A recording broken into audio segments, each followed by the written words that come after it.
The presentation is on that today. SAIMI has also conducted a baseline study on the status of maritime indigenous knowledge systems, in the country as well.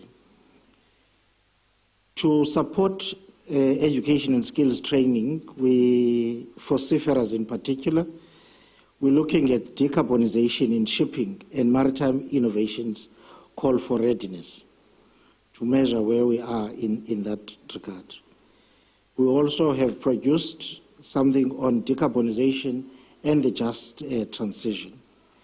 So there are quite a number of other, articles that have been produced to this particular point. The two last ones I want to refer to is decarbonization, an opportunity for economic advancement and challenges to action for developing economies.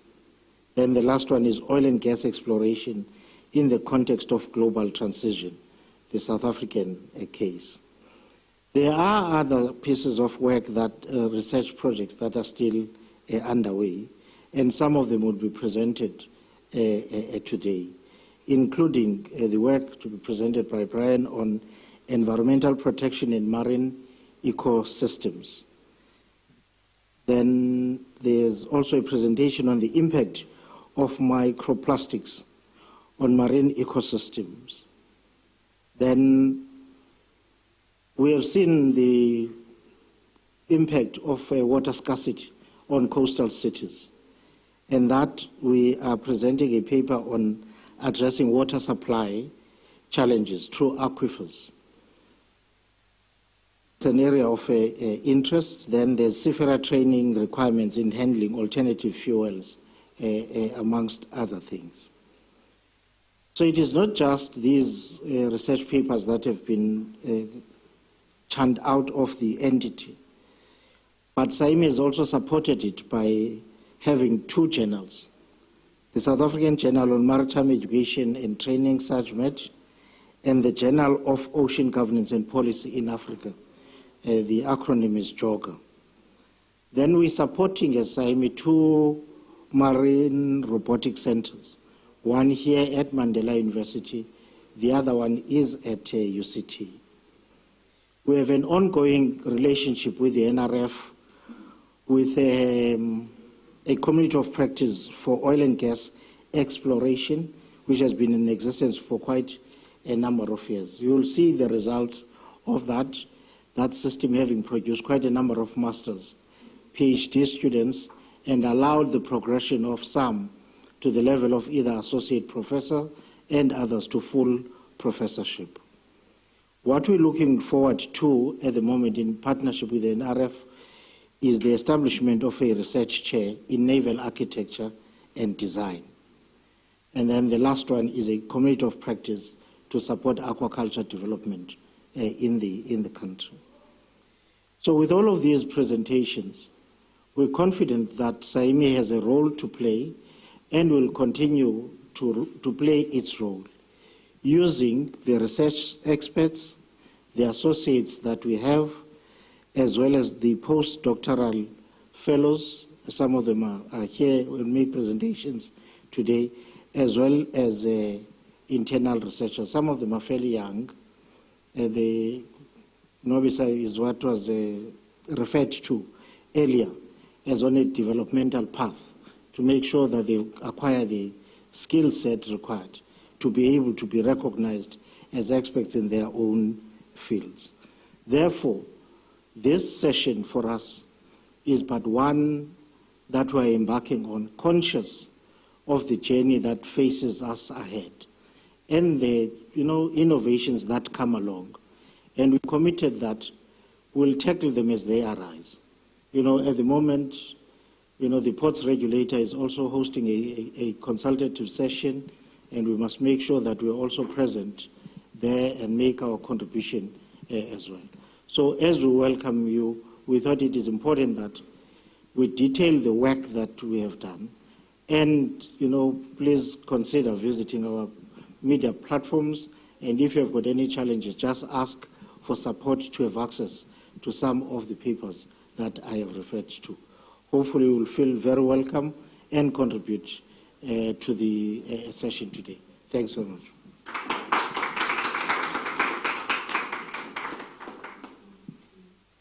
Thank you. Thank you, Mr. Mtati, for that warm welcome.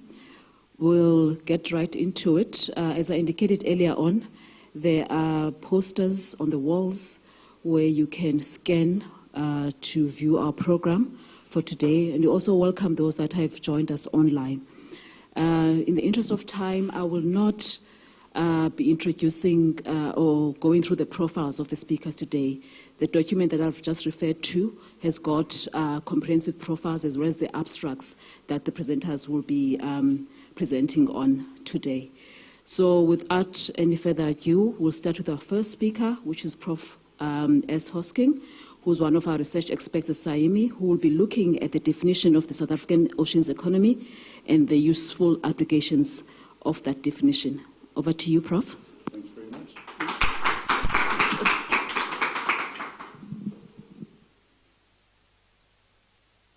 And Mabisa, I take it that you're going to signal to me after I've been going for 15 minutes that I am nearing the end of my time.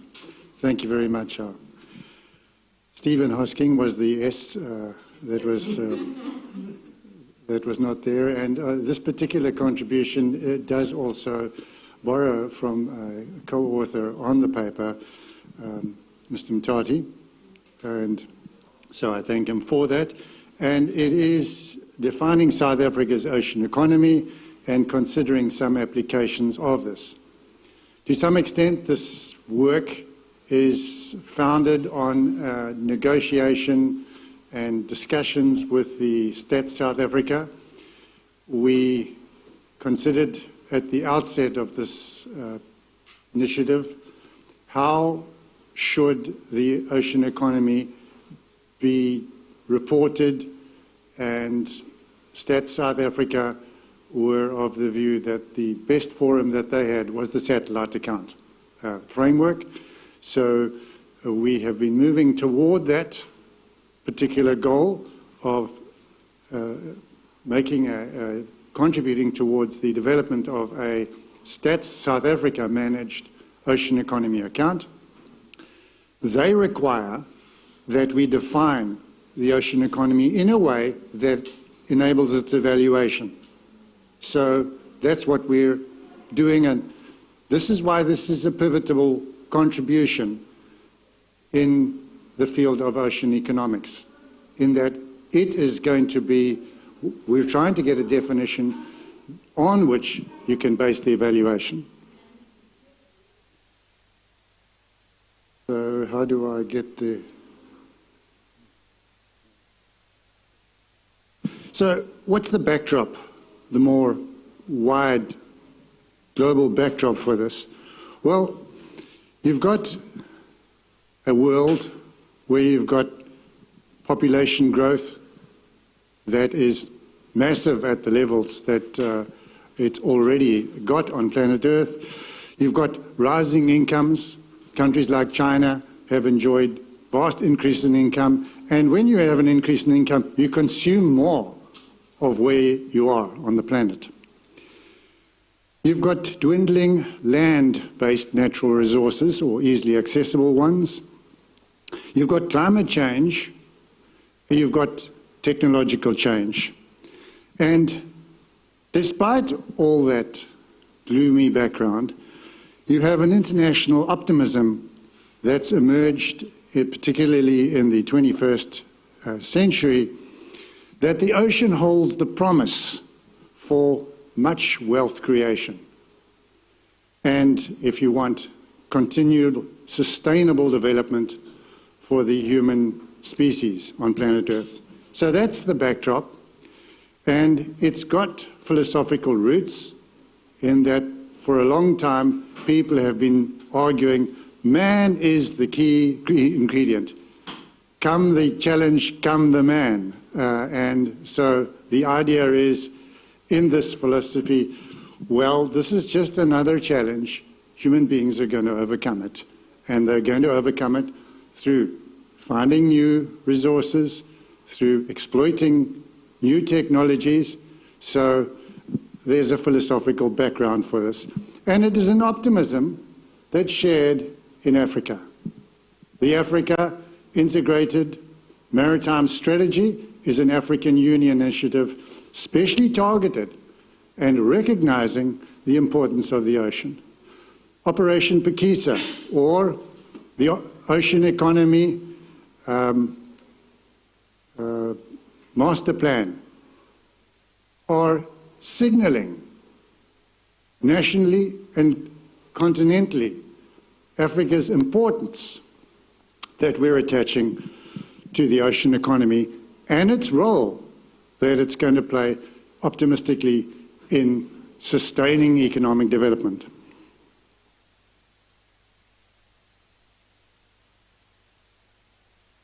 So there are at least two reasons for defining the South African ocean economy: countering the terrestrial propensity to undervalue the welfare importance of the ocean. Because we live on the land, we don't tend to think of the ocean as something we depend upon for our well-being. But if you look at it, the ocean is clearly a very important part of the economy, or using the ocean. And then also highlighting the broad and varied range of potential welfare-improving opportunities and or welfare-constraining elements, because maybe there are inefficiencies in our use of the economy, and maybe we can improve development and well-being by attending to those inefficiencies as well as exploiting new opportunities.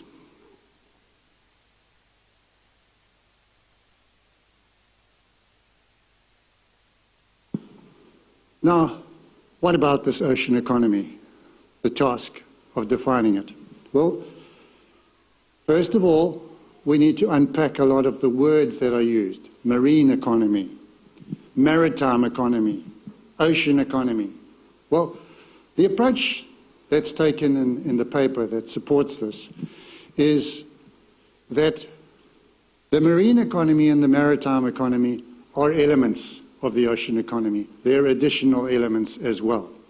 The marine focuses on those natural resources that are in the body of seawater. The maritime focuses on the use of the ocean to facilitate trade in particularly, and so the naval parts and the transport parts are the important elements, and the maritime is used in a regional way too. So the commerce that is supported by this import and export trade is described as a maritime region. So there is that concept.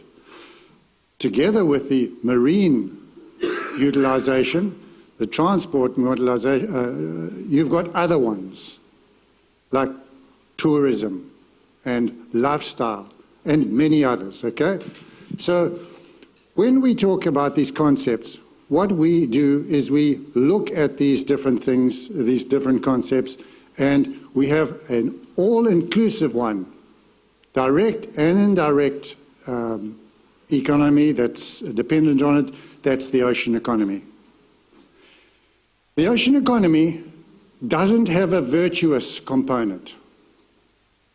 The blue economy, which is a current generation term, does. The blue economy is virtuous because it refers to the management of an ocean economy in a sustainable way.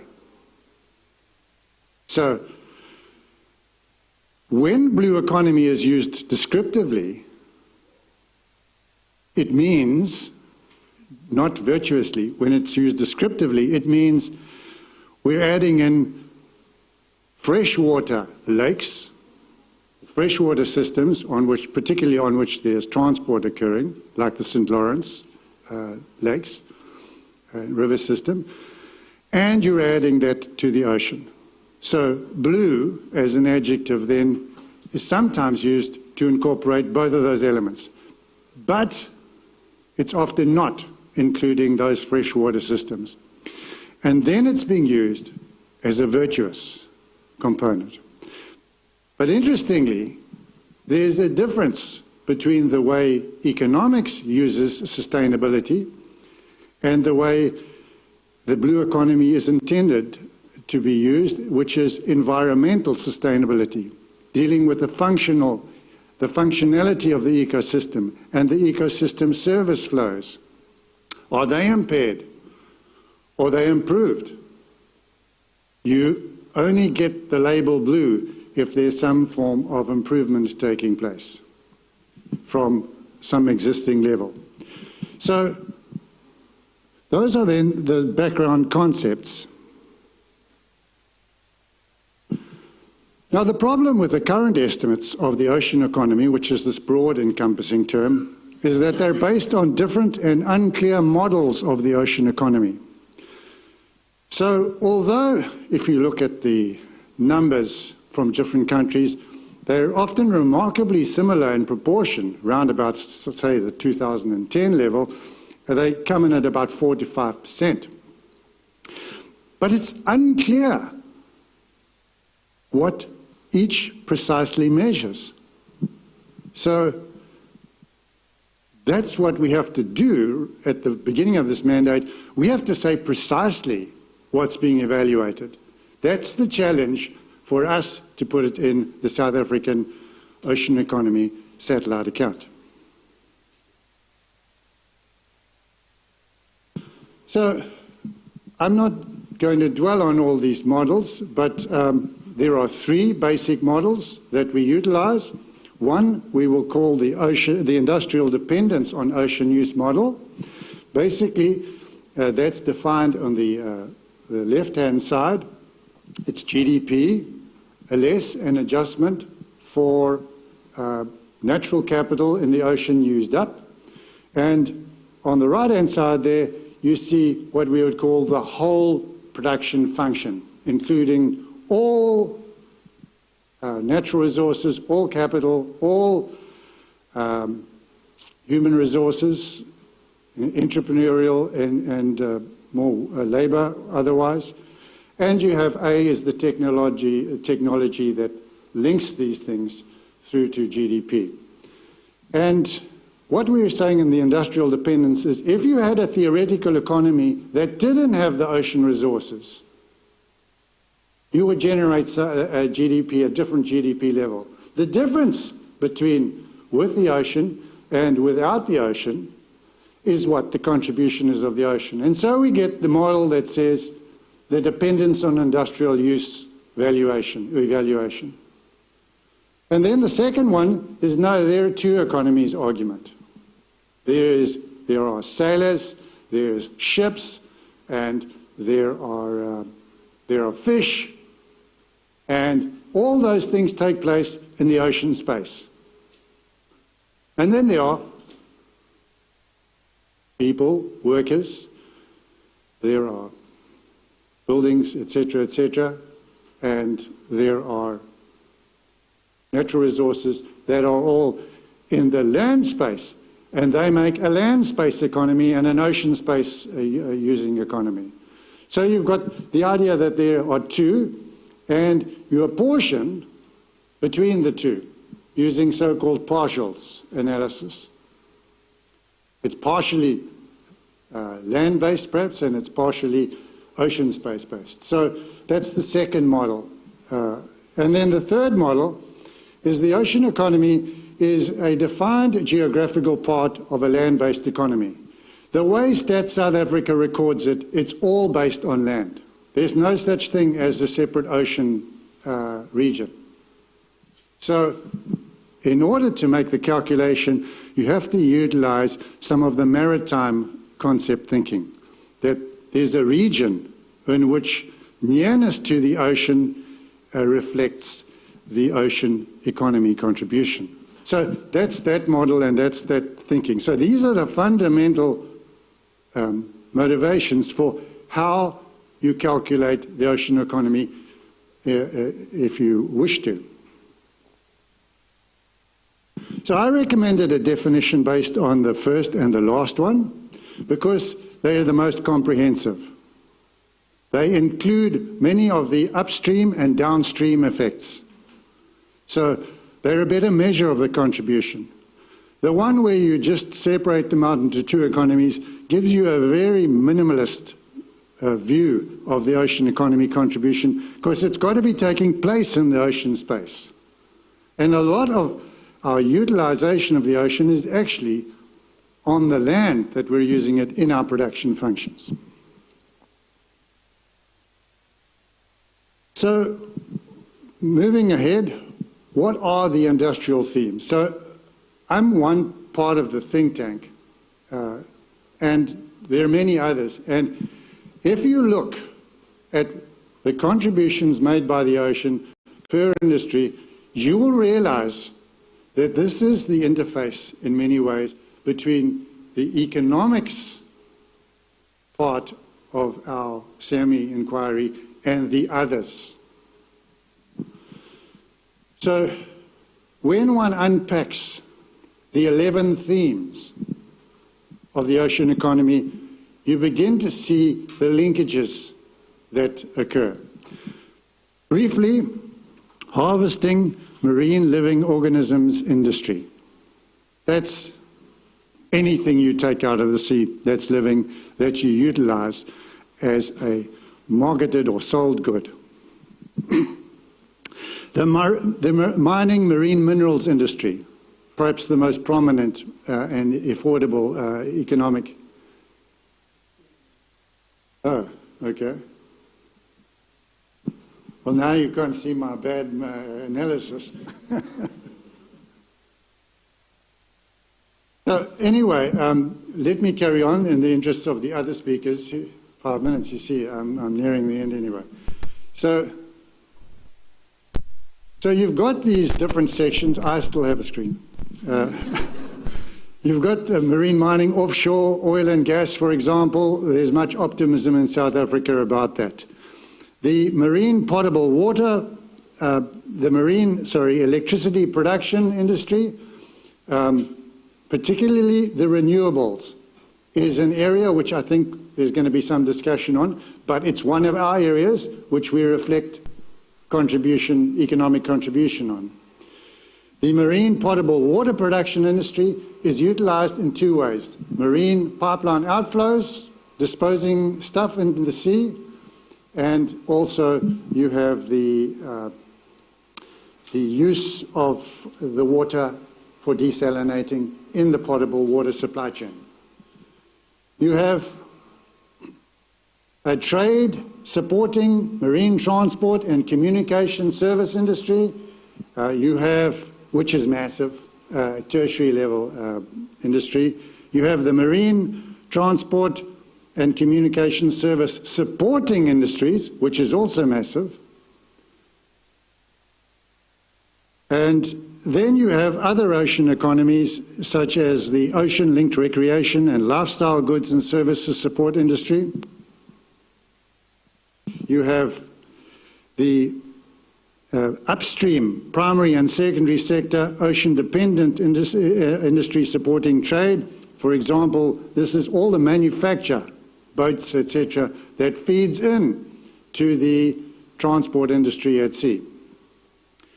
You have the downstream secondary sector adding value to the primary sector inputs. So if you've taken out oil and gas and you start processing them, that's a downstream industry to the extraction industry. You have the downstream tertiary sector industry adding value to the primary sector and other tertiary industries. All the retail business, the insurance and so on, that's captured there.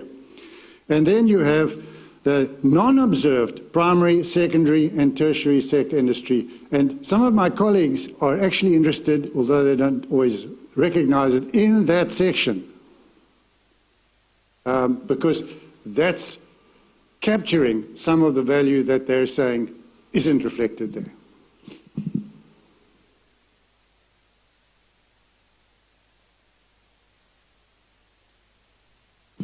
So reporting the evaluation analysis of the South African economy, the right forum we've already established is the satellite account. So, what are the applications? And briefly, preliminary estimates of the South African ocean economy as a geographically defined part of the land economy suggest it accounts for about 30% of the value of output. Preliminary industrial value added estimates of the ocean economy contribution have been based on hybrid models. They're not properly defined, as I've said. They come in at about 4 to 5%. Rough estimates of the ocean economy contribution under the two economy model place it at about 1 to 2%. Rough estimates of the ocean economy contribution under the industrial dependent model are well over 10%. So I'm expecting, as we refine these things, that there's going to be a tendency to move towards a level of about 30% is the ocean dependent and geographically linked estimates of the ocean economy. The recommendations, here's the critical part. The output value adding dependent directly and indirectly on the use of natural resources from the ocean space, less negative welfare effects, or, and I'm allowing either to be a reflection, the value of output generated by all regions in which enterprise location choice is dominated by the economic advantage of nearness to the ocean's natural resources, less, again, negative welfare effects. And the other recommendation that it's reported as an ocean economy satellite account. The geographical divide underpinning this, the ocean space to which this definition refers, is the land and sea below the high water sea mark, where the sea routinely covers at some part of the day, plus the exploitable sea and land below the ocean surface, the seabed, and the atmosphere above the ocean surface. So we've divided planet Earth into two spaces, the exploitable part. And finally, then, the geographical divide in the regional contribution is the enterprise choice to locate near the ocean in the region is dominantly to exploit the economic advantage of ocean proximity, and some examples are given. And sustainability as a reference, we're talking here about the net effects on welfare possibilities enjoyed by the current and future generations. The next item of research and interest then is we want to unlock economic growth, Operation Pakisa's motivation. How is it best done? By looking to exploit new resources or addressing inefficiencies at ports and so on. Both are clearly options and both should be considered. And so we're having a view on those things. Thanks.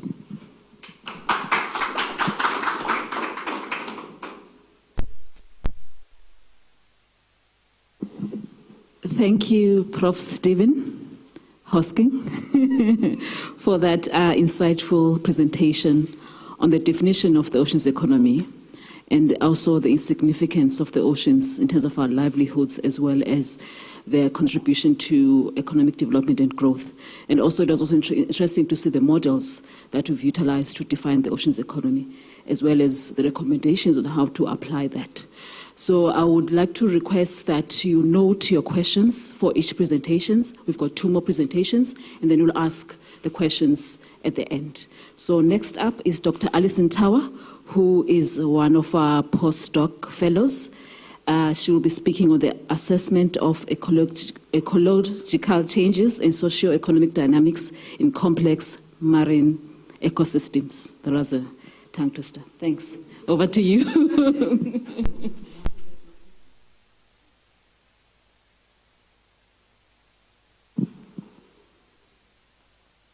Red lipstick on it this time.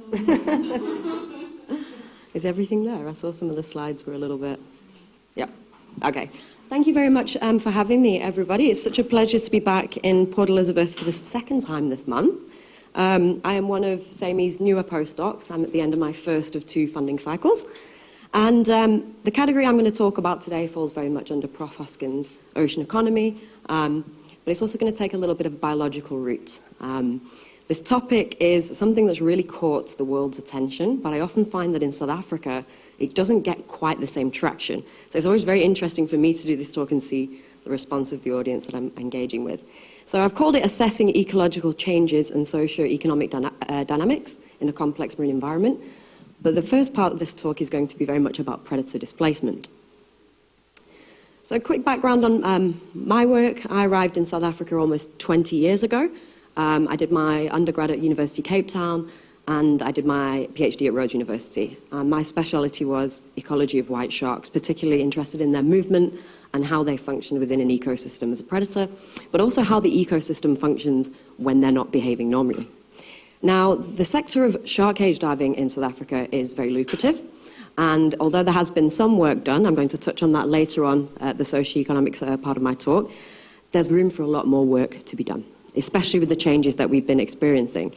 Valuation of the sector is about $8 million US, so as I say, it's lucrative, and it definitely plays in as a substantial part of the marine tourism.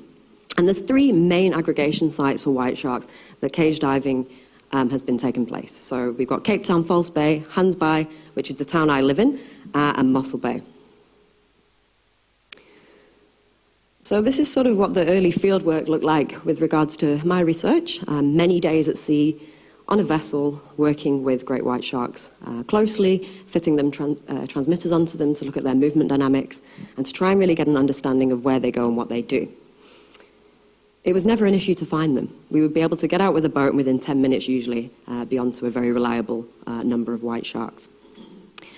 But this species, although it's worth a very large amount to the economy here in South Africa, is not actually South African. They are Southern African. So that means if we see them along the coastline here, generally they're on a migration, they're not spending long. So their distribution is huge. I thought this might happen. Let's try again. Oh. I don't know why this is really not compating with the format. Should we plug in my laptop instead? Yes. Bear with me, guys.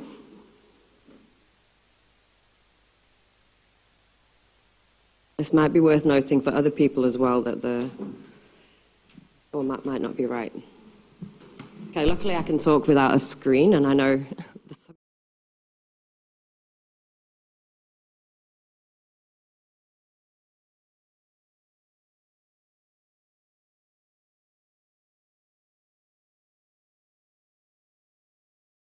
borders. So a lot like when we talk about maritime economy and we talk about the EEZ, they have no idea. They move across that thing like it doesn't even exist, right? And we actually just had a recent movement from South Africa to Asia, which was the first of its kind. So as I say, they're really not just a species that are found along this coast. They move vast distances. So let me get to the crux of the changes, because I think I've lost a little bit of time now.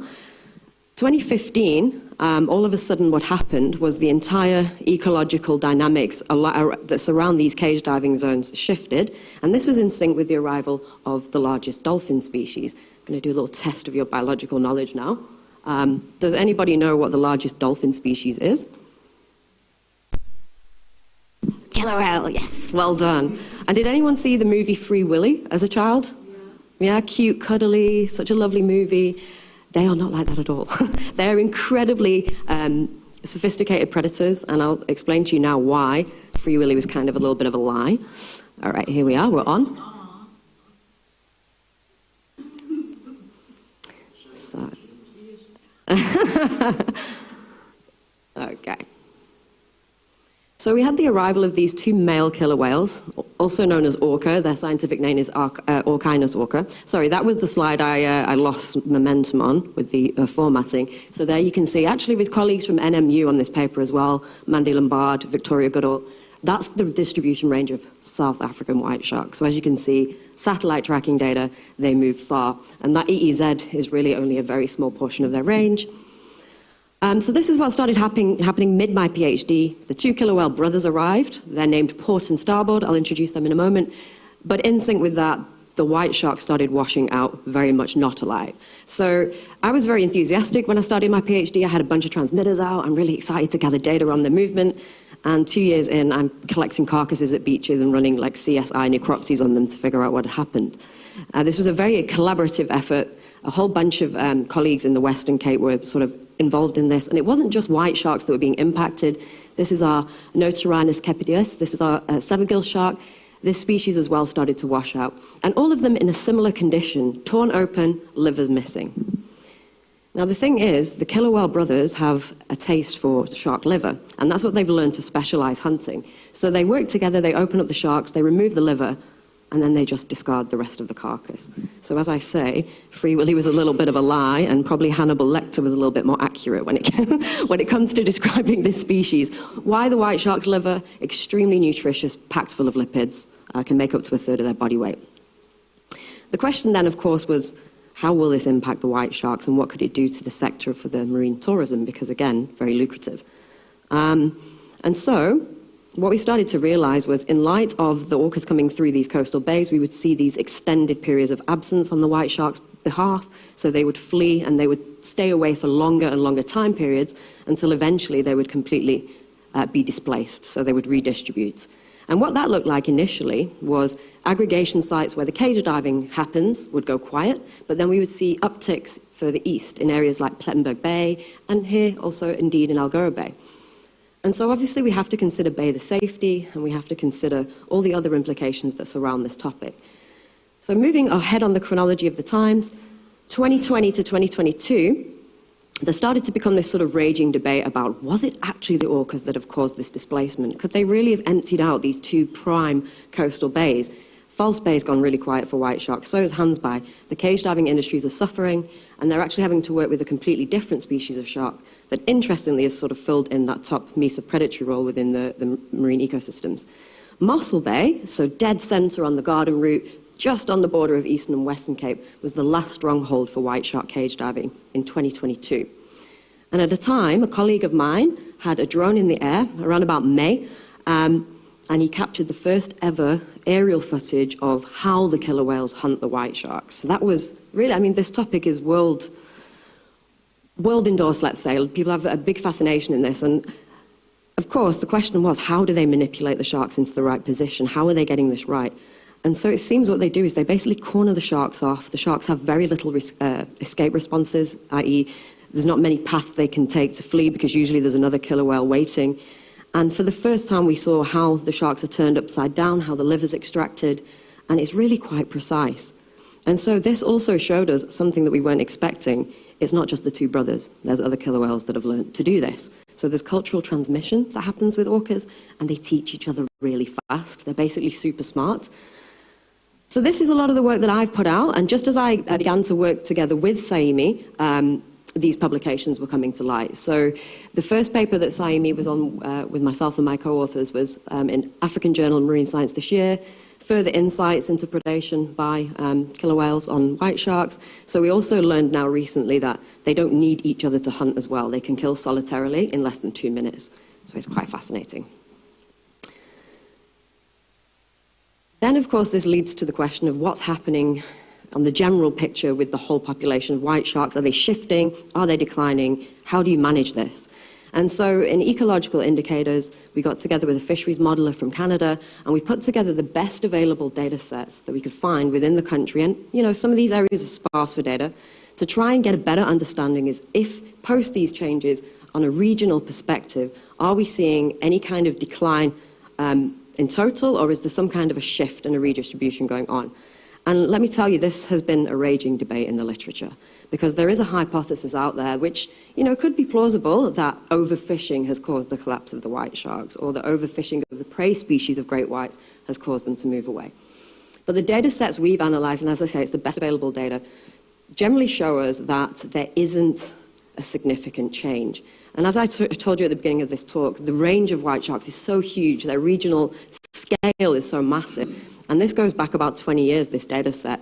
We basically don't have a trend. And when we published on this, again, raging debate, because just because we said there isn't a trend, that doesn't mean that we don't need increased protection. This species of shark have been protected in South Africa since 1991, and it was the first country in the world to do that.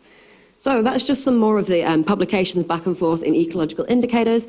The top paper being our first assessment, then we were challenged. There was a letter written to the editor about it. We then went back and reassessed, and our ecological conclusions remain unchanged. But of course, this area moving forward really does need to be examined closely. And the Premier, who spoke at the women's event a couple of weeks ago, asked the question about Port St. John's and the whole Eastern Cape area and how that might be impacted by increased white shark presence now. This is something we really do need to be mindful of. That was just in Since at East London this year. We had another orca preyed upon white shark, showing that, as we predicted, there are cohorts that move east in response to this. Now, as I said, the economic side of things, the white shark cage diving now in the Cape has very much become bronze whaler shark cage diving. So for those of you that don't know, this is the bronzy, beautiful shark to dive with, nowhere near on the charisma level of the great white shark, but it seems to be holding this industry. And surprising to me as a shark fanatic, people are quite happy to come to South Africa and hashtag cage dive with a shark near Cape Town. They're not so bothered about the species, and that was quite surprising to me. So the industry is doing quite well with this animal, but of course it does need monitoring properly. And the socioeconomics really need to be sort of fleshed out in the wake of all these changes. We've also seen cascading impacts on the ecosystems themselves. More Cape fur seals around, that makes sense because of course less white sharks. Even impacts on our critically endangered African penguins. And of course now you may be aware of the fact that we have the rabies virus now endemic in the Cape fur seal population. So there are some major ecological shifts and changing happening in the Cape, and all of this really does need to be monitored at a very acute level, but it's a lot easier said than done when it becomes, for example, the rabies virus in cetaceans just really isn't a known thing, and people didn't believe that Cape fur seals could even get the virus. So everything's sort of very much in its infancy, but I always say that the science can't keep up sometimes with how fast the changes are happening. So it's a lot of collaboration, a lot of teamwork. So quickly into the socioeconomics. As you can see, I've done a lot of work on the biological side, on the ecological side. That's very much my speciality. Prof. Hoskins, of course, has done some amazing work here in especially the Eastern Cape and KZN with Professor Matt Dickin, who I believe is also affiliated with NMU. This is one of the papers we're putting out now through SAMI, basically looking at the tiger shark diving valuation in Protea Bank's MPA. As you can see there quickly, it is worth a significant amount. So we had an estimate of 2.2 million. This was in 2019. And just to profile the sort of visitors coming through using boat monitoring launch data, 100% of the people interviewed were overseas men. Well, sorry, not all men, but majority were men, but all overseas. And this is a really technical dive. It's on about 30 meters. So it does address the idea that, of course, access, and there's a lot more work that needs to be done into especially the transformation side of this sector here. But interestingly, most of the people that were surveyed they supported the use of chum. And chumming itself, which is your way to attract sharks to a vessel, is highly controversial. Just a side note, in the USA, it's not permitted at all. They have white sharks on both of their seaboards, their east and their west coast, but the federal government don't allow the process of chumming. South Africa has allowed it since day one. So, yeah, interesting to see that people are positive in this study about the use of chum, and they specifically chose to stay in KZN to go and see tiger sharks and hammerhead sharks. That was sort of their main driver to be in the area. Now, in the Western Cape, where I stay in Hansby, there's been so little research done on the socioeconomics of that sector, and particularly the town is the most utilised area in the world for shark cage diving. 8 boats that go out. They run multiple trips daily. Millicent did an MSc through Cape Tech. This was right before the pandemic, and she found out after about 378 face-to-face surveys, majority of tourists, of course, are international, but they're not spending income within the town. They are doing bus in, bus out overnights. I spent thousands of hours as the main marine biologist and guide on a shark cage diving boat, and I could just see this from day in, day out. Most of your visitors are in Cape Town. They come through for a day, they do the dive. That same day, they drive back to Cape Town because they've got a whole bucket list of Table Mountain and waterfront and all these different things they want to do. So the study suggested that in order to increase the spend from these day trippers, obviously, try and diversify the activities that are available in a town like Hansby, and of course give local discounts, because even though 2,500 to 3,000 rand seems relatively cheap to a foreigner, it's super expensive for a South African to do this. So lots of room there for improving to try and boost the economic spend. This is possibly one of my favorite PhD theses that's not published, but it's an absolutely fantastic piece of work by Heidi van der Walt. She did a really elaborate job, I think it's something like 12 chapters, of looking into empowerment in the sector in Hansbach. And she did this through a multiple sort of survey approach, so administrative data analysis, but she also spent months and months interviewing locals, really trying to get into the dynamics of how much does the wealth transform throughout the local citizens. And she found that while power was, it was very much equal and unequal. In some areas it was giving, of course, a sense of duty, employment, but in other areas there was disempowerment as well, societal imbalances.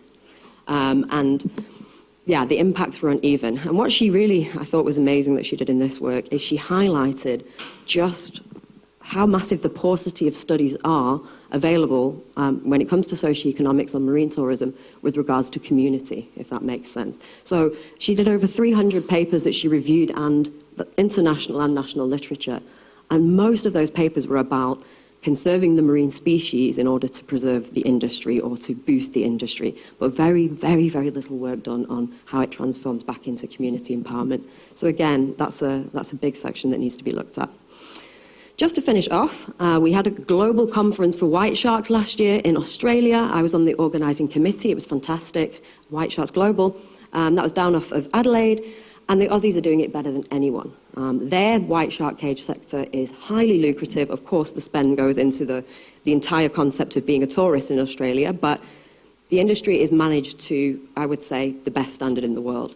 So I was in a workshop with the lead author of this paper, Dr. Lauren Mayer. And we started to do sort of the workshopping around getting this study back in South Africa to have a look at our white shark cage diving in the Cape. So she's developed this really amazing semi-quantitative framework. So it's basically a bunch of surveys and questionnaires. It's all been ethically approved, obviously, because it's published. That, again, takes the legwork off replicating the study. So she basically has these 5 categories: tractability, socioeconomic values, conservation outcomes, animal welfare, and ecosystem impacts. And by sort of monitoring, engaging stakeholder responses, doing this sort of analysis, you can really identify the shortfalls and the priorities for management of this sector. And they're doing that. They're using this framework now in Australia. So that's just an example of one of the figures.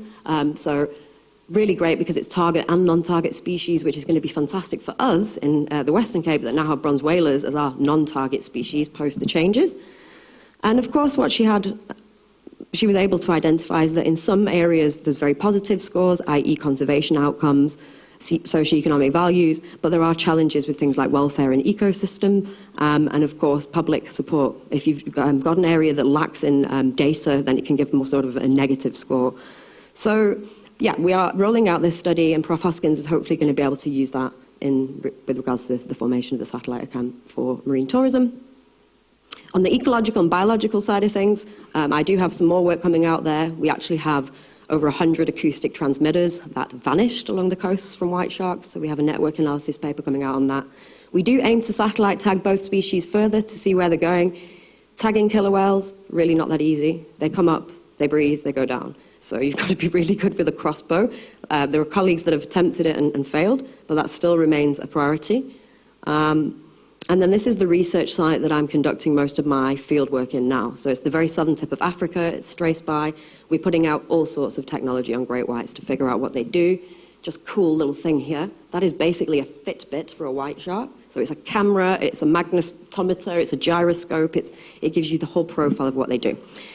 But it's not a clear-cut set of questions moving forward. Again, there's still this raging debate in the literature, but yeah. Of course, we have these action points in place, and we just have to keep moving with where the sharks go. And that's now very much the Eastern Cape and up into KZN. Thank you, sorry, I'm just 30 seconds under, I think. That's the talk. Oh.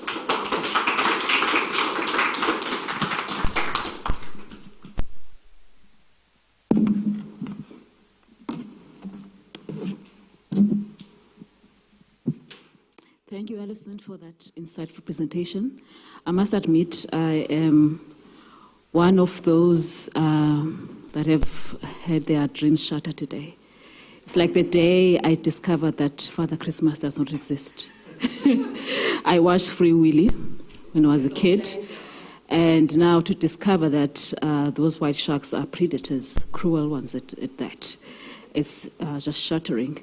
And also it's interesting to note their strategy and collaboration in terms of how they corner those their prey, riveting stuff. And also, yes, teamwork.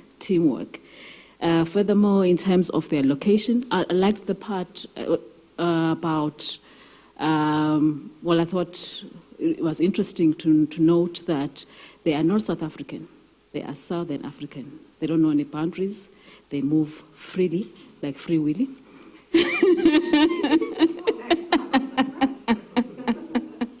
And our location within our the three bays in the South African coast. And also it was disappointing to learn about the impact of overfishing on the species of the white sharks. So we're hoping that the work that SIAM is going to be doing in terms of developing technologies to address overfishing as well as identifying fish stocks will try and address that challenge. And also the issue about limited research in terms of what the coastal cities are doing. And SIAM is also trying to encourage coastal cities to develop oceans economy strategies to actually be part of the oceans economy. So we're hoping that we'll have more research that is going to come through that space. Thank you, Alison, for that. Next we have Dr. Sparks, who we are working with as part of the project that is looking at the impact of marine pollution, focusing on microplastics in South Africa. He's from CPUT. We did work with him and support his research that he also did in Norway in June. So over to you, Dr. Sparks.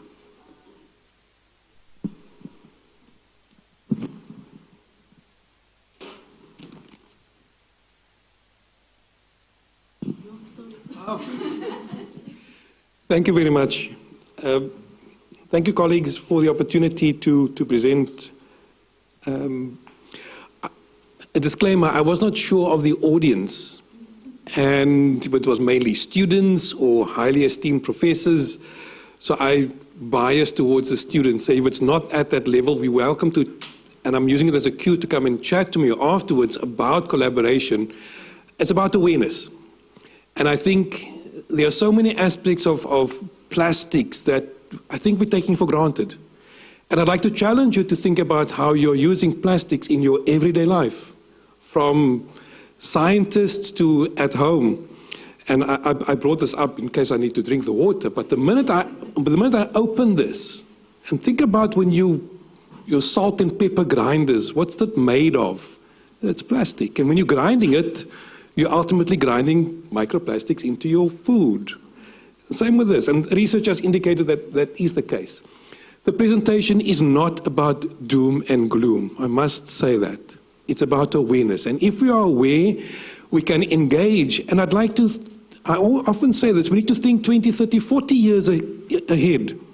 What are we going to be doing in 30 years time? Maybe not us, older ones, but the younger ones. Is it going to get continually worse? Or are we going to think differently now already and do small things to effect change? Let me rather continue with the conversation about plastics. The talk is about ecotoxicological effects or biological effects. We don't know what we don't know. And I think that's the message that I'd like to leave. If you don't remember anything, that's the message. I'm from CPUT. We've done some work on plastics, but we're focusing on microplastics. We've done extensive work on monitoring or doing baseline studies of what is where. And I think we've got a fair idea of the Western Cape and to some extent Southern Africa. I'm not going to speak about the challenges about South Africa. I'm going to speak about, again, awareness. And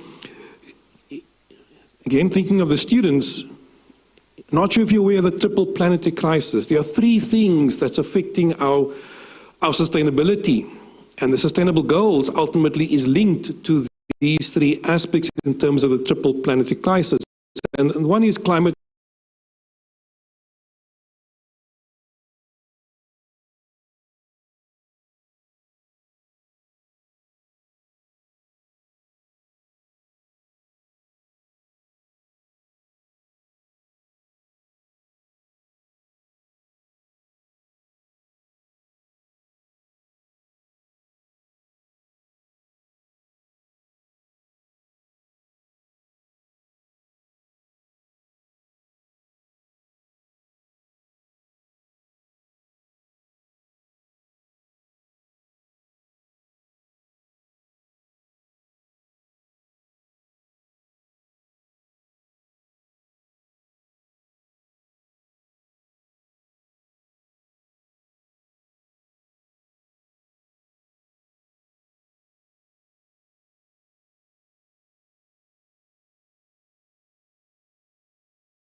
here by Borrell, is that if we continue business as usual as we are, in 2016 it was about 20 million metric tons. And by 2030 it'll more than triple. By 20, I failed maths, so 20 and 60, it went up, by 2030 it would have increased by 3 times. What's going to happen in 2050?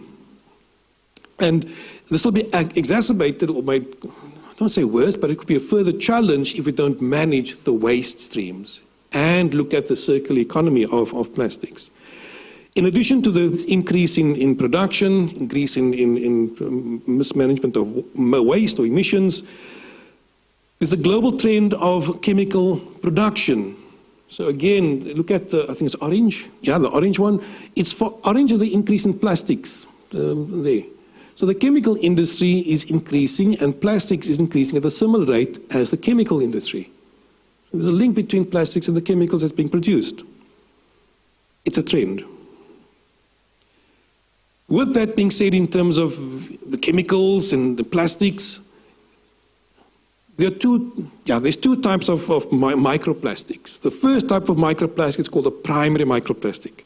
It's the nurdles, the pellets that we see, and that's the raw product. So from the oil and gas sector, they produce the nurdles, it goes to a plant, the plant is a mold, it's heated, it makes one type, you get 2 types, thermoset and non-thermoset plastics. But it makes a mold, and that's your product. This is then breaks down. From this, you get your secondary microplastics. All the plastics that breaks into smaller particles are your secondary microplastics. So in terms of measuring it, we need to measure both.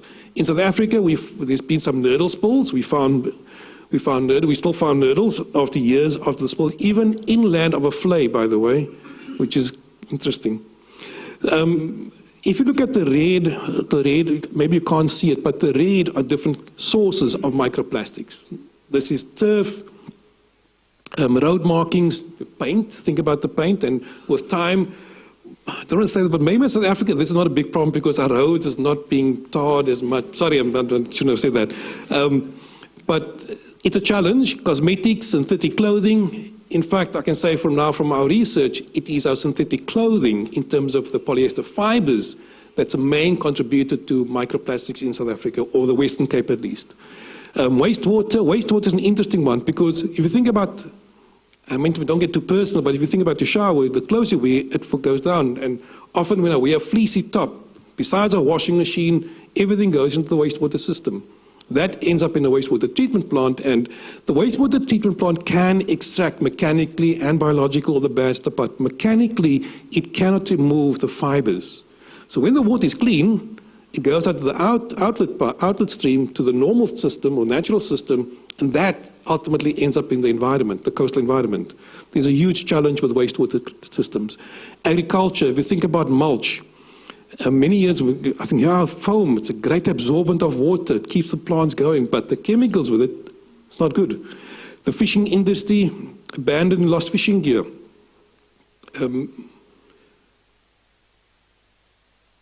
I'll show you in terms of aquaculture in a few minutes.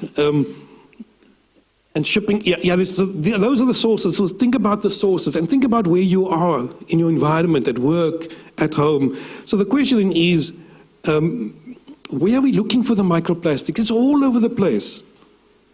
And in South Africa, a paper by Dams recently, in fact quite recently, looked at where microplastics were monitored or recorded. Often many of these are baseline studies. And you'll see there's a clear trend in terms of the freshwater systems. The green are the rivers, and the dark grey are the coastal. We don't know anything or pretty little about terrestrial systems. I think Dams may have missed 1 or 2 papers. I think Holly Nell wrote a paper about microplastics in Grahamstown, which could be here somewhere. But nevertheless, there's about 50 papers been published in South Africa last few years. 12 of those are on biota. And it's only increased in the last 8 years or so, the number to about 50. That's not a lot in terms of having a fair understanding of baseline knowledge. In terms of the reason I hesitated a few seconds ago, we've done some studies, and I didn't want to refer to all, but there was just one paper. And we went to a retailer a few years ago in Cape Town, and we bought frozen mussels. I can mention the retailers, but I'm not going to say which one is which. I think I can do that. It's numbered. But it was from Pick n Pay, Woolworths, Checkers, Food Lovers Market. We went to Sea Harvest Factory Shop. Kickle and Cry was a place that sold frozen. So I'm not going to say who is who, but I was surprised by the actual retailer that had the highest number of. These are microplastics we found in the frozen mussels. On average, it's about 4 particles per mussel. You could say, it's not that much, but if you go to a restaurant, you eat 10 mussels at a time, do that twice a month, you're eating about 1,000 microplastic particles over a year. May not seem like much, but think about all the other things that you're eating as well. In terms of what we found, interestingly, we found that the smaller mussels had more microplastic particles. So it seemed like an inverse relationship. And I think I'll get to this in a few moments in terms of another experiment we did. In terms of what we found, it's mainly fibers. So 70% of all microplastics is fibers. We found microplastic in about 80% of the mussels, whether it be supermarket or wholesaler, it's mainly fibers. And then if we did a polymer analysis, now polymer analysis is looking at the type of plastic. So if with a microscope, we can't see what type of polymer it is. And the type of polymer is important because different polymers have different hazard scores or hazards. Some polymers are more dangerous than others if you take it in. PET it does not have a high, PET does not have a high hazard score. But when we separated it into fragments and filaments, the 58% was the PET, but of the fragments, and these are particles, we didn't find that many, but 57% of that was latex. Now, I didn't expect to find latex. Oh, I must go quicker. I didn't expect to find latex. This is a slide the student did. We found that a baseline experiment, if exposed to more or concentration, obviously the more there are, the more you'll take it up. But when we exposed to size and concentration, we found that, and this is what I linked to the previous one, the inverse relationship, if more microplastics were exposed to mussels, they preferred the smaller sized particles. So it could be that they're going for the smaller, but we need to validate that. It was a trial. In terms of the impacts, I'm not going to go through all the impacts. There are economic impacts, and I'm starting or discussing the plastics economy in terms of, there is, I believe, an economy related to plastics. But how do we quantify it in oceans accounts? So, there are biological effects, and often, and this is the key, I did a review of what are the effects of microplastics in South Africa. There are none, and I may skip this.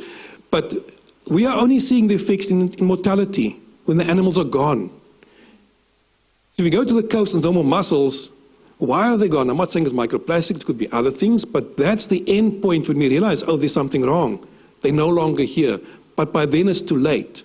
We need to assess it before the time. So we can do a host of analysis, and I was going to present each of these, but no, rather not. But the point being is the plastics with pollutants taken up the effects as a whole host of effects.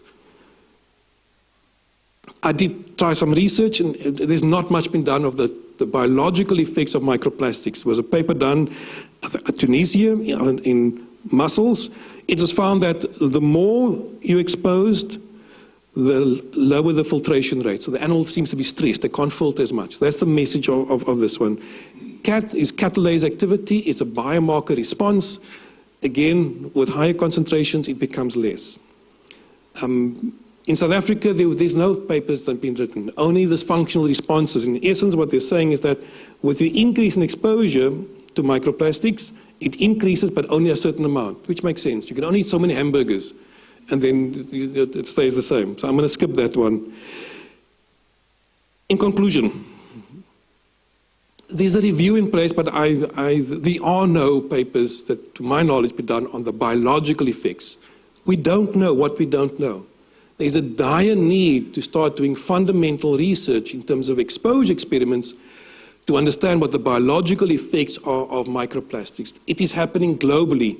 You cannot implement policies in terms of a legislative framework until you know if there's 5 particles, it will cause this effect. Unless you have that kind of hazard measurements, you cannot implement policy. So in terms of we're familiar with the plastic street that's happening in November. There's going to be some binding activities that countries will have to do.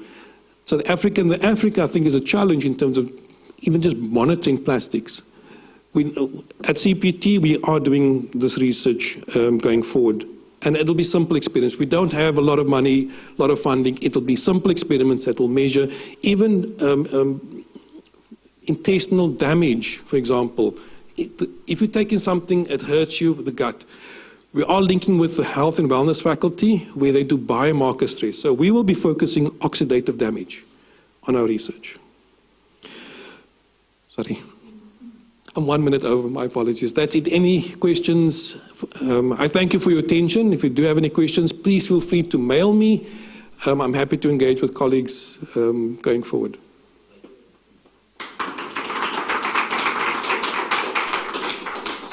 No, don't worry. It's okay. Thank you, Dr. Sparks, for that interesting presentation. And it was just disappointing to find out about the impact that the microplastics have on the marine ecosystems, especially the fish that we consume every day, and also the impact that it may have in terms of mortality and also availability, although it's not directly linked, as you indicated earlier on, that the availability of fish species may be impacted by microplastics. And also interesting to note that the sources of microplastics are the closer to where as well, that are flushed into the water systems, leading to the ocean, as well as the impact that you spoke about in terms of the fish that they consume. I would like to open the floor for questions and comments. And can I have someone who's going to assist me in terms of the roving mic? We'll take the first round. We'll take 3 questions. And these 3 questions will be directed to all the 3 presenters that we've had this morning. Let me have the first round.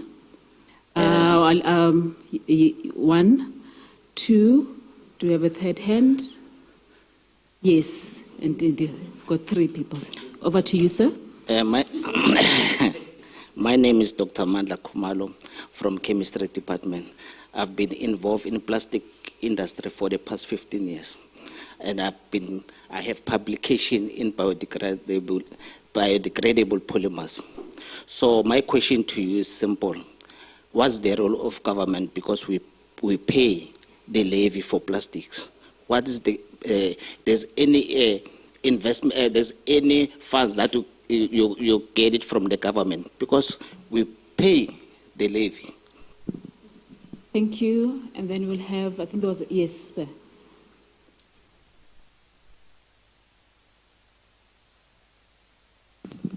Thanks. I'm Guy Rogers from the Herald. I'm just amazed that it's taken so long in such a human-orientated world for us to focus research on because we've known for quite a long time that these microplastics that we are ingesting, these microplastics. So, Dr. Sparks, if you had to have a huge budget at your disposal, what would you do with that budget in terms of how to get to grips with this thing, how it's affecting us? Where would you start? Thank you. And you've got a third hand from Anna Marie. Okay, so I'm also going to ask a question on microplastics, but thank you, Prof, and also Alison, for your work. But my question, Dr. Sparks, is, I know there's limited research, but is there anything about what the effects are of these microplastics on actually the plant life? Because if we are going to do community-based work, we don't actually see where the water comes from. when they use that? Or what's like in the surrounding environment?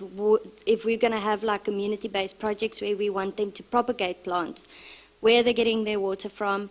With all this water effluent issues that we have, what's happening in the environment with all the downward effects of all the toxicity and everything that's in the soil? Like, is there any work that has been done at this point in time, even internationally, on what the effect would be on the plant life that we also consume? Thank you, Anna-Marie. Those are the three questions. I think they all seem to be directed at you, Dr. Sparks. No, we'll take a second round. We'll take a second round of questions. May I answer Yes, the three? please respond, and then we'll have a second round. Thank you for the very interesting questions. I don't have the answer, but I will try. In terms of the government funds, I think you must ask the government. Yeah, this has been recorded, so I must be careful again before say. I think there are opportunities that if we make everybody more aware about the challenge. So the South African government is committed to dealing with the plastics problem. I must say that. I've engaged with the different government departments. In terms of the plastic treaty, it's not only one-sided approach. I think in South Africa the challenge is the waste aspect. I think only 30% of our communities have a waste collection system. That could be addressed. So in terms of the funding, if we're supposed to be paying a tax for the plastic bags, I think your question is what happened to that money? What happens? I don't know. If that money could go to improving local communities in terms of collecting, not even plastic, municipal waste, that could be one way to do it. The South African government is supporting the efforts to address plastic pollution. On the one hand, the challenge is the waste, but I think the circular economy is another aspect that can be looked at in terms of repurposing the way we produce items is another aspect that can be considered. Think about what you're doing in your jobs. Your pens are plastic. Your labs, there's lots of plastic. This Eppendorf, in terms of all of it is plastic. Why not have biodegradable, make these things from kelp? And I think it's possible. But the answer question that is possible, in terms of a budget, if I could do everything, it's a very difficult question because it's our habits. It's the way we've been doing things. I tried it at home. I told the family, this bag is for recyclables. I will go to the site and remove it, and this is only for biological waste. It happened for a week, and then everything was dimaka again after that. So it's about habit. We need to change the way we do things. And there's no money. I think it's not about the money that can make it budget. We use budget to learn things, but we need to change our ways in terms of dealing with the challenge of plastics. In terms of toxicity, I'd be careful, Anna-Marie, in terms of using wastewater treatment to propagate vegetation for human consumption, because it's not the plastic itself. In fact, the plants are good in terms of a physical boundary to prevent and chemical boundary to prevent the waste from going downstream. So the plants absorb all the contaminants. And if humans are going to eat those plants or products from the plants, it may affect their health. Yes, there has been research. Plants are known to take up not specifically the microplastic particles, but the contaminants associated with it. And we did some research in Zandvlei. We found the root system is actually aggregating plastics. So the chemicals are then coming close to the roots, and the roots could take up the contaminants. So that has been done. There's lots of research in terms of the contaminants that's been taken up, either the metals and organic contaminants. Thank you. I think Dr. Sparks will take the second round of questions. Got Dr. Dukore, Mr. Mtati, Mandilaken, and Prof. Sileti. I have questions for both speakers, but I will limit to two, not to abuse the time. So for Dr. Toner, shark abundance is not affected by human activity, it seems. From the curve you showed us. The question is why.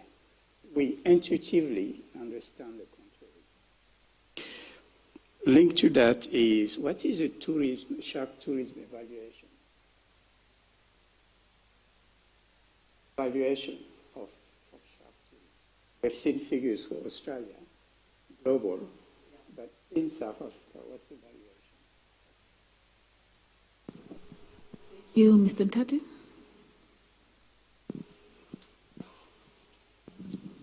Thank you very much.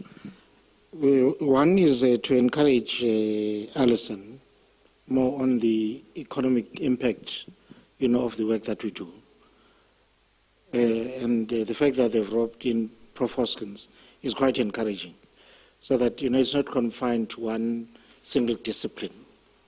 And perhaps on our evaluation of the work to this point, we will see how we go forward and make sure that it's also not confined to certain sports within the country.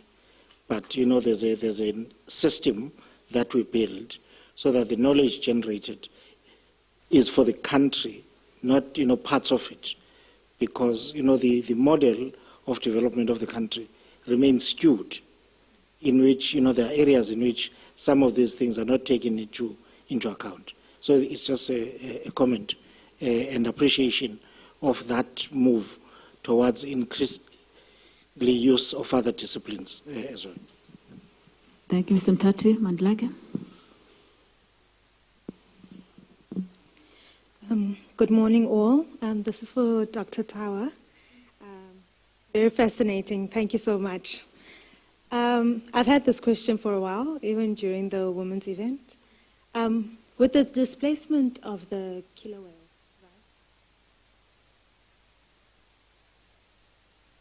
right? The white sharks, right, have moved away. Right. Yes. Do the killer whales follow them?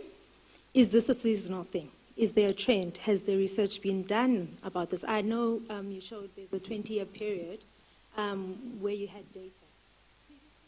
Maybe is there data that shows that maybe due to climate change, does that affect the movement of these whales? Because as you were speaking, you were like, the killer whales came, the two brothers came. So previous to that, maybe they were not there. What brought them? Is it the climate? My questions are around there. Thank you so much. Thank you. And the last one is from Prof. Zeletti. I'm tempted, like Professor Ducor, to have questions to all.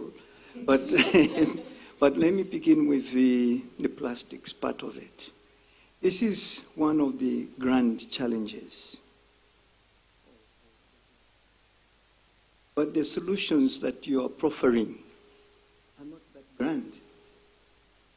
They seem to be largely from one particular line of scientific discourse.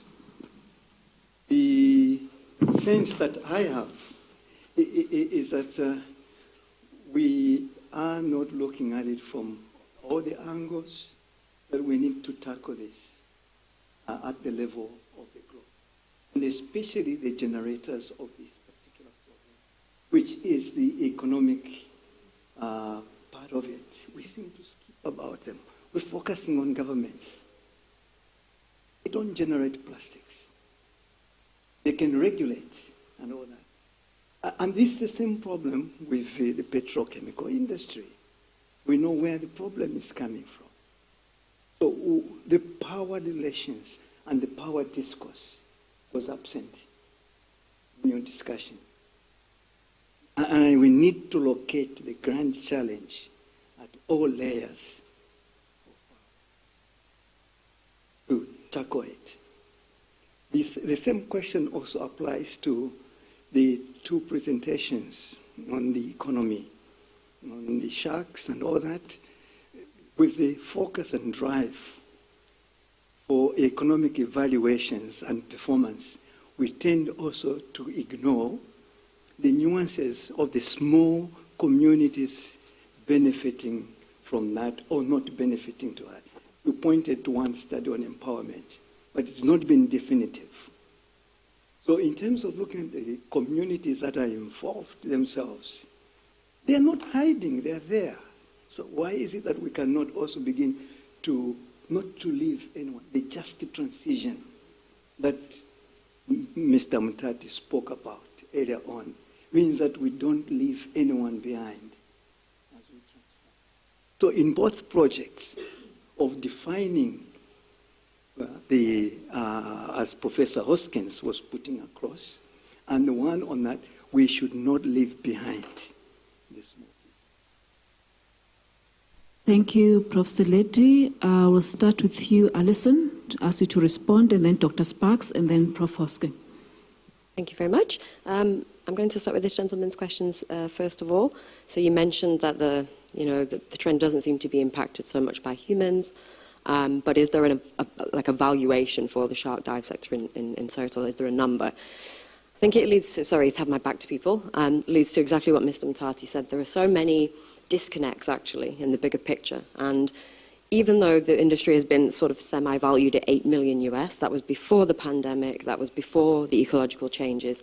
So at this point in time, there is no substantial valuation, and because the industry's changed so much as well. However, that is absolutely what the data we're collecting is hoping to be put forward to. And then with regards to the sparseness of the data, I mean, white sharks were protected fully in South Africa from 1991, as I said. But the crux of the studies that have been done on the species have, of course, been where the economic focus is the highest, so in those Western Cape bays. However, we know that the distribution of the species is far larger. And in areas like Eastern Cape, for example, the Transkei coastline, there's literally just no work going on, no budget, no interest, because no industry, right?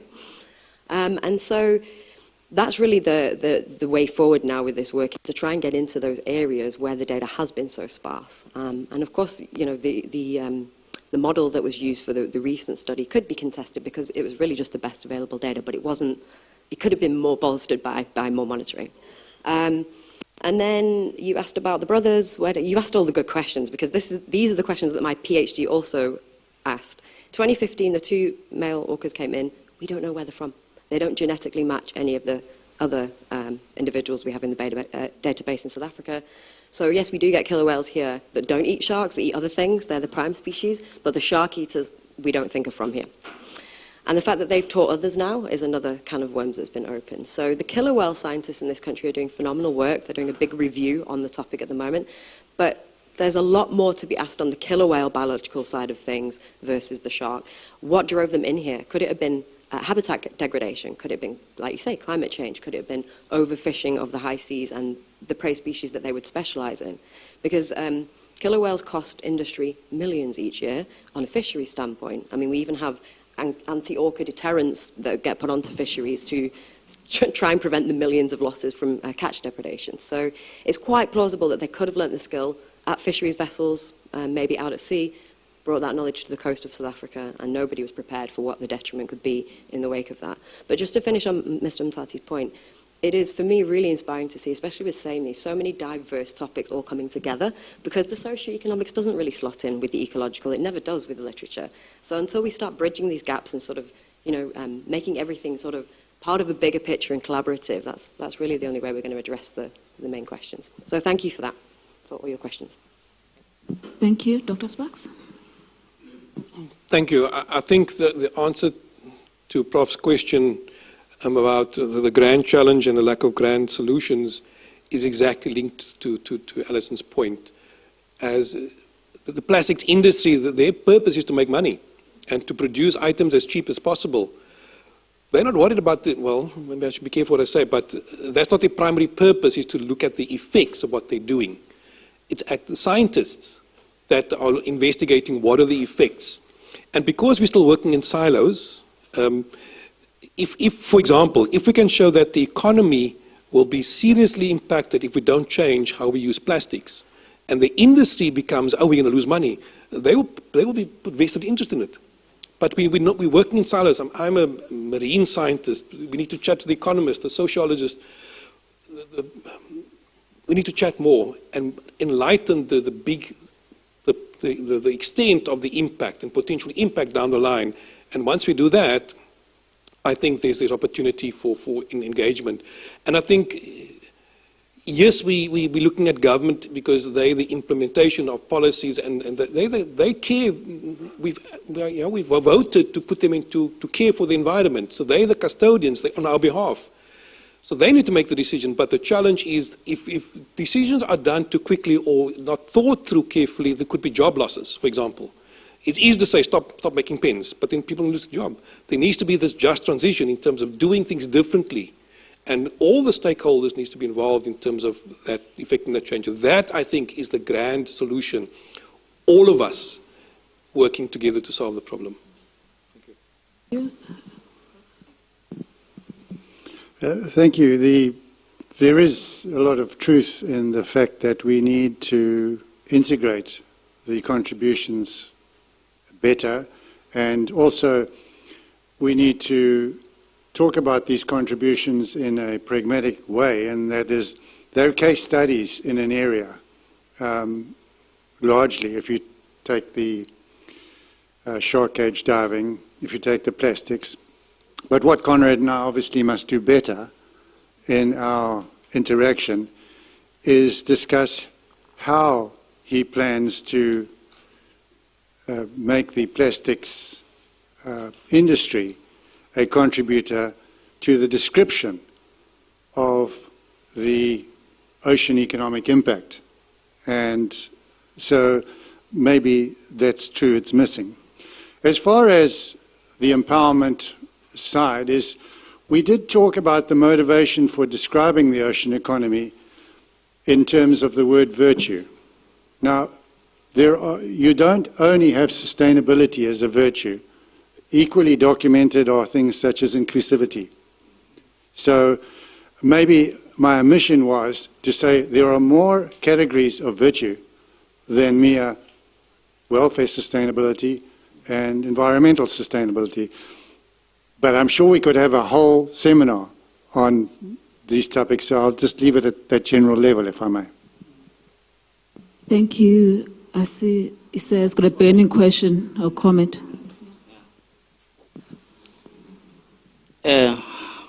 Let me at least put you in this picture. Around South Africa, only 20% plastic industry is the likes of Nampak. 80% it's a family business, so they are pushing profit. You can go to Plastic SA, the facts are there.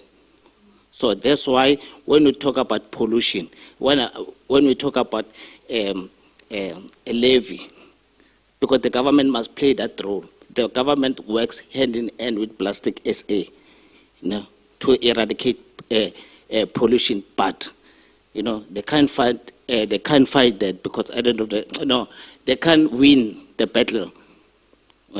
Because maybe some limited resources. But the right people to confront is Plastic SA. They will give you the correct data. Thank you. Thank you for that comment. We are due for a tea break. We'll still have another 2 sessions. So if there are other burning questions, if you've got time available, we'll actually give you an opportunity to do that. And thank you. That is the end of the first session. I think the key takeaway from this session is the importance of collaboration. And we've seen how connected the various subjects or topics that we were discussing today are. So going forward, as part of these platforms and outside these platforms, you are encouraged to speak more and discuss more about this. It's 20 to 11. We should be back here at 11. So we have 20 minutes for tea, and then we'll start with our second session. Thank you.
The others will join us as we move along because we're pressed for time. It's now almost 10 past 11, and we're supposed to be back at 11. Welcome to the second session of the SAIMI Maritime Research Symposium. During the first session, we had 3 presentations from Prof. Stephen Hosking, Dr. Anna-Marie Alison Tanner, sorry, Anna-Marie Alison Alison Towner, as well as Dr. Conrad Sparks. Now we move to the next session. The first person who's going to present is Dr. Yona Sileti, who is one of our research experts at SAIMI. He is also leading one of our work streams that the CEO alluded to earlier on, which is the Maritime Indigenous Knowledge Systems. So he will be presenting on fostering an epistemic shift through the maritime and local knowledge.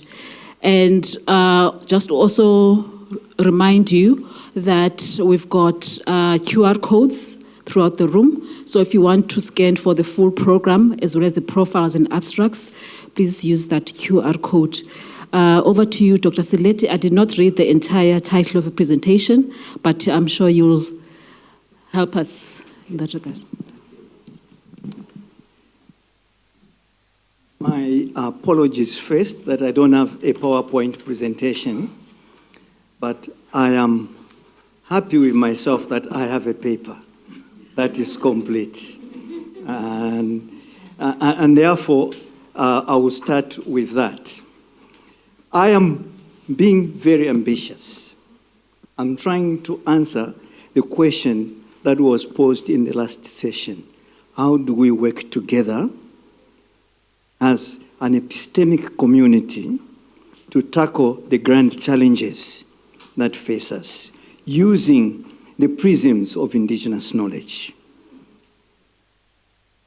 The marginalized body of knowledge, how could it provide such a space to do that? So the aim of this paper is to explore how indigenous knowledge in a synergistic approach could shift the epistemic discourses in the contribution to sustainable development.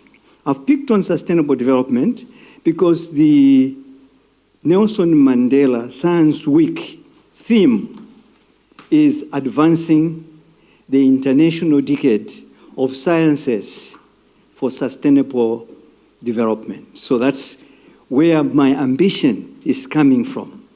How do we advance that? And I'm saying that that gives us an opportunity as people that are working together, not only from IKS, I'm using it as a prism to get into this, but wherever you're coming from, how do we work together to advance that particular area?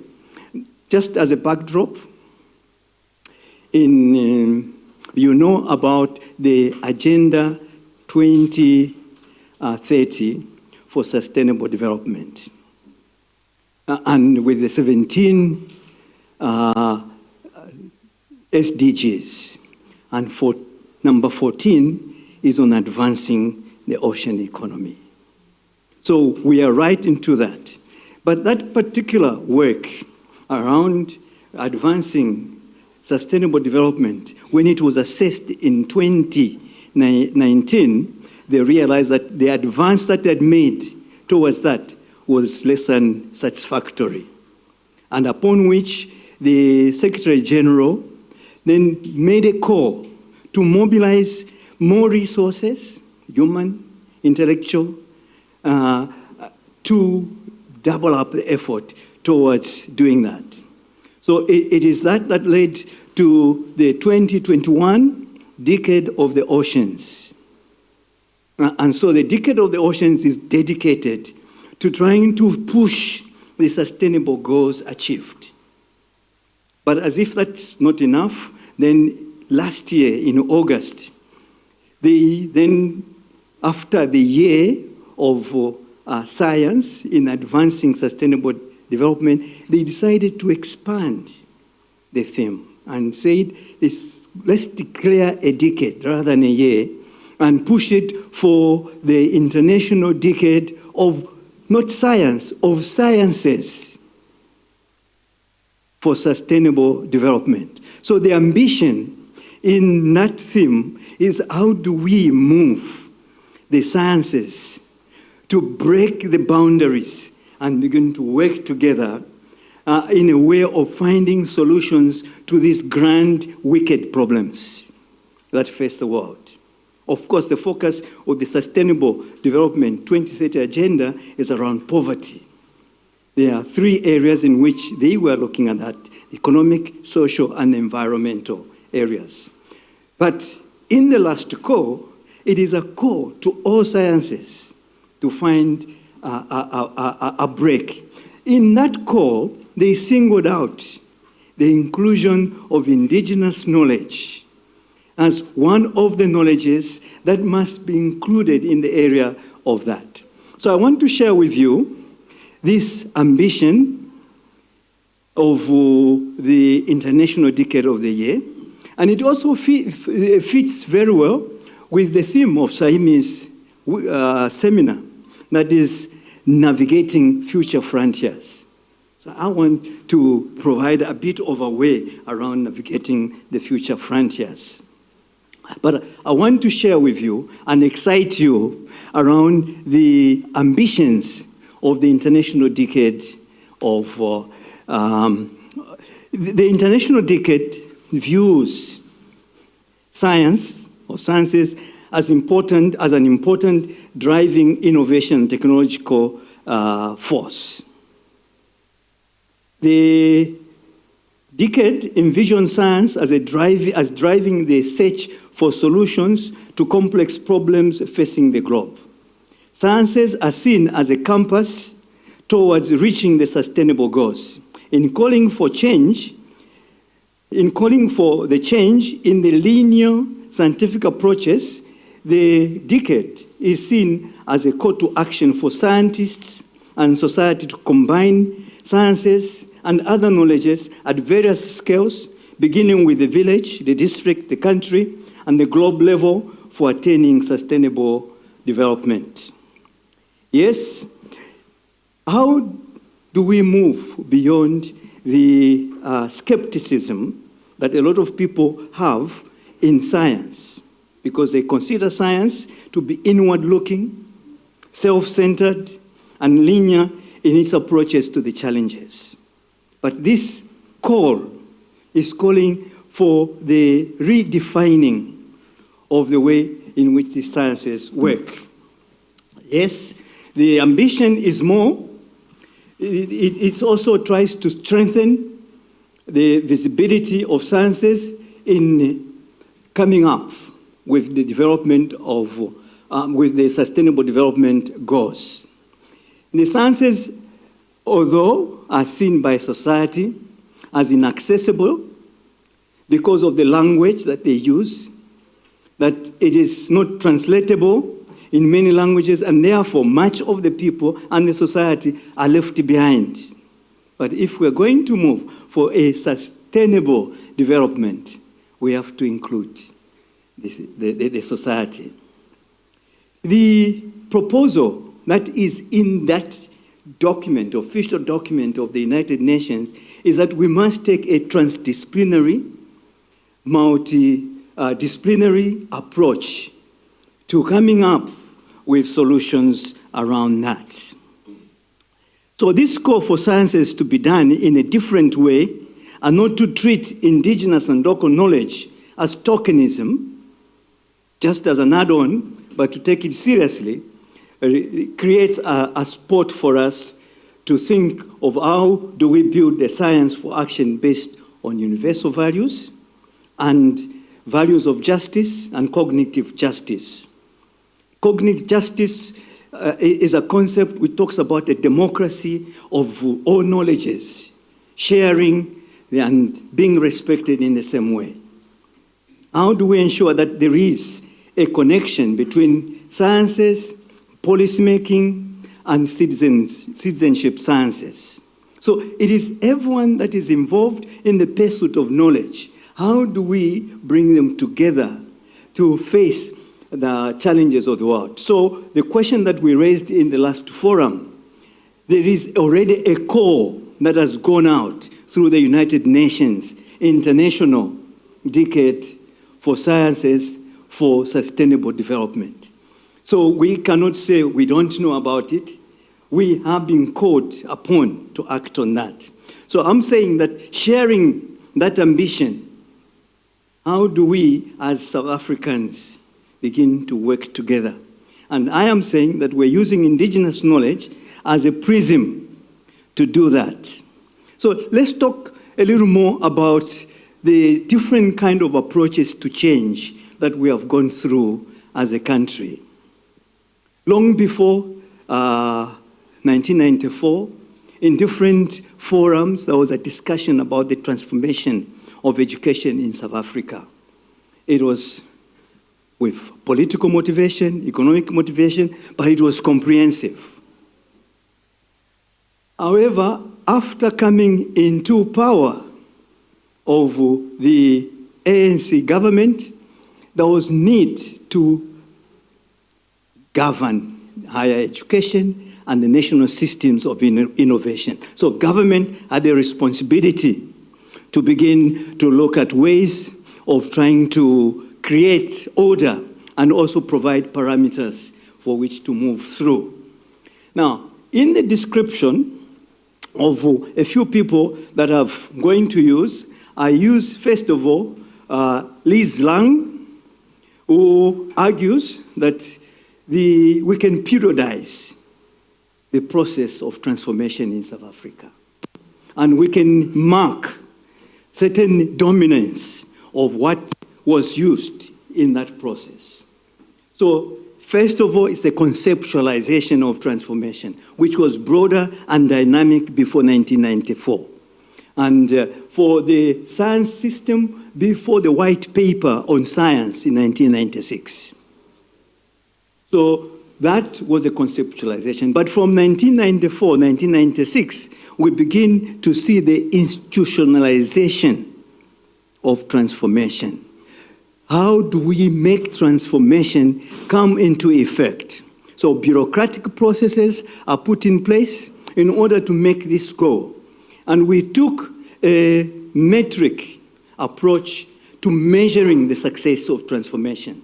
So indicators were set up which were more or less equivalent to equity issues. So in the papers of higher education, began to look at how many people get PhDs, what color of people they are that get PhDs as measures of transformation. We looked at knowledge. What do we publish? And what's the percentage of the country's publications in the globe as a measure of transformation? We began to look at things that can be quantified. So that process of institutionalization was led by performance. How is the system performing in quantitative terms? But that process of driving the measurement of how the system of higher education and the science system led to denial or reduction and simplification of the conceptualization of transformation that had been there before. It left out issues such as social fabrics in that. It ignored to look at the content of the knowledge produced. It was a numbers game, how many publications were there. As to the quality of the knowledge, as to whether that knowledge was achieving what was said, it wasn't put in there. So in this classification, it says that we have been confused by the issues of quantification and not the issues of quality that we're looking at. So one of the methods that has been put across is that maybe transformation, apart from periodization of this process, we should also try to maybe look at two aspects. There is knowledge of transformation. and there is knowledge for transformation. Knowledge of transformation refers to what would be put in place for the measurement of the performance of the system. Knowledge for transformation would be the knowledge that will then begin to tackle what sort of a society do we want to create? What sort of targets in terms of the quality of what we want to achieve? So this particular area proposes that in order for us to fully understand the process of transformation, the two types of knowledges on transformation do overlap. And they do not necessarily just linear, but they do have places where they come together. So I have taken a bit of that model of trying to historicize. Historicize is to begin to look at historical periods and what characterize those historical periods to check on change. And I have chosen to look at the national system of innovation as led by the Department of Science and Innovation in two areas, which relate to Saimi's work. One is in the promotion and development of the ocean sciences by the Department of Science and Innovation. And two is in the area of indigenous knowledge as provided for by the Department of Science and Innovation. Does this characterization by Lang of the process of transformation fit within this model of what we're talking about? For the IKS part of it, I could tell you because I drove that process until 2022. So we were given, when I reported to work on the 1st of April 2006, I was given the IKS policy. This is your charter, make it happen. So we had to look at what else was happening in other areas that had been formed and developed as part of the broader conceptualization of transformation. The IKS policy was a policy on transformation, redress of the marginalization of indigenous knowledge in the higher education and in society. How do we, as a society, redress that imbalance? And the IKS policy was the charter, was the roadmap to do that. So quickly, we began to look at how to implement it. So we had to create similar instruments as the Department of Science. We couldn't, oh boy, 5 minutes. The second model that I look at is presented by Craig Sodem. He looks at also the issues of transformation. It begins with the fees must fall and roads must fall. And in looking at that movement, it says this movement rejected the institutions of education as having failed them to transform and to locate the place of a black man, black woman in a university. So in that process, he also proposes a way of beginning to look at this process. How do we take that moment in South African history as part of a movement to transform? So remember, we talked about the decolonization of the university. So other people, such as Jonathan Jansen, question the clarity of the definitions of decolonization and decolonial. And they see that there's a difference in those areas. So we locate that movement in both decolonial and decolonization and the rejection of the current educational system that we have. So one of the first proposals that they make is that we must detach ourselves from this system of education. We have nothing to do with it because it has failed us. That's the first one. Then there's a second movement, which is called the humanist. It has three aspects that are very important for us to recapture.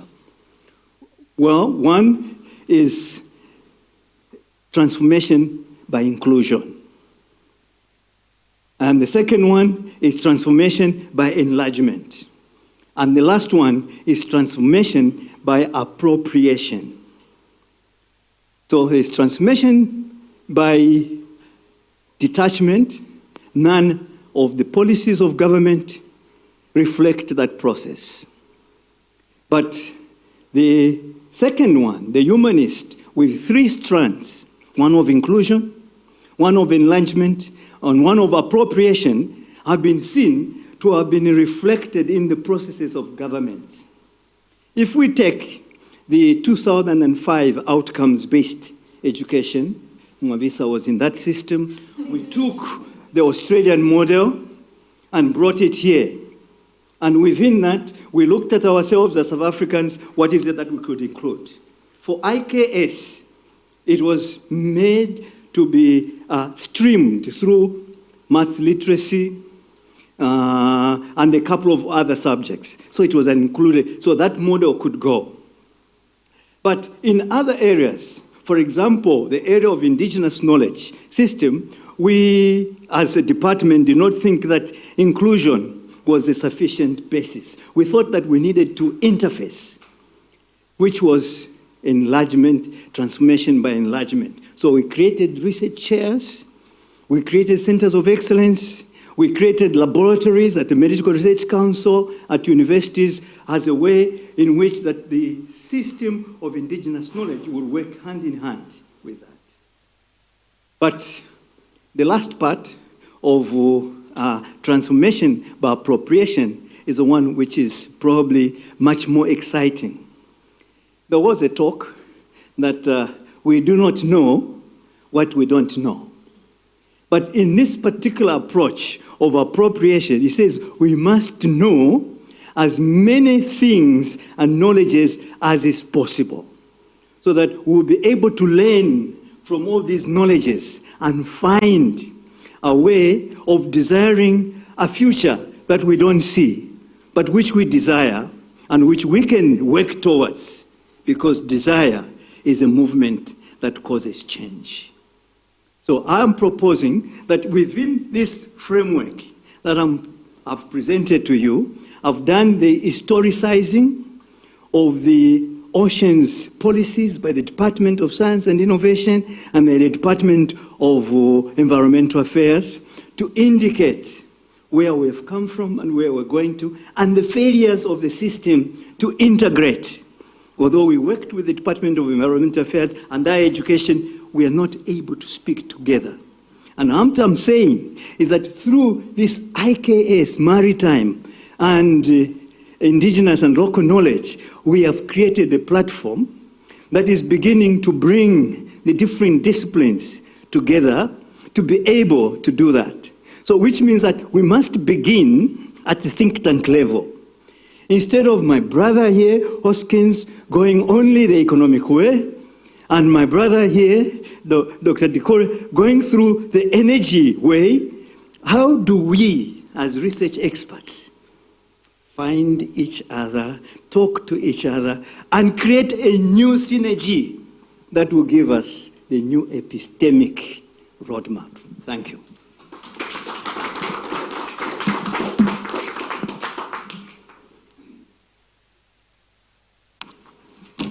Wow, thank you, Professor Leti, for that interesting and thought-provoking presentation, which spoke about the role of IKS, largely in transformation, in terms of how we utilize the knowledge to measure transformation, specifically the quantification of knowledge produced rather than focusing on the quality. And it was also interesting to know the difference, I didn't know the difference, between the knowledge of transformation and the knowledge for transformation. Thank you for that, as well as the different models that you've looked at, that speaks to transformation in the, relating to inclusion, to enlargement, and appropriation, which also speaks to enlarging our knowledge horizons, which is what we're doing, why we're doing the work that we're doing at SAIMI through the Research and Innovation Unit, as well as the think tank through the experts that we have. And also the key theme that came out as well, the issue of collaboration and synergies. With that, we'll go to our next speaker, which is Dr. Anna Marie Kok. Not Alison, who will speak to us about From Pond to Pill, the promise of aquatic plants in medicine, which is also linked to the IKS work stream that we are driving at SAIMI. Thank you. Thank you. Good afternoon, everyone. So just to link up with what Prof. Saleti just said, we need to be passionate about something to drive change. So we need to have that desire. So, sorry, let me just move this one way. So in order to do that, I need to scare you guys a little bit, because if we don't know, we won't know, right? So I'm going to give you the information, and then you guys can then decide on how important this really is to you. So I'm going to talk about TB, or tuberculosis. So everybody thinks they know what they know, but they don't know. All right, so just some facts. It's that it's a global crisis. Obviously, this is something that occurs across the globe.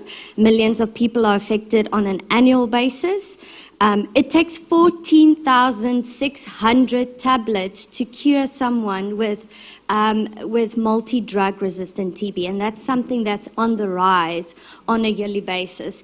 So they estimated, and this was a few years back, that it will take $400 million to actually to what they need for further detection and treatment of these specific resistant strains.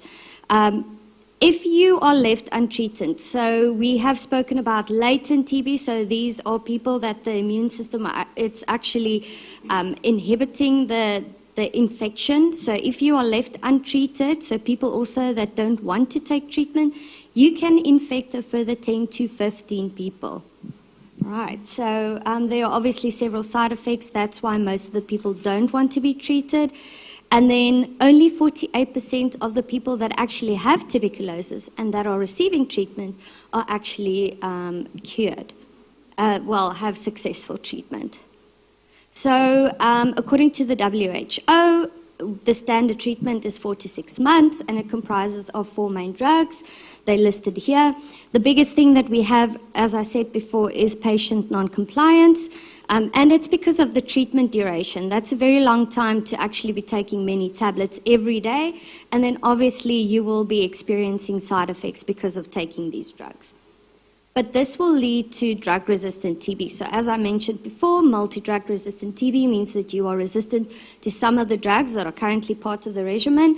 And then now you will be treated for 2+ years. And this will also include daily injections for 6 months. So this becomes worse, right? So some of the second-line drugs are also listed there. Now we have more patient non-compliance, obviously, because this is now a longer treatment period. This costs more, obviously. A lot more side effects are experienced, and as I said, toxicity specifically to the liver.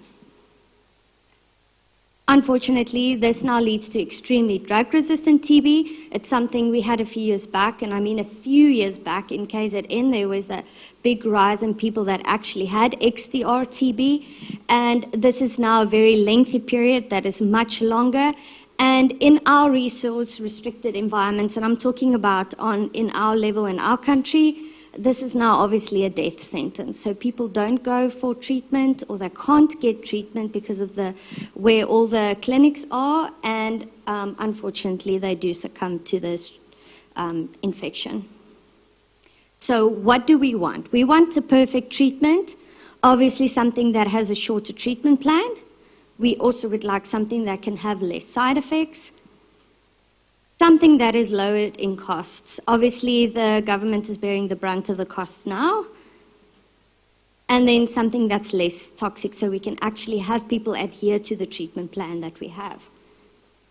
So this is actually where it comes in. So what we proposed, and this is now including IKS, is that we actually include medicinal plants, and specifically from South Africa, and see how we can integrate that and have a different treatment plan, or something that's adjuvant, meaning that we can use it together with the current drug regimen. So that is the importance of traditional knowledge systems and how we can include the local communities in this regard, and then seeing if we can try and develop something from this. So plants do play a major role in traditions and the lives of many people across the world as well.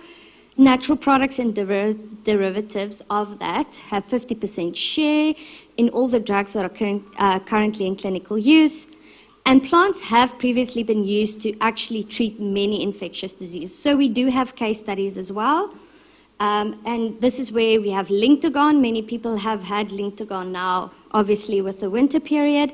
And that's where they use crude extracts and compounds from plants which act as immunostimulators, so stimulating the immune system. And this is also from Pelargonium sedoides. I don't know if you actually know that Linctogon is a natural-based product. So they are used as adjuvants for immunostimulatory properties, so something that can be used to stimulate the immune system while you're taking your antibiotics or your other drugs. So most of South Africa, we have generations of knowledge, and specifically to treating infectious diseases. Very interesting, in 2013, it was said that South Africa, 80% of the population is dependent on medicinal plants for primary health care. So medicinal plants, for many parts of the main healthcare, they use this obviously because primary health care is out of their reach. They don't have money for it, or it's due to the localization of the clinics that they actually need to go to get that help. So many plant species, as I said before, have now been identified and can be used for commercial use. So we've done all of that research. We have identified most of the plants. Most of it is still underexplored. So there's a whole avenue of that. But most of the plant species have now been identified. And there's a very nice paper out from Van Wyk in 2008. And you guys can go have a look at that. And it just shows that South Africa is very rich in the plant diversity that we have. So because of that, obviously there's a wide array of chemicals found inside those plants, and they can actually lead to more plant products, and obviously things that can now also be medicinally important. So several species of indigenous plants have now been identified, and specifically to TB, antimicrobacterial activity and antioxidants. So that will come in a little bit later as I try and explain the work that we've been doing. So one of these plants, this is a case study. It's one of the plants that we've been working on, is called Euclea natalensis, or the Natal ebony, or the Natal guari. It is rich in traditional knowledge, specifically for treating upper respiratory tract infections. So because of that, we went back to the lab and we decided, okay, let's check, why do we actually have this? Why are the local people using this to treat upper respiratory tract infections? What can we see in the lab based on how they use the plant? So a monomer of diaspirin, so not to go into chemistry, but there was a monomer of diaspirin that was isolated.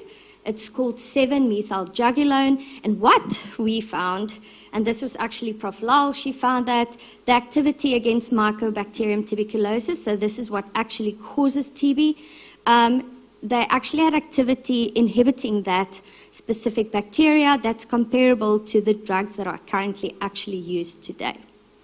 So what can we now bring this back to the aquatic plants? So these are plants that are actually located in natural and artificial wetlands, and this also includes the estuaries, and they are located actually across the country. So we now actually have a big environment where there are very specific plants growing, aquatic and hydrophytic plants, and they are found exclusively in those specific environments. But most of the activity is actually on terrestrial plants, so ones that are not found just outside the water. So now the medicinal properties of these aquatic plants still remains an understudied field. So this is actually where the field of underexplored medicinal plants come in. So what is the problem? So despite all of these big treatment plans that everybody had and all the organizations and the stakeholders that came together, we still have a very big issue of MDR and XDR TB, and currently in South Africa, and it is still rising. So the research aim was actually now, from what we gathered, is to formulate a nutraceutical prototype from indigenous aquatic plants found in these specific environments, and seeing if we can treat active infections, so direct antimicrobacterial activity. Can we decrease side effects to the liver specifically, so we can increase the adherence to the drug regimen, but can we also stimulate the right type of immune system? So how it normally works is we do a literature review, we link up with the traditional knowledge as we can make those connections and see if we can do that. We collect the plants, we identify, we do extractions. We do notification letters to DFFE. This is where the IKS Act actually comes in. We do the biological testing, all the in vitro testing, seeing can we find activity. We do a BAPS permit if we can see there's any commercial potential. And then it's followed up with in vivo testing, preclinical studies. So this is just basically to see, can we actually go further? We test toxicity and other types of activity, and this will include using mice and all of those clinical things. We standardize that extract, we patent and we license, and then they will do the further testing and analysis, and then finally we will have a product. So this takes a very, very long time. So we start at the beginning. So this was the plant list of the plants collected in these specific environments. These are some of the pictures of the plants. We did the literature search, and what we could find directly linked to the current study that we're working on right now, some of these plants, those that are highlighted in red, were actually directly linked to the project. So they either had very good antibacterial activity or linkages to pain and inflammation. So we had a very good look at that. But what we found is that most of those plants actually have other uses, many other uses, and it just shows you how important these plants are actually to the communities that use them. So we have to not forget about these communities and what they use the plants for.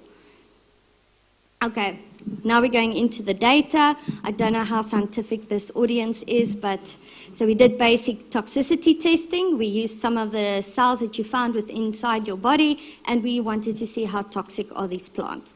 What we found is that all of the plants that we tested actually had no toxicity, which was a very good start. So that was our first line of testing that we did.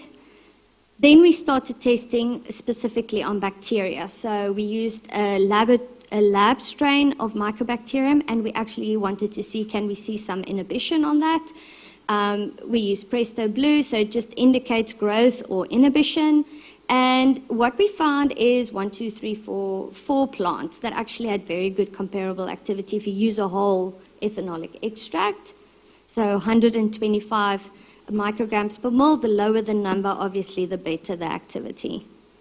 Then we looked at antioxidant analysis. So when you take those drugs, the main drug regimen, you obviously injure your liver, and it's when you release these free radicals inside your body. So now we want to see, are there any plant extracts that can actually scavenge those free radicals that you release and inhibit that. So we had 2 plants that actually showed very good comparable activity with vitamin C, which was the positive control. Then we wanted to look at hepatoprotective analysis. So it's an in vitro analysis where we use those liver cells, we induce toxicity to the liver cells, we add the extracts, and then we can actually see if those extracts can reverse the injury that we see in those specific cells. So that will be an indication of what type of activity or mechanism those plants use, and it's something that we would like to have when you treat someone with TB.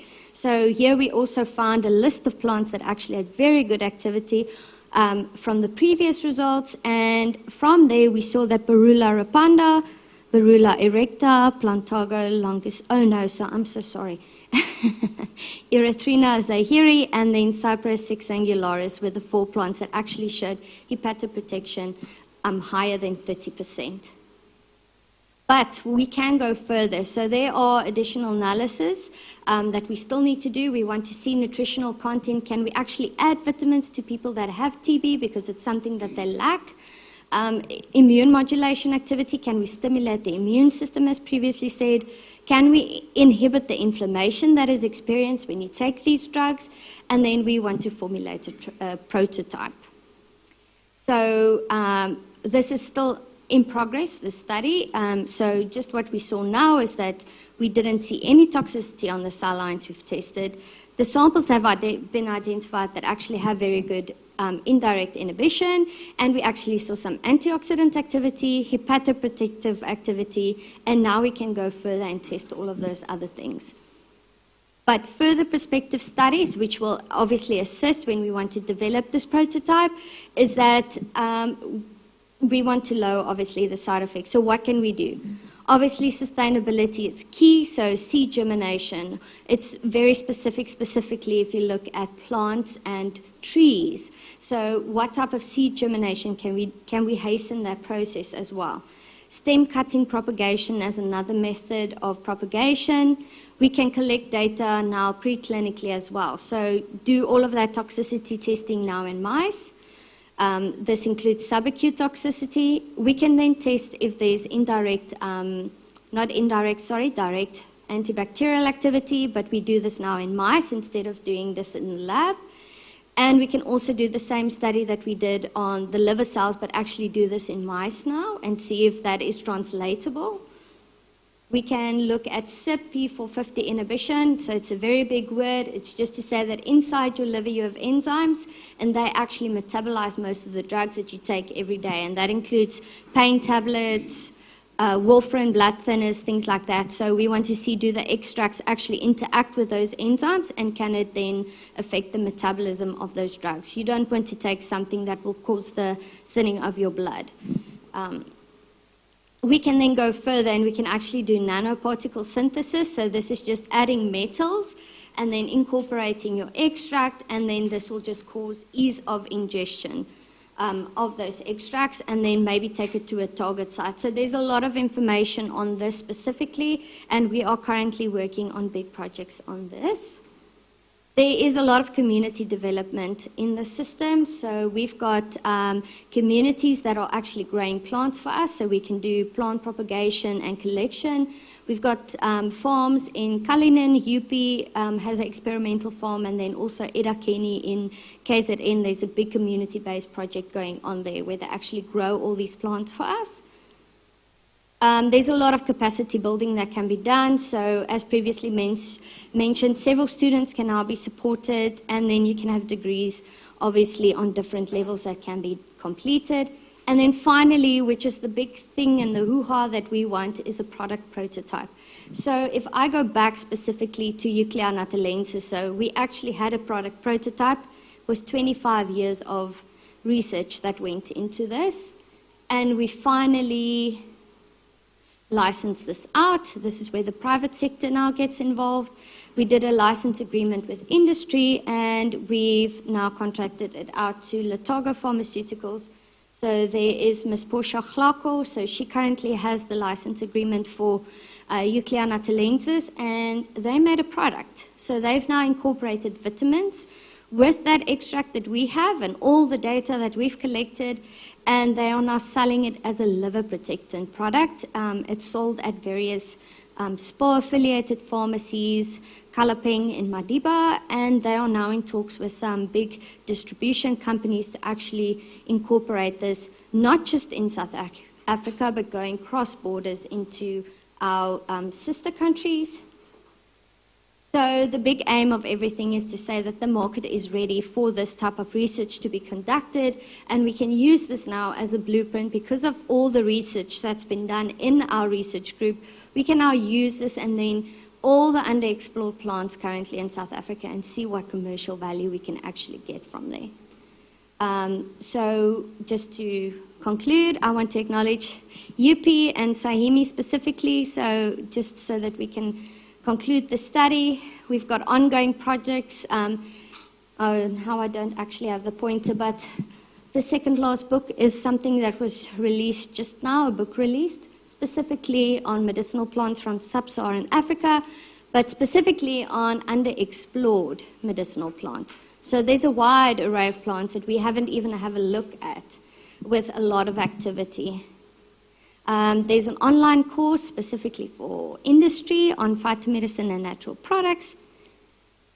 We've started the African Phytomedicine Scientific Society, Prof. Saleti trying to include all the researchers from Africa and what they know and how we can help each other with equipment, capacity building, and that type of thing. So this is across Africa, specific for the continent. Yeah, that is, as I said. And then we have a big conference now in Cape Town from the 23rd to the 26th of October. You guys are all invited. And this is specifically on ethnopharmacology, and it's hosted together with apps, as I previously mentioned, and it's to see how we can bring all the thought leaders together and see what a difference we can make specifically in this field. And that is it.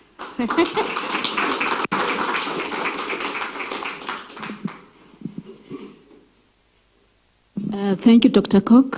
For a moment there, I was a bit lost, but it took me back to my high school days when you spoke about germination.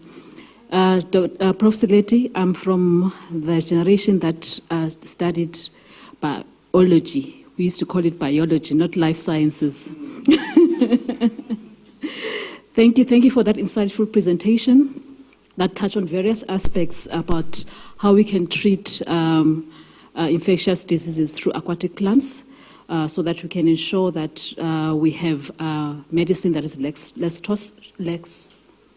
toxic, that is at lower cost, and also has less side effects. I liked also the reference that you made that you utilize the indigenous knowledge, the coastal communities in terms of coming up with treatment approaches and knowledge within that space. Next we have Dr. Mubiwa. Oh, by the way, I forgot to mention that Dr. Koch is one of our postdocs that we are supporting.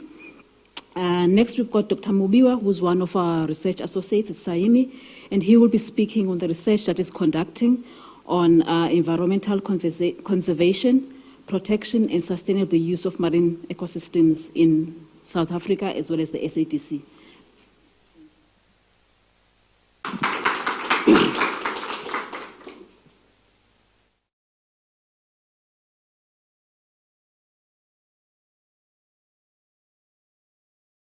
I'd like to say good afternoon, so should I just wait for a minute?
Thank you.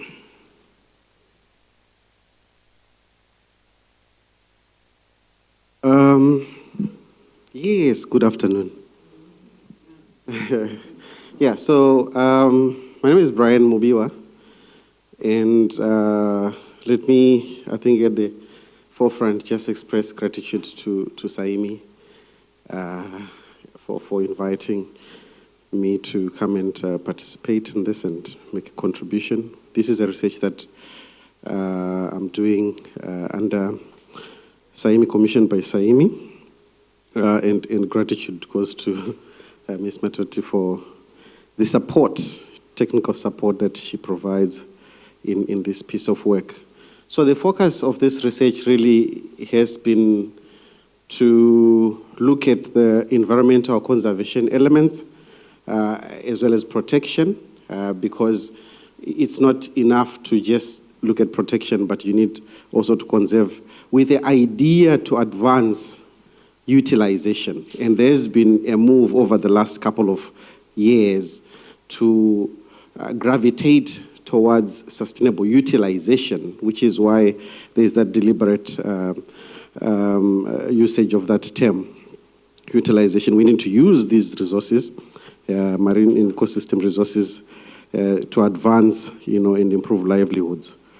So the focus is around trying to tease out the challenges, what are the environment-related challenges, but also what are the opportunities, and linked to that is to try and tease out, get an understanding of the perspectives of different players across the spectrum. What does government think around the challenges? What do academics think around the challenges? What do the communities, activists, environmental human rights think about the challenges? And the same for opportunities, the same for the interventions that are required. And I think at the tail end is to endeavor to suggest maybe plug points for Saimi, in the broader spectrum, to say, okay, what could Saimi catalyze? What are some of the simple things that, Saimi could do in this spectrum, to try and advance and improve things. So there is, now my slides are just running, and I don't know why.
I think we might have to just...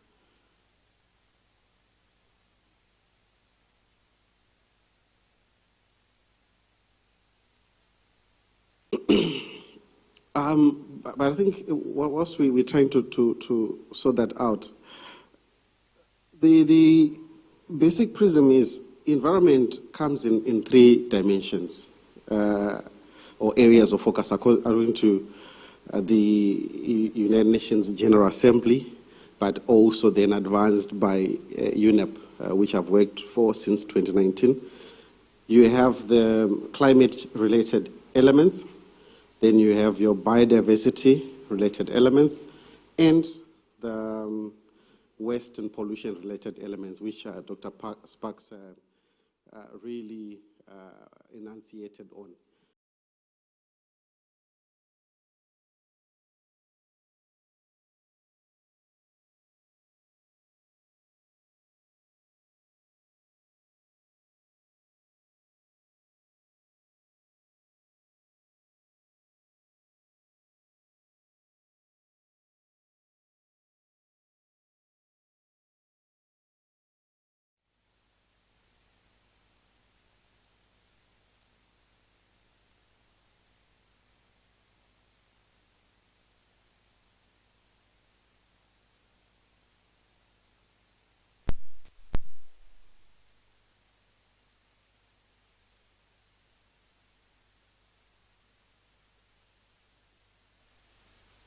Lovely. So in the spirit of scaring people, let me also throw some statistics. Because of time, and I've already, or technology has ate part of my time. I will throw a few statistics selectively from a global perspective, because what we did is we looked at the global landscape, the African landscape, continental landscape, and Southern Africa, so that we would have an understanding of the picture, the broader picture, as we would then delve into the Southern African sub-region, space. But now, at a global level, there is a growing, recognition that, of course, marine, coastal ecosystems are very important, to what we do. They contribute both in terms of adaptation, but also in mitigation elements. And there's a shared consensus that, the SDG 4, which is life underwater, is, links with all these other, SDGs. But the way we do things is problematic, and I think colleagues that have spoken before me have indicated that. And that is what is contributing to this situation referred to as the triple planetary crisis. But lately, there is what is being now termed the multipolar crisis, which touches on other, challenges that are interlinked, but beyond these triple planetary crises. And a few statistics. It is projected that about 3 to 10% decrease will be seen in ocean net primary production as a result of climate change. 3 to 25% decrease in fish biomass. We just got a presentation on fish and specifically sharks. So it is projected that by the end of the century, that will decrease because of climate warming. 100 to 300 million people in coastal areas are at risk due to the loss of coastal habitat protection. On the flip side,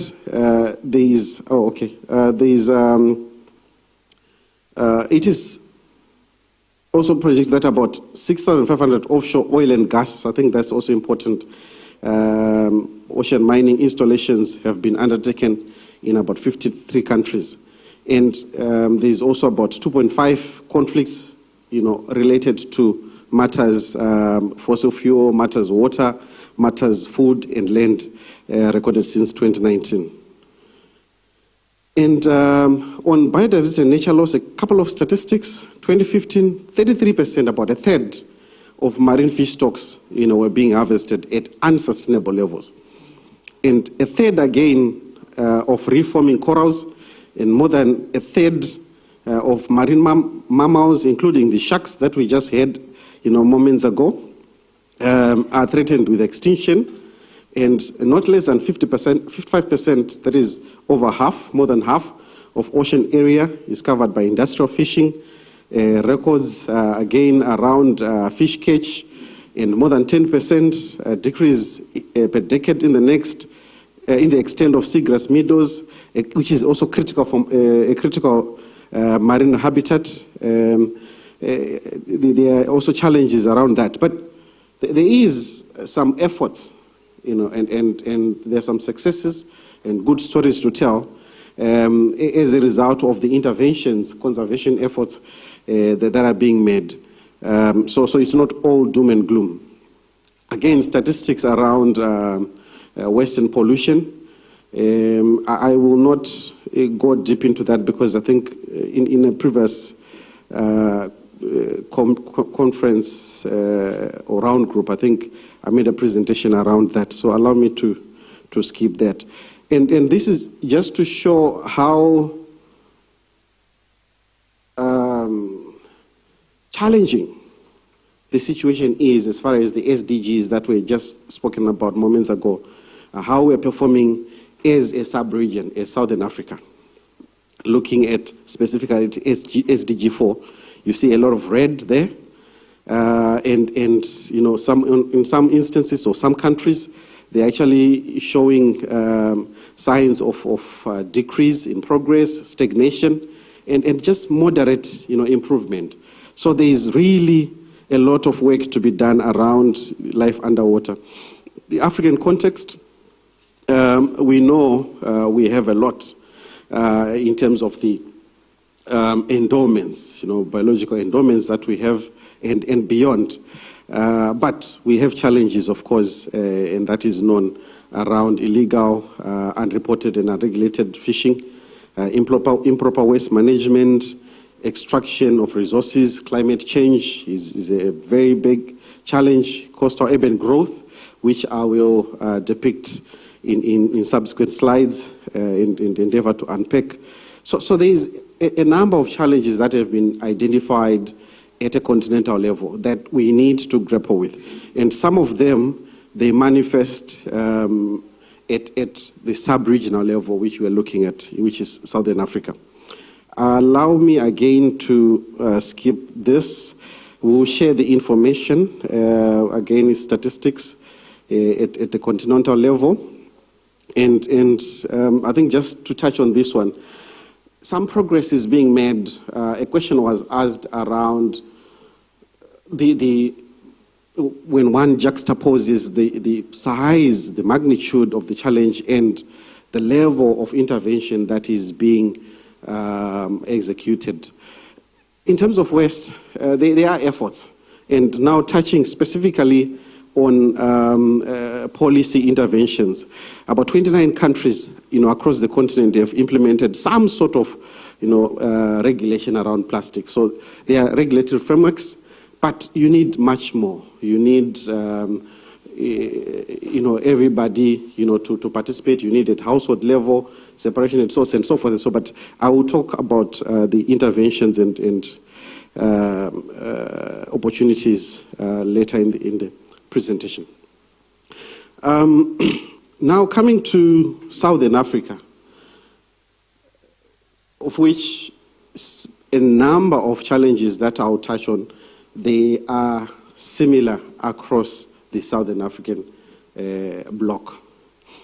Climate shocks, we've seen, you know, even in the recent past, I think you also were grappling here in Port Elizabeth, issues of storm surges, and the associated impacts, of course, you know, of that beach erosion, you know, or coastal erosion, and there are, you know, of course, links to salt water intrusion into freshwater resources that have been picked in some parts along our coasts, loss of livelihoods to fishing communities, and so forth and so on.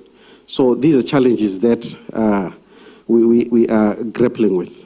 And one statistic is that 1 in every 6-9 people is now forcibly displaced as a result of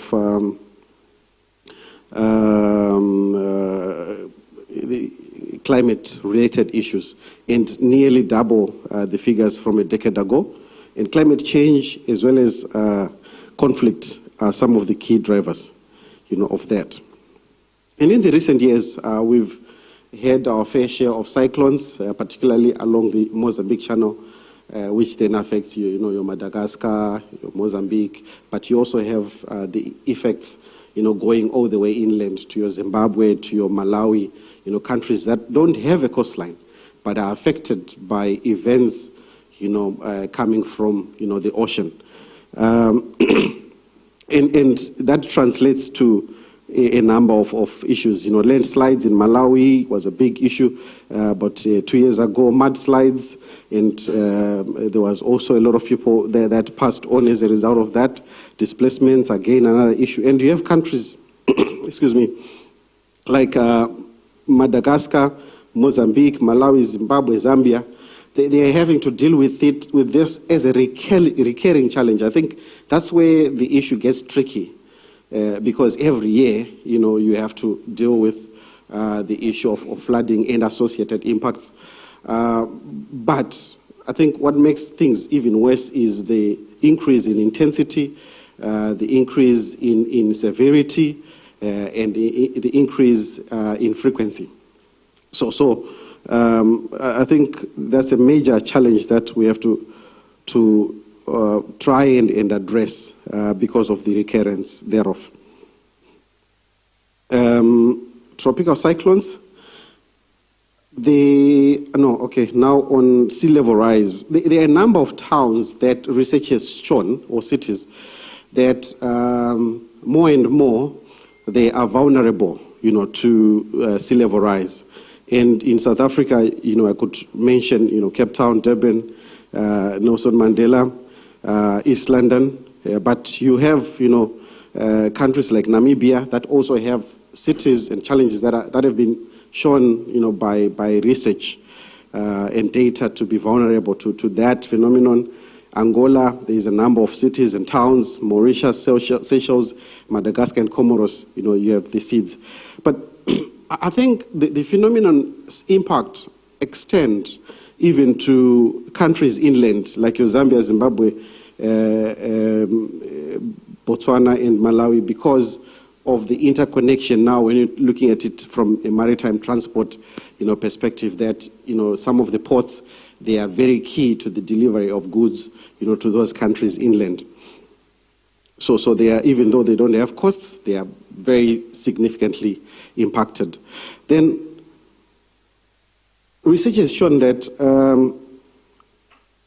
between 2011 and 2050, there is already underway, but it's also expected to increase the rate of growth in our coastal towns. That has been picked up by research. And you can mention, you know, towns like your Cape Town, Port Elizabeth, Durban, and across the coast. Of course, you have growth inland because of, you know, Gauteng being the economic hub, but it's quite significant that along our coast, a lot of people are moving there. And when you then consider the context of climate vulnerability and floods and tropical cycling, there is need to then have that foresight to say, okay, how do we climate-proof our population? How do we climate-proof our society and infrastructure, you know, with that anticipated continuation of the phenomenon? Then in terms of the climate change, it is projected that the storm intensity, coastal storm intensity and frequency will increase the wind and wave energy, particularly for the eastern coast. And it was also anticipated that tropical cyclones might reach further south. So even though I think the impact, you know, was being felt more on your Durban coast, your KZN coast, but I think the impact over the next couple of years, decades, will start to be felt even, you know, further south, you know, and I think already that challenge is being seen. There's research that has been done around sea level rise, you know, on our South African coast, around the climatic and hydrological processes. Because of time, I will not go into that. But all this to show what is happening along our coast as far as the environment is concerned, and specifically climate change. And again, further research that has shown that Eastern Cape and KZN are being hit hardest, you know, by some of these disasters that manifest themselves in drought, flood, storms, wildfires. Also, I think that's a major challenge in your Western Cape area. But KZN, Eastern Cape, I think are the provinces to really target with interventions to try and address that.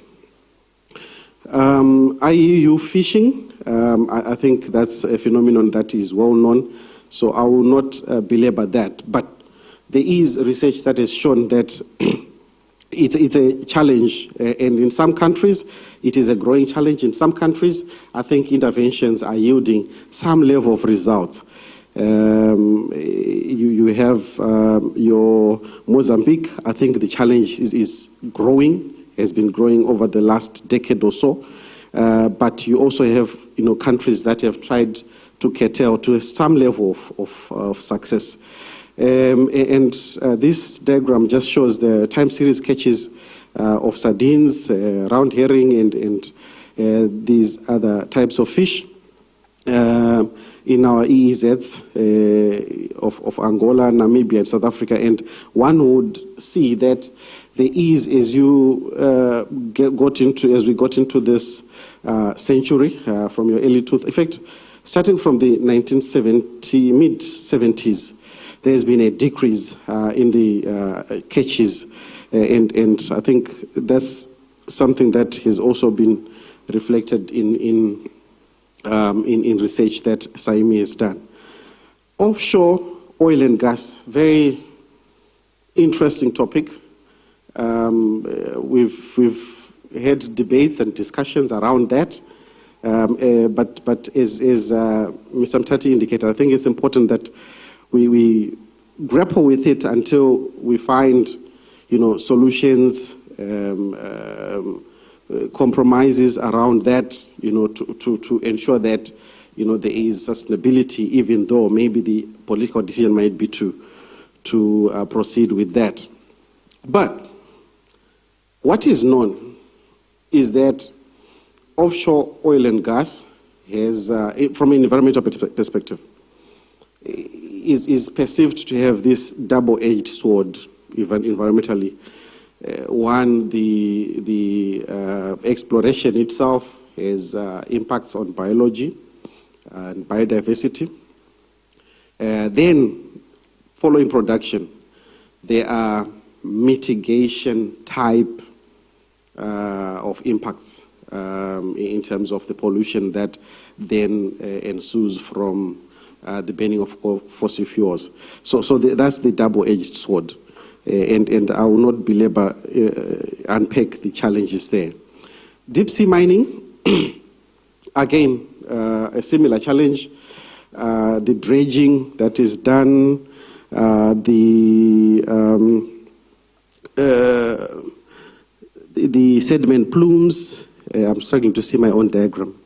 Potential release of toxic elements, and so forth and so on. So research by the International Seabed Authority has demonstrated, that in many respects there are potential damages to the environment, and as a result of that, in the recent past, there has been a moratorium that has been passed to precautionarily really pause deep sea mining. And that has also been supported even by private sector organizations that have committed that, okay, until it is proven that it can be managed in a safe way and a way that protects the marine environment and prevents biodiversity loss and habitat degradation and species extinction, they will hold. So that moratorium has been passed. But as I will demonstrate later, there is need to do further research to understand. I think there are a number of quotable quotes that have been made around knowledge, and I'll throw one. The more we know, the more we realize how much we don't know. So even in this space, there is a lot of research that is needed to try and understand in context, in situ, some of the impacts and the implications of deep sea mining, oil and gas, and so forth and so on. Coastal erosion and sedimentation has been picked up as a challenge in our course. Marine plastics, again, in the Southern African region and along the coast of Africa, there are statistics to indicate, that it is a major challenge. that countries or member states are grappling with. And 20%, it has been picked that 20% of all plastics in ocean comes from fishing, shipping, and recreation, with more than 45 million kgs of plastic debris entering the ocean annually from industrial fishing gear alone, that alone. And the challenge is that our governments are struggling, to enforce waste and environmental legislation, and that cuts across all the SADC member states.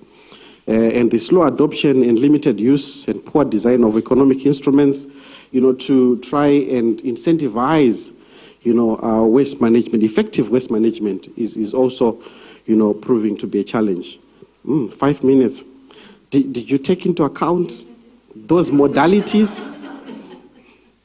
All right.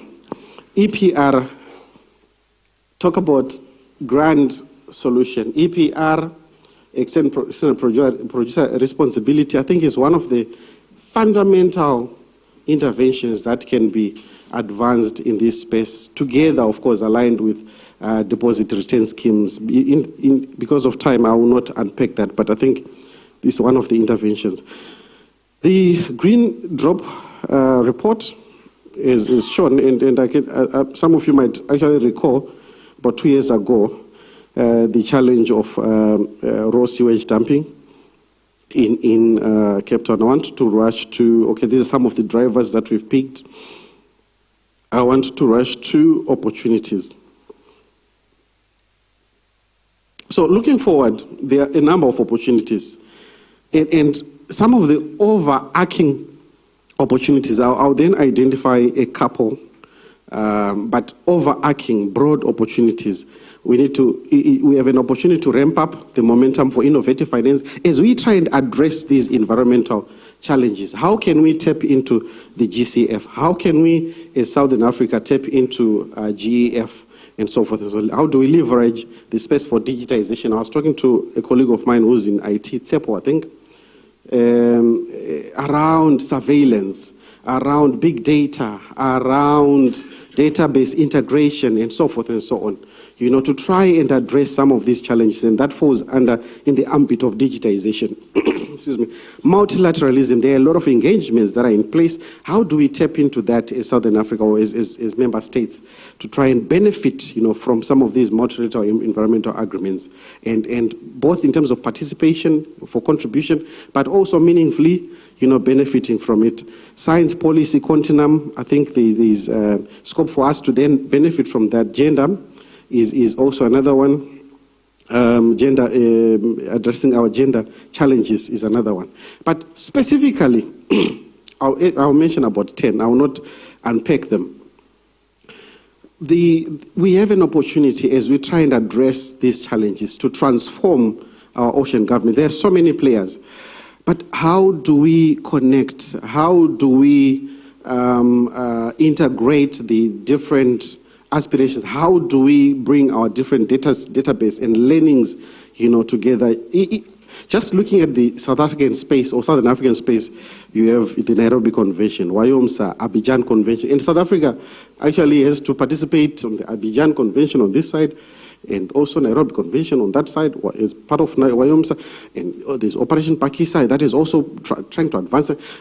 So how do we ensure collaboration? How do we obtain lessons and harness, best practices from all these multiple, complex processes? Research and development, there is scope really to benefit from that and advance that as we try and advance the sustainable blue economy. Saimi is doing a lot of work around that. And I think some of the areas of interest could be around ocean governance, as I just mentioned, natural capital accounting, spatial mapping of resources. Where are the resources? There is some work that is being done, of course, around marine protected areas. But I think we've only mapped to a small extent, our ocean space, and there's more to be done around that. Offshore resource extraction. I mentioned that it is a challenge. Yes, we admit. But over the last couple of years, there's also been a gradual admission that it cannot be a hands-off. But how do we ensure that even as nations seek to and aspire to benefit from the resources that they have, that utilization that I mentioned earlier, how do we ensure or support so that it is done in a sustainable way? I think there's been efforts even at a multilateral level. UNEP, I think, is actually even practically supporting Mozambique and some other countries, of course, with other players and partners to explore how best the oil and gas space, how best it can be done in a sustainable manner. We have the resources, and they are there. Angola, South Africa, of course, it has limited, oil reserves, but Angola has quite significant proven oil reserves. Mozambique has significant natural gas discoveries, and there's some great work, massive work that is being done, around the Rovuma Basin, Tanzania, Namibia. So how can that be done in a sustainable manner? Just an image depicting where some of those resources are. Allow me to skip that. Then there is some effort at SADC level, Southern Africa level, through the Regional Gas Master Plan up to 2038. So how can that be translated into a program? The plan is there. Speaking of plastics, grand solution or grand intervention to a major or grand challenge. There's a lot that needs to be done around recycling, starting from, of course, separation at source. That's the beginning point. But even before that, how do we redesign our system so that we optimize the circularity, of the waste, not only of plastic, but all kinds of waste. But speaking of plastic, because it ends up being marine pollution, how do we reduce? How do we reuse? Because one of the challenges, of course, is single-use plastics. So I think there are efforts and processes underway. The Intergovernmental National Negotiating Committee, INC process is underway. And the AMSEN just recently met, and the issue of plastic pollution was major. And as we go, of course, to COP 2019, because of the linkage between climate change and plastic, I think it will also be a major topic there. Transformation, we need to transform our policies, institutions and regulatory frameworks, with a view, of course, to optimize on resilience. So there's an opportunity to really do that and ensure that there's benefit sharing, community empowerment. There's an opportunity, to address the issue of resource leveraging beyond mobilization. When there are some resources that are there, be technical, how do we link with other entities or other countries that might have some resources so that things are done? For instance, plastic, you can't try to address plastic as a country by itself. Or as a province by itself, because some plastic might come from another province, or some plastic or some pollution might come from another country. So how can we intervene collaboratively? There's an opportunity, of course, to learn more from our SIDS, small island development states, around the rising sea level, around tropical cyclones, and then take those lessons to design and customize solutions that would work for South Africa. Climate change adaptation, disaster risk reduction, exchange of knowledge, and SAIMI is really at the center of that and has been doing very well in ensuring and creating platforms for knowledge exchange. The SIDS are also doing their bit in terms of renewable energy, and this is just to show some of the work that is being done in Seychelles. I could have shown some work that is being done in Mauritius around renewable energy. There's an opportunity around ocean-based alternative renewable energy. I will not belabor that. It's called blue energy in some quarters. Ghana is really advanced in terms of wave energy, but Mauritius also around floating solar photovoltaics, and Namibia is investing heavily in your green hydrogen in Wolves Bay, Luderitz ports. So there are lessons, that can be obtained, and then, we also adopt and adapt, those coastal and marine, tourism. I'm sure most of you you enjoy, the coast when the weather is better, unlike today. Aquaculture and fisheries, I think, is a space that most of you would be familiar with, but it's a great opportunity. Transport and logistics is a great opportunity, but the challenge is, if South Africa does not ramp things up, and I love South Africa, Mozambique is investing heavily in upgrading, expanding, deepening their ports, like massive investment. So South Africa, if things are not, if it doesn't catch up, big, massive ships will end up porting in Maputo as opposed to, But again, there are some improvements that will be needed. It costs a lot more to import from Japan, to Kenya, than to just import from South Africa to Kenya. Even though you buy a car in Japan, it comes to the port, Durban port, then it goes to the Maputo port, and then it goes to, Nairobi before you get your car in 43 days. So again, there are some changes that might need to be made, but the opportunities, there's some work that is being done in South Africa around, maritime transport in your Eastern Cape area. And just to conclude, let me conclude with this quotation from Tosi Mpanu, who is the chair of UNFCCC, that for too long, the ocean has been out of sight and out of mind and largely absent from many other things, but also from conversations, from discussions, from dialogue. But the tide is turning, and we have the knowledge, the policies, policy tools and incentives required, and now is the time to act together. Asante sana.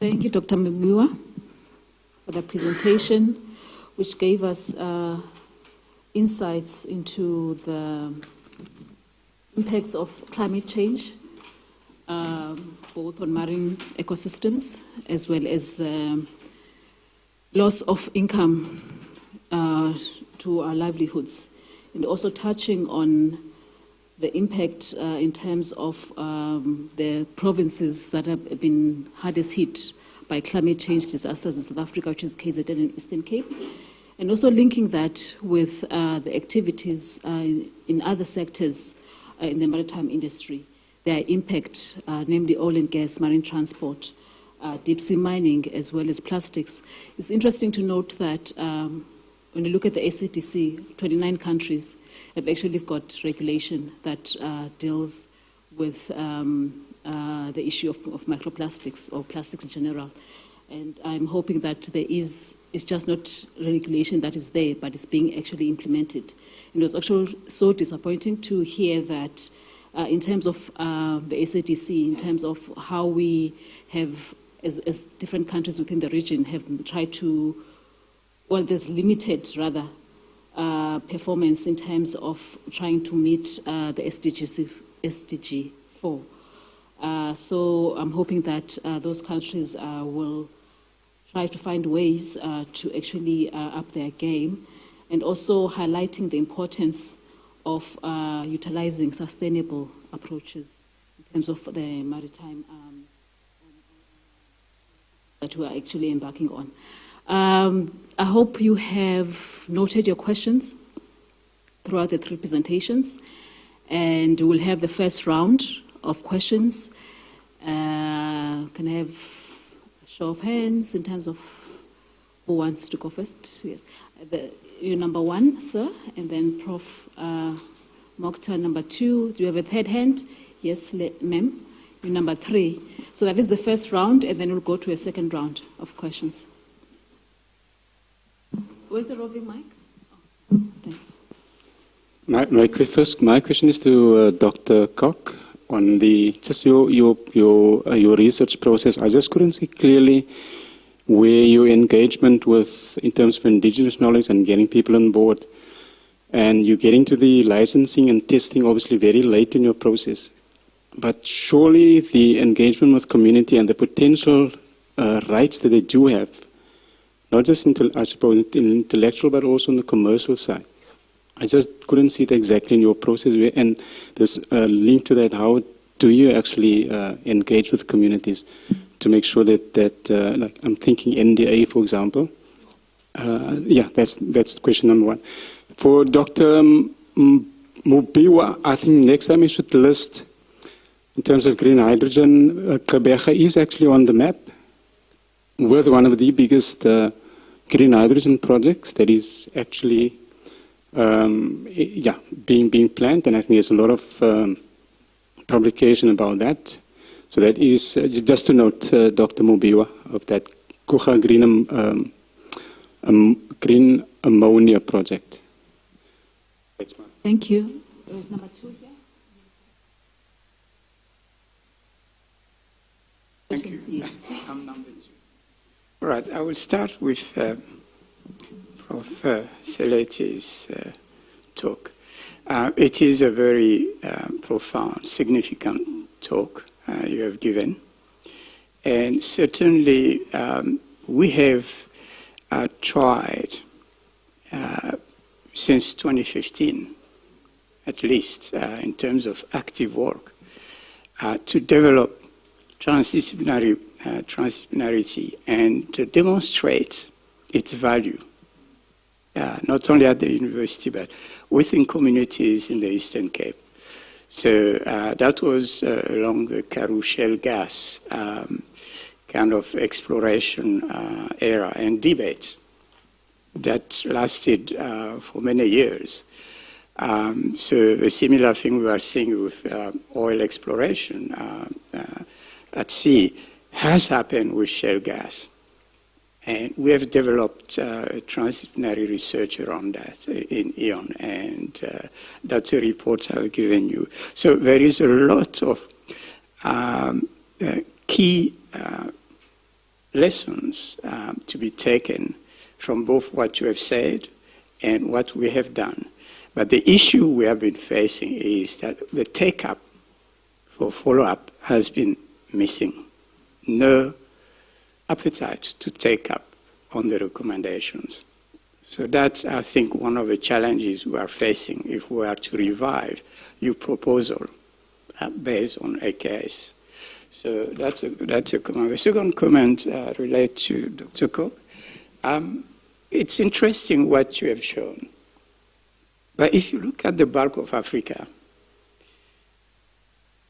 medication is through traditional medicine.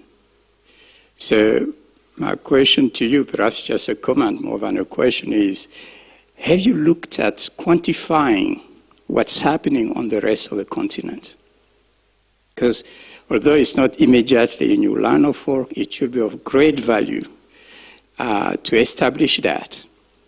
So 80% locally, it's probably a bit more on the continent. So that's just a comment. Thank you. Lady in the green over there. Please introduce yourself first. I forgot to mention that. Oh, now. Okay, thank you. I am Dr. Nomvuselelo Songelwa. I currently practice as an executive and leadership coach, but I grew up in the conservation sector and now sit in the oversight structures of WWF-SA, where a lot of research is happening, and also in the States, an integrated conservation institute. So my comment is related actually to this gentleman, and also just using my experience of the corporate sector, not in academia.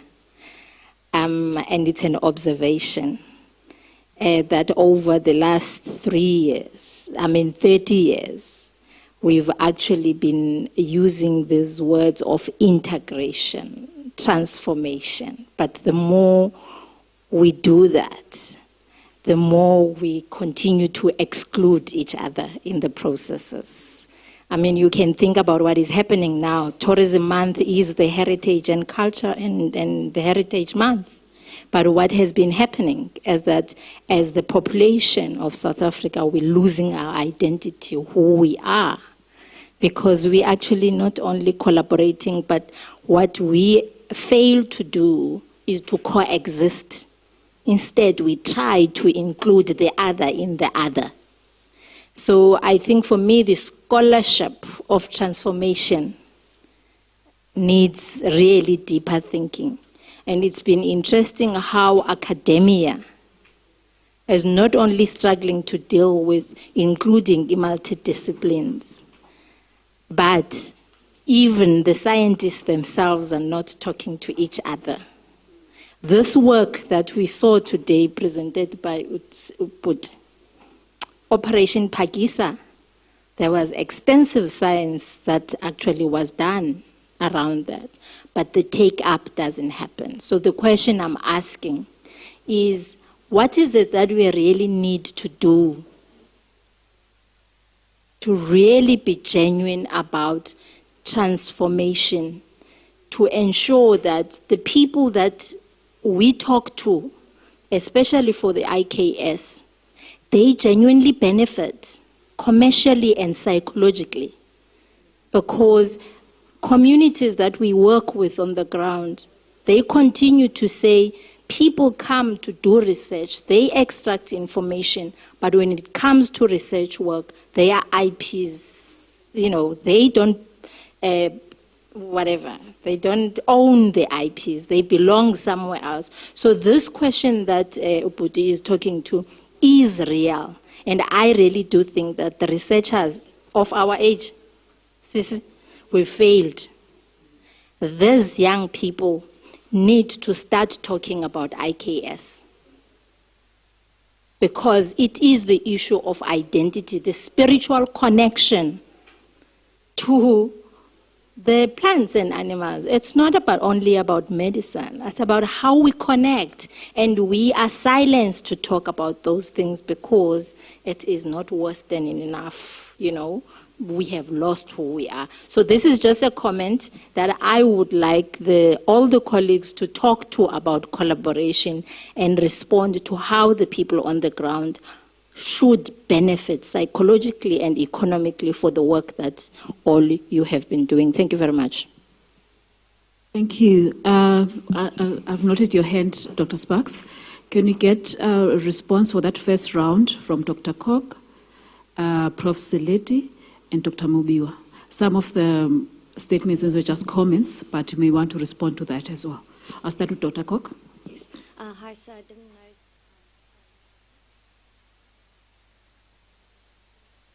So basically, you set the licenses and everything comes at the end. So what we basically do is, from the beginning, we go back to literature. So that is the biggest point that we have now, is there's no communication. So I know that the initial communication between scientists and community, there's a break point, right?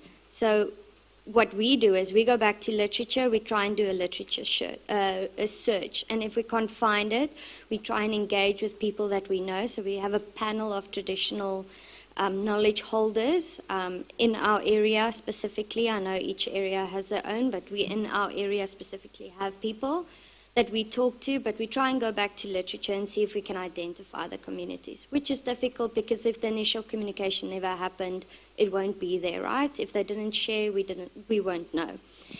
But when we try and talk to people, we try and talk to these knowledge holders and they try and identify the plants for us. And then we go and do the research, but we start with the notification. So we follow the IKS Act and everything that they've put, the whole, the best word. Yes, they've put down yes, so that we should follow, right? So we try and follow that, and then we start with the notification with DFFE. As soon as we find commercial potential, then we will try and integrate and work with the IKS holders of this knowledge. If we can find any, there will obviously be a call out to communities to identify themselves if they do relate to the usage and the plants specifically. And then only later, when we've engaged with them and we've run through the whole protocol that we've done that, and the communication's been set up with the chiefs or whoever this might be with, then we go along, and then in comes the IP area. So what we try and do is we try and integrate that. So when we do patents and when we do research work specifically like publications, they will be used, not used, they will be not cited, co-authors of all of this. So we try and integrate them, we try and show them the lab, we try and show them what research we're doing, what the results are. So we're trying to integrate them with what we're doing so that there isn't this big disparity between science and the community itself. And that brings back to the very big question. Communication is key.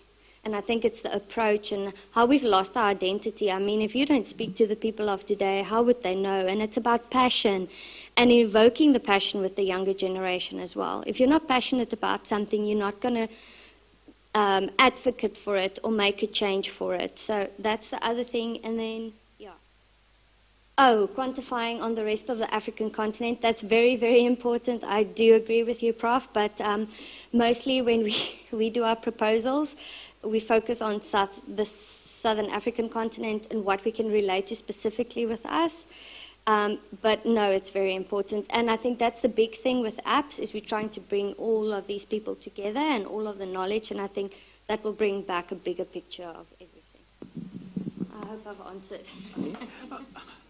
Thank you very much for the comments, but I want to build on what she has done. On the last bit, at the SADC level, with the industrialization policy, they're trying to build a pharmaceutical industry based on indigenous medicines.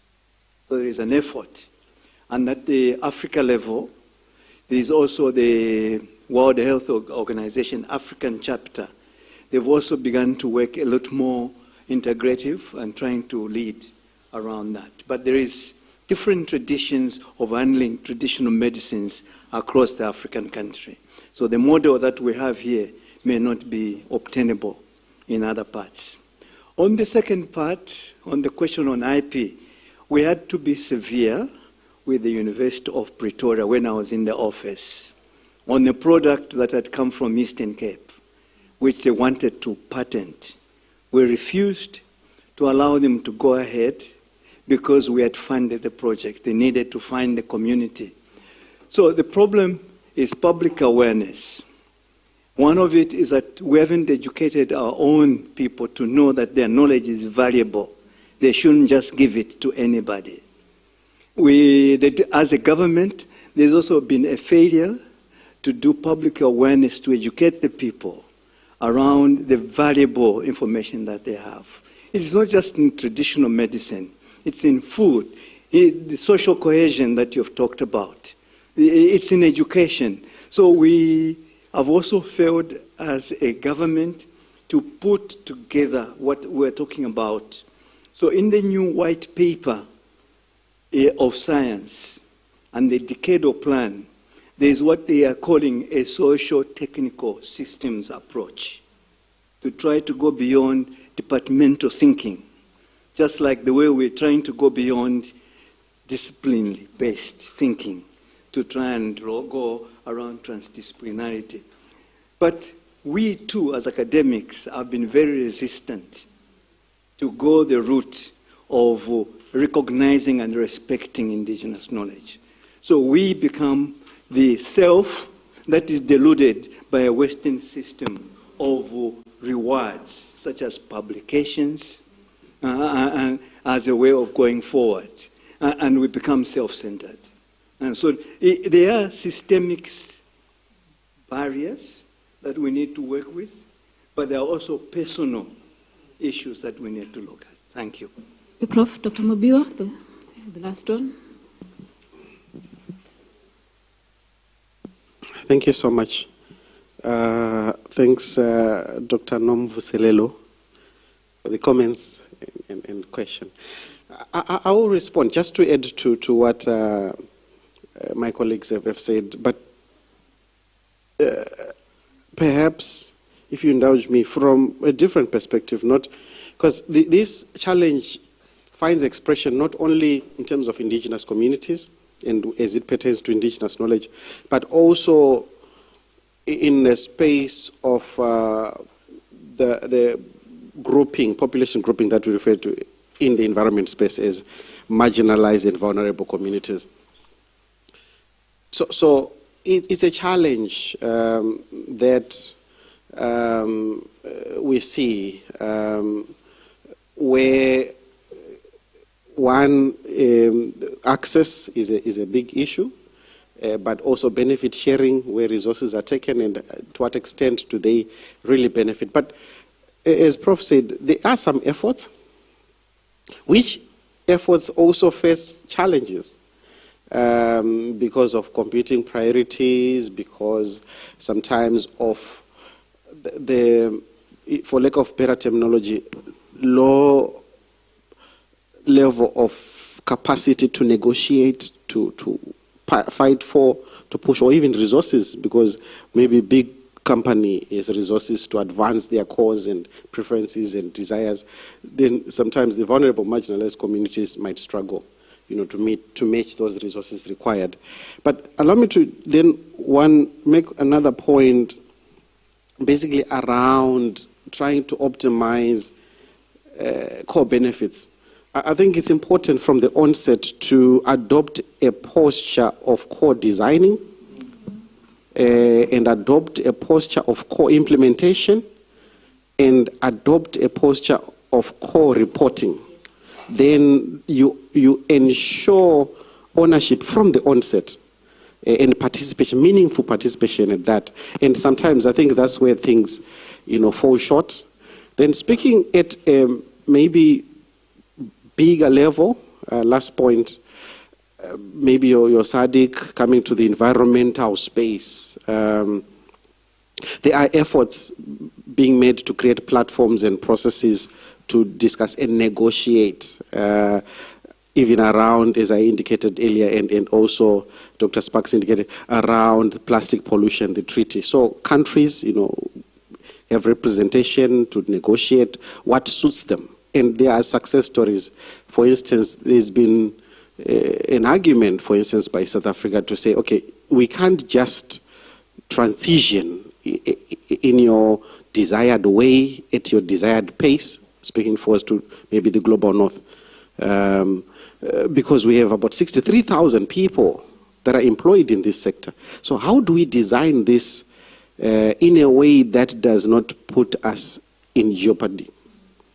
So again, that's a success story.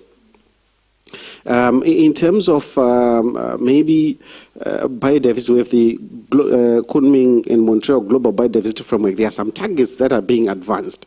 But again, South Africa would then say, I'm using the case of South Africa just as an example, but I can throw out many other examples, would say, okay, to us, we believe in ecosystem-based adaptation. And this notion of nature-based solution and your own interpretation of what it means is different from. So again, there's a success story. So there are some success stories as a result of the platforms and processes being created, and there is meaningful participation by, for instance, I know very well, looking at it from the union perspective, South Africa participates quite well at these, multilateral, environmental platforms, be it at global level, at AMSEN level, at sub-regional level, and also even at SADC, you had the heads of state meeting to discuss, amongst other things, even climate impact. And South Africa, has representation and participates meaningfully. So there are some success stories here and there. Thank you, Dr. Mubiwa. Sorry. Dr. Sparks, we had one burning question before we break for lunch. We've got 2 minutes left before. Thank you. It's a quick one for Dr. Koch. Marine plants were not mentioned in terms of subtitle. I think there's a wealth of opportunity in terms of blue economy, not only for plants, but I think invertebrates as well. I think there's opportunities. What is your thoughts on that, and how does it link to bioprospecting? Thank you so much, Doctor. I had a struggle when I started with SAIMI to actually link up with traditional communities and how they use the sea. not the sea plants and marine invertebrates or vertebrates, right? So I told Prof. Saleti it's very difficult for me because how am I going to base a project on something that I can't link with anyone or anything? And I'm also from Gauteng, right? So it was very difficult for me. So I said, that's fine, we can link and we can try and integrate this and use what we've been doing and use it as a blueprint and see how we can link up with people here. And now, with all of this Sahimi journey that I've been on, I've been working with a lot of people and I have communicated with a lot of people and identified a lot of people as well. So that will assist with that. And I've identified the huge potential of the marine plant specifically. And that goes with all the kelp and all of that, right? Considering the animal life, if you might say so, that will link up in exactly the same way with the terrestrial animals and how they use that. And if there's IKS related to that, I'm assuming that will work the same way because the WIPO and all of that is with genetic the genetic information, so that will relate back to that as well. And I think it will work on the same basis, right, Prof? Yeah, legally, yes. But obviously we need to consider conservation, sustainability, and all of that comes into play, and that's very important. The same way, I think if you can identify the community and what they actually use that for, but yeah.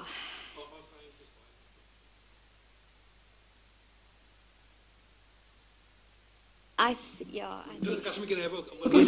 can have a discussion. We do have members of our Nelson Mandela IKS platform who are bioprospectors, such as maybe Wisiwa, Slangoti, and others who are working in this direction.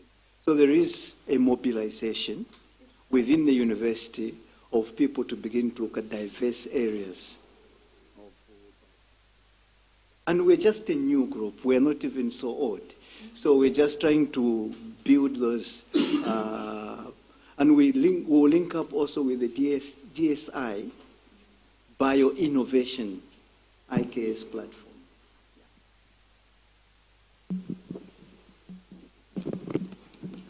Okay. Are you going to respond? No, thank you. Thank you for those robust discussions and engagement. I think this is why we're having such an initiative to facilitate and encourage that kind of discussion and exchange. And the main thread, yet again, inclusion, collaboration, synergy, co-creation and co-learning and co-design. With that, it's lunchtime, or it's 2 minutes past 1, and I will kindly request that we have a 45-minute lunch because we have a packed session next, and then I'm hoping that everyone has got the vouchers, the meal vouchers. The speakers will use this room. There's a room, if you go out here, there's a room here with white couches that you utilize for lunch, and then the rest of us will go to the cafeteria. So when you leave the room, make sure that you've got your meal voucher. Thank you.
is a reality in major industries, particularly globally. And our Renewable Energy Independent Power Producer Procurement Program, a mouthful, is outperforming almost all targets related to energy production and is becoming the gold standard for public-private partnerships. The last point I want to emphasize is export markets, particularly for South Africa, basically will have to align with the net zero targets. Rather, the markets are already imposing alignment to the net zero target. So this is something, these are key things that will be driving the rationale for what I'm saying. Obviously, we know that onshore wind and solar PV are cheaper today than both the new existing and the new and existing fossil plants. So that's a very interesting statement. And a few years ago, many people would think otherwise. Now, massive development is taking place. And basically, the fastest growth rate in the past decade is linked to renewables. You have that much capacity that is being not only produced, but forecasted for the next few decades. And obviously, we have, in the world globally, we have added more renewable capacity than in last year, 50% more, and the next 5 years we'll see more growth. So this is something tangible that we have to work with. If you look at sub-Saharan Africa, we have that amount of gigawatts that is produced of renewable capacity, and the forecast to the end of the 20s basically is very positive in that sense. It doubles the current regional installed capacity. And for South Africa, there is about 50% of renewable capacity additions.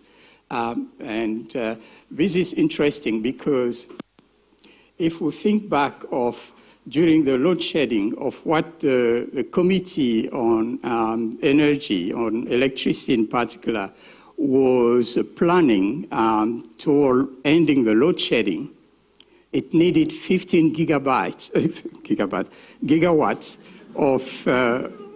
of energy, of electricity to stop load shedding. Already in renewable, we have almost double that is being produced. Of course, it's not talked about, it's not seen, because it's mainly in the private arena. And most of it is not yet fed into the national grid. Policy is a stumbling block currently. So we have to also think of all the incentives that are being planned globally for South Africa to move away from fossil fuel-based energy to renewables. And this is a deal that has been talked about since COP28 in Cairo, in Egypt. And basically, we now have about close to $3 billion that have been raised for South Africa in this context, in the context of this deal. So there is much going on for the country in that sense.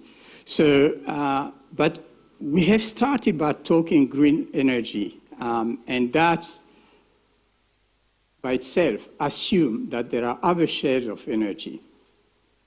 So for the next few slides, I will emphasize that context of green energy using the example of hydrogen. Somebody mentioned it just in the audience earlier that it is something Kuka is busy with. So we'll see that there is more to it than those relatively small initiatives are talking about. Now, shades of hydrogen, suddenly it's getting a bit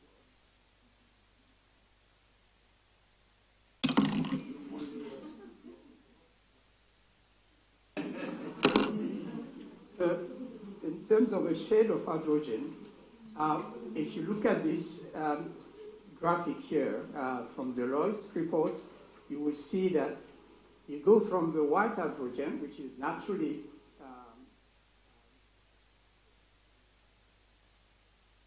basically the black hydrogen, or generally known as brown hydrogen, passing through different hues. Blue hydrogen is particularly produced from gas. That's where many people, thank you.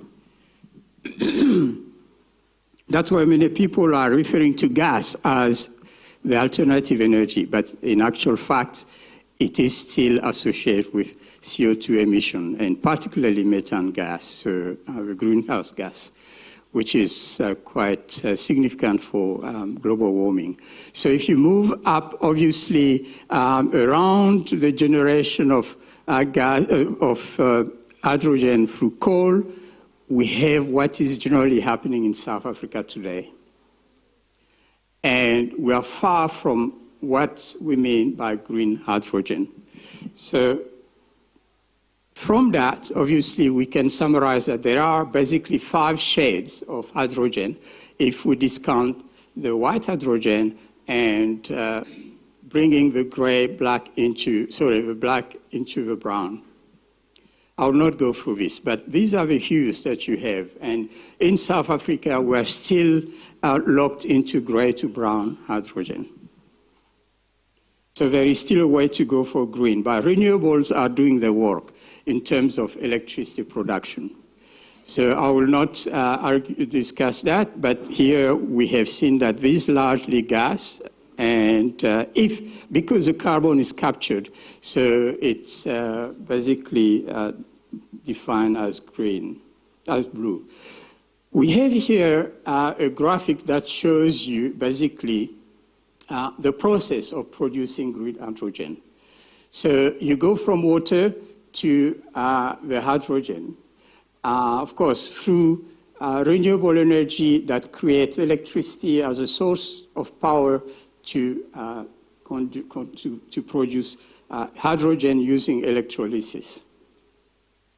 And then you have the industrial applications, including fuel. So this is in a nutshell the process. So it's involved in the middle here, you have both the renewable energy and the green hydrogen that are core to this illustration. Now,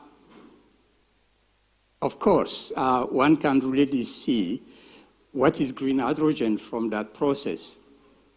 And obviously, these are also behind critical fuel types that are the e-fuels currently being produced in some areas, reducing emissions and allowing also electrification directly in a clean way.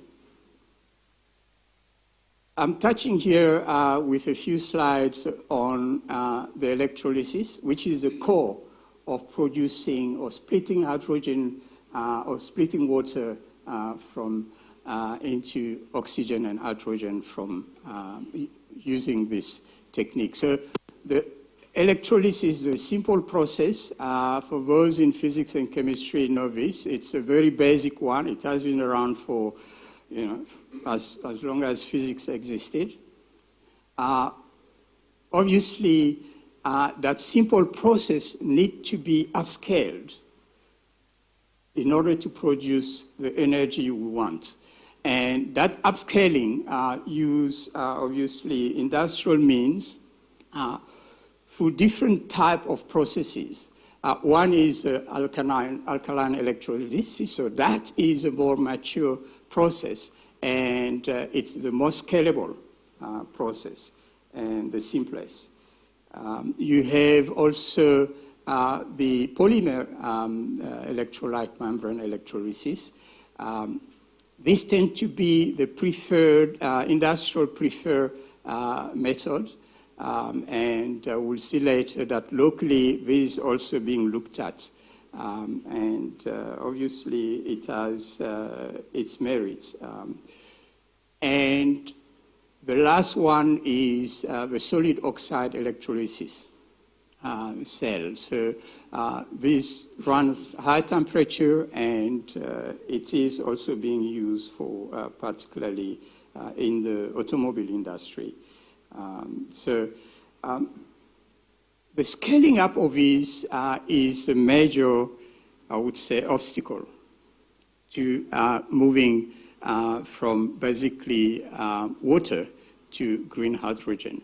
But it is being done, and forecasts are that basically there is a global project pipeline of more than 300 gigawatts. So if you put that in context, if we can do away with load shedding with a tenth of that,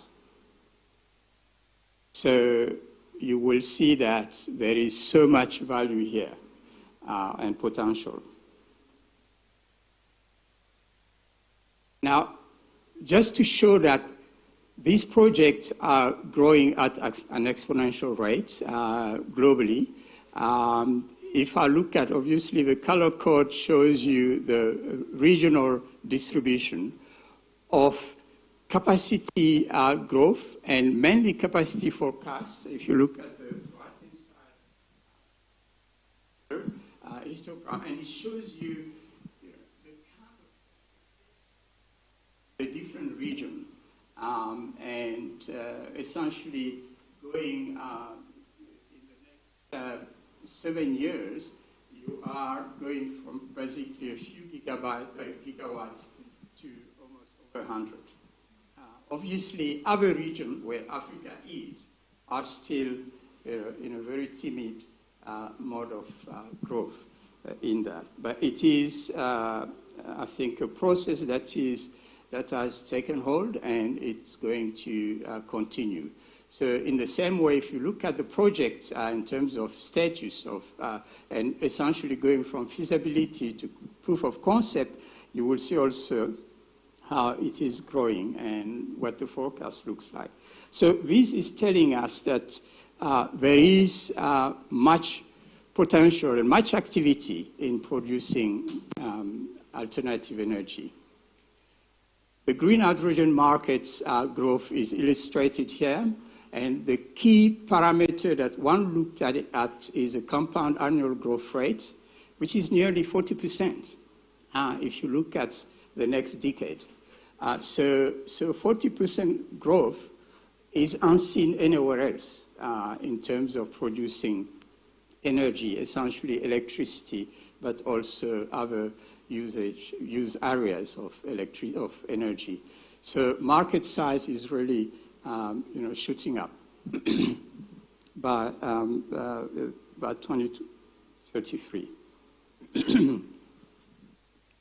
Now, hydrogen revenue is becoming very significant and is basically being a single driver in growth in certain regions. Obviously, in this illustration here, you will see that the Asia-Pacific region has a large share of that revenue at the moment. And if you classify that by electrolyzer, you will see that the polymer membrane technology is mostly used. And by source, essentially you are looking at the wind as renewable energy. And by end user, the refining sector is the bigger user. So these are a few key takeaways in terms of where the economy of hydrogen stand.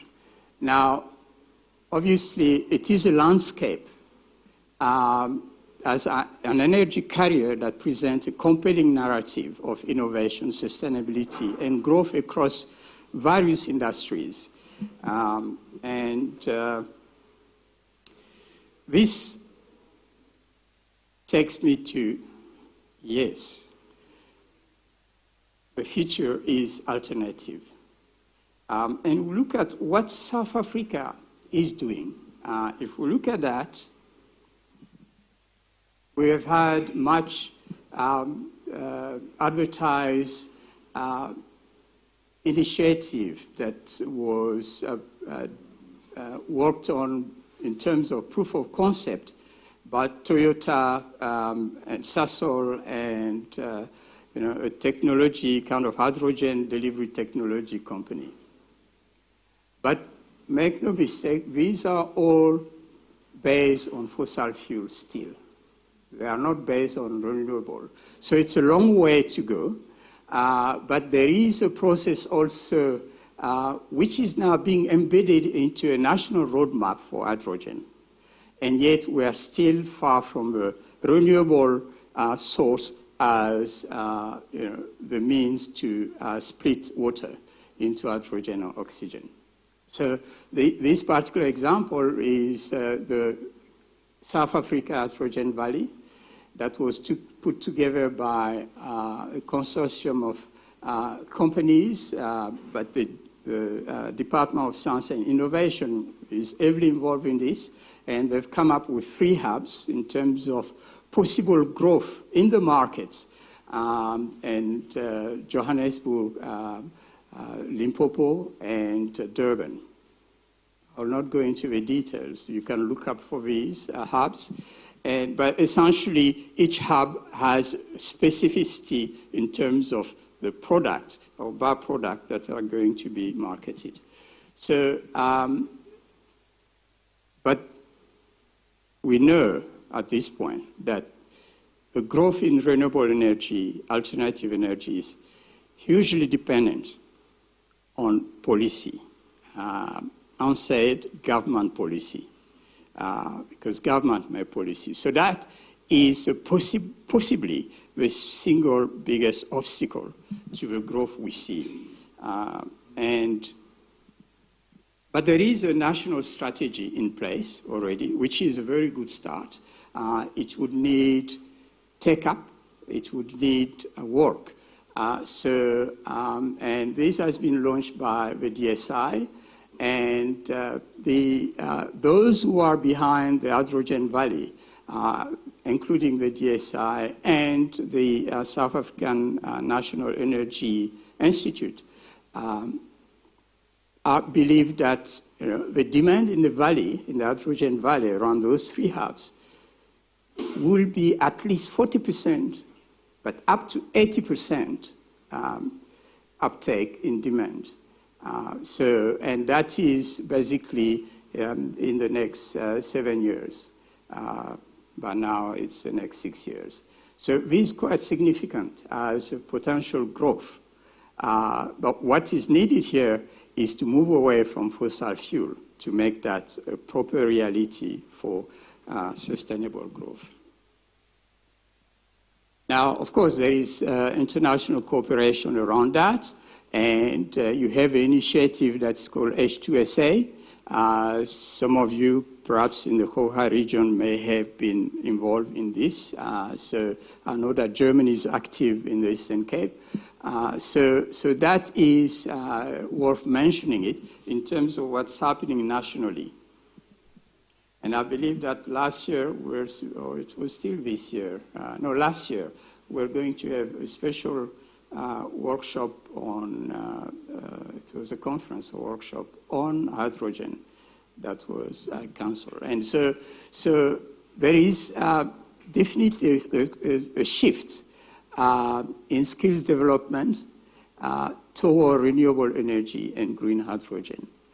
And so here in South Africa, we need to make that call in a very loud way, because there is no value in pushing for something for which you are not prepared to own.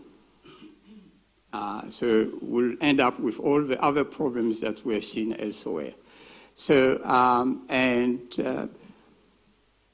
this speaks for itself. So basically, time is running out. Okay, so how am I going to move my slides? There is something flashing on the screen, running out of time, so I'm not sure if this is part of controlling my presentation or, it's a battery.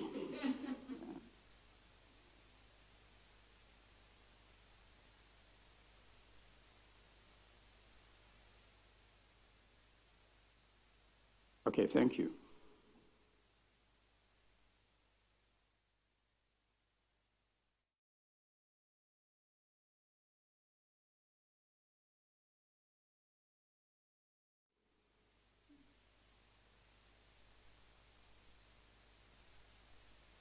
Okay. I still want you to see it, so could you, if you can unfreeze? This doesn't seem to be moving. Okay, so that's fine, thank you. Here, escape, okay. Obviously, the skills required are critical technical skills, and along the value chain of the renewables, green hydrogen production, storage, distribution, and use. So these are areas where we need to start thinking about training. And to do that, we'll have to look at new programs and essentially the key ideas that would come to mind is vocational education training areas, but also having a master degree in place for renewable energy. I've always argued that very soon we'll have to develop or set up an energy institute, proper institute that will integrate all these different aspects. So we have been for a long time looking at oil and gas, and the successful cases of training, skills development, and resource development were done at the onset of the big earlier exploration programs in the 70s. That's why they're successful. Now, for the renewables, we'll need to do the same, and it's in our capacity to do that. So that is an interesting observation that we can all make, and I want to leave that as a key message. Thank you.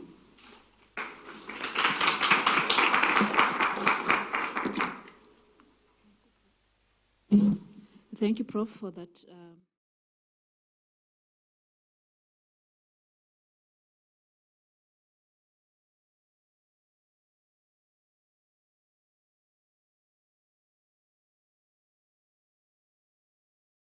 Looking at the different shades of hydrogen, some of which are carbon intensive, which is contrary to the belief that hydrogen is entirely green. So I appreciate also the insights on the local initiatives that have been implemented in the country in terms of hydrogen space. Also the aspects of policy implementation, most importantly, skills development. I like the fact that you also referred to the TVET sector, the need for us to look into that sector as well in terms of developing programs for that sector, not only for the university space. So thank you, Prof, for that.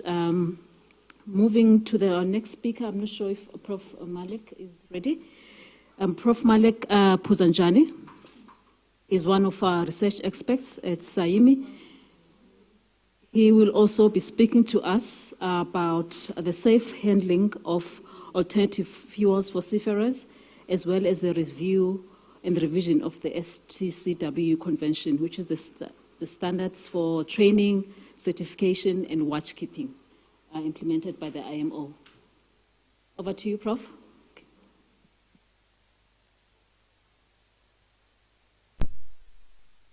Yes, we can hear you. Just hold on to 1 second, Prof. You can speak?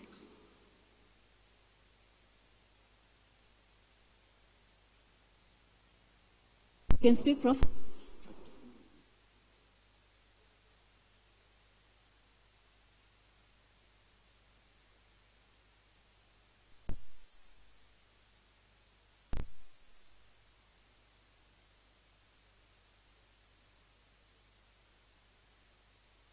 A big part of our budget actually goes to support cadets who are at sea, and we need to understand what is actually involved in this particular topic. And when I look at the future, the next 25, 30 years, what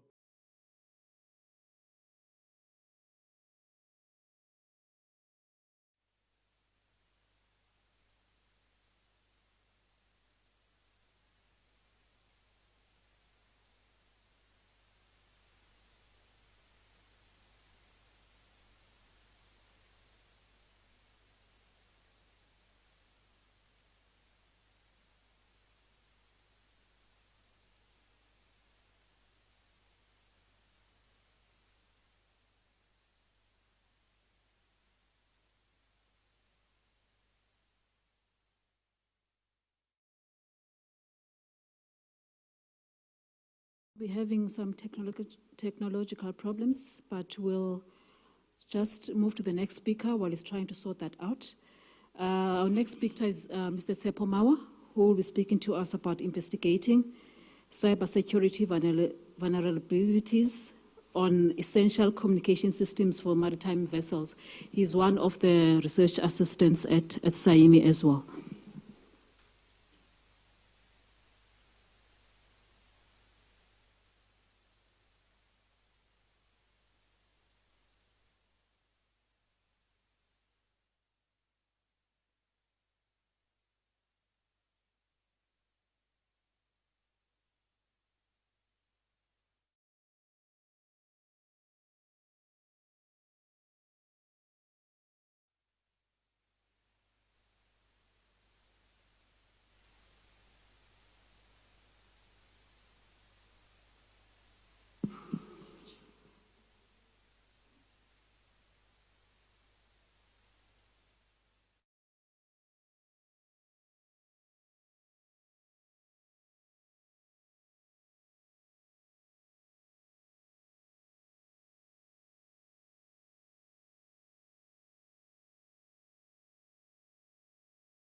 Difficulties too, but we'll get there soon enough.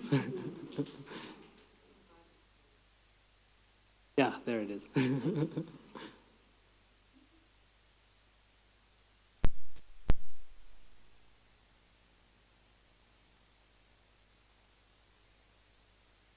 Perfect. Hi, my name is Tsepo Moore.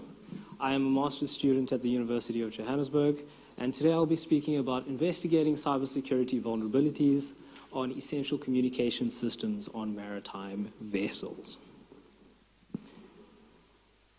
So just a general overflow of how my presentation is going to go today. I'm going to prime you for the conversation at hand. We're going to look at the types of communication systems that are used on board maritime vessels themselves, the general types of cybersecurity threats that you tend to experience at a larger proportion than the other ones. We're going to look into cybersecurity incidents themselves, and then we're going to try and extrapolate the information and insights we get from those incidents to the image of the communication systems that we developed earlier, so that we can try and derive insights about which cybersecurity incidents are being used to attack which systems are more vulnerable, and how frequently those attacks have been happening. That will be the threat analysis itself. And then, I'll finish off my presentation. So as I said, master's student, and the overall topic of my thesis will be a general threat landscape of maritime cybersecurity on board a maritime vessel. So the presentation today is going to be a strong representation of a presentation I'm giving at another conference in a few weeks, a telecoms conference called SATNAC, and that is focusing on the communication systems itself for a couple of reasons. But as I go deeper into my thesis, we'll be looking at all the digital systems on board a maritime vessel. All right. Starting off, just a general overview of maritime communication. I'm going to breeze through this. But as you can see, and as you have seen throughout the days, the maritime industry is vast. It expands a vast area that it needs to cover in terms of transportation and communication, which is traditionally not too easy to get hold of and have reliable communication network to. In the far past, communication methods involved visual things like semaphore flags or signal blinkers. Thankfully, radio, satellite communications has been large improvements in communication, and the application in the maritime field has been significant. And this is important because reliable communication is vital for seafarers and mariners in order to stay connected and informed and prepared for any operations, functions, any events or incidents that take place out on the water while going through their days in work. A lot of the modern maritime industry has utilized the integration of information technology and operational technology and the digitalization of information. This has helped to automate a bunch of processes. This has helped to generate large quantities of data through the monitoring of different equipment, through receiving navigational communication, whatever it may be, to help optimize and make more efficient the maritime processes themselves, and update them in the digital age. As we said, large volumes of data are generated on modern ships and even legacy vessels, which have now been upgraded with more modern equipment or retrofitted with more modern equipment. And this is seen a lot in the navigational systems, propulsion systems, the control and safety and security of the ship, and just general operations. It is bled into every aspect of the maritime vessel. These communication networks are therefore essential for maritime activities, and these communication networks are digital and online, which means they are susceptible to cybersecurity threats. These communication networks can be split into three general ideas. The first one being cellular communications, your 3G, 4G, whatnot, your medium to very high frequency communications, and then your satellite communications, which have different latency, different bandwidth, and different ranges which they can operate within. The conference I was speaking at in the beginning of October is SATNAC, which is the South African Telecommunications and Applications Conference. The presentation I'm giving today is a paper that got accepted at SATNAC, but it will only be published in the first week of October. We're going to be looking at different maritime communication systems to try and create a map, an image in our head of how these systems communicate with each other and where digital data is transferred. And the systems we've chosen to focus on are determined by the International Maritime Organization in their SOLAS Convention, the safety of life at sea. So these systems are the ones that are dictated as strictly necessary on any big vessel in this case being a vessel that is over 300 gross tonnage, or any people-carrying vessel that wants to go into international waters. SOLAS, by the way, was brought into effect because of many incidents that happened of negligence or mismanagement in maritime operations, the Titanic being the big one. And so this convention was put in place by the IMO to try and mitigate and put standards in place so that mistakes don't happen as frequently in the maritime environment. So several communications, I'm going to breeze through some of this as well in the interest of time. But the first system we're going to be focusing on is the AIS, or the Automatic Identification System. This is a network that operates on very high frequency radio transponders. There are two of them installed on maritime vessels that are used as a transmitter and a receiver of information. The AIS transponders automatically broadcast data about the ship at regular intervals and whenever there's a change, and this is information about the ship's position, location, speed, whatever. So any AIS-equipped vessel will have an idea, if they are within range, of all the nearby maritime traffic around them to get a good idea of what transport, what navigations are happening around them in their space in the ocean. Once again, any cargo ship exceeding 300 gross tonnage or any people transporting vessels are required by the IMO to have an AIS on board. There's the GNSS, which is the Global Navigational Satellite System. There are lots of them. The one that most people know is GPS, which is the Global Positioning System. And this is a general term used for any network of satellites that provide positioning, navigational, and timing data. So for redundancy reasons, maritime vessels are required to rely on more than one of these such systems, but GPS is the one that most everyone knows, and you'll be using that in conjunction with other constellations of satellites.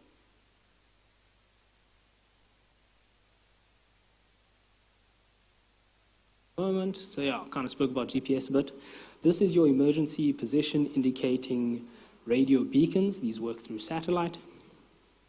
The EPIRBs are a requirement for any seagoing vessel that is going out of sight of land, as this is an emergency broadcasting system. This is tracking equipment that is made up of 2 radios that work on the international distress bandwidth, which is the 406 megahertz band. This allows for search and rescue for personnel far out at sea. And there is also an equivalent system for submarines, which is called the SEPIRB. There's the GMDSS, which is your Global Maritime Distress Safety System. This is a mandatory system for any international going vessel that can send and receive distress alerts, emergency signals, and safety information. This is integrated with very high frequency radio and has a system called the Digital Selective Calling, which automatically finds the most efficient bands to send out distress signals and receive emergency information. There are 2 types of maritime safety information receivers that are going to be integrated into the GMDSS as well. One of 2 kinds at least, one of them being the navigational telex or navtex, and the other one being the Inmarsat-C. And finally, you have the ECDIS. This is your electronic chart display and information system. This is essentially the digital equivalent of a nautical map. It takes your position, your navigational data, and overlays it on a digital chart of the ocean where you are. This gives a really intuitive understanding and a sense of awareness of your surroundings when you're on a maritime vessel transporting somewhere in the ocean. So, we now have an idea of the important communication systems on board a maritime vessel, and we wanted to create a bit of an image of how they communicate to each other. There's 2 specific ways that this happens. There's the internal systems. These are the communication systems on the maritime vessel itself. This is like the internal system with crew emails or the intercom system, any sort of system that you need for controlling the navigational propulsion of the ship that doesn't require external communication through satellite or with any land-based thing. There's some cybersecurity vulnerabilities associated with some of these systems, which are indicated by S1 through 7 below there. We don't need to dwell on the details for that, though, but there are different aspects of the internal system that either connect just on the vessel itself or end up connecting to those external systems that we're about to go through. The generalized topology of the system as well is very application-based. We are going with big vessels in general, but there's oil freighters, there's cargo rigs, there's passenger holders. So this specific system can change around, but in general, you will always have some navigational equipment. You'll have some stuff that's fully autonomously controlled. You're going to have some stuff that's monitored by personnel, and it connects in this general way. You then have your external communication systems. This is your ship-to-ship and ship-to-shore communication, which is split into those 3 main categories of ideas of communications earlier.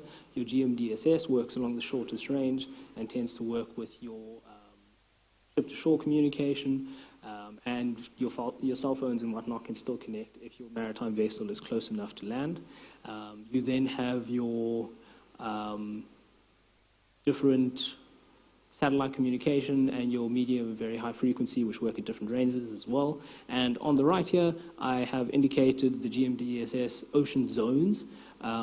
These zones are split up or what equipment will be necessary, how far out you are from land, essentially.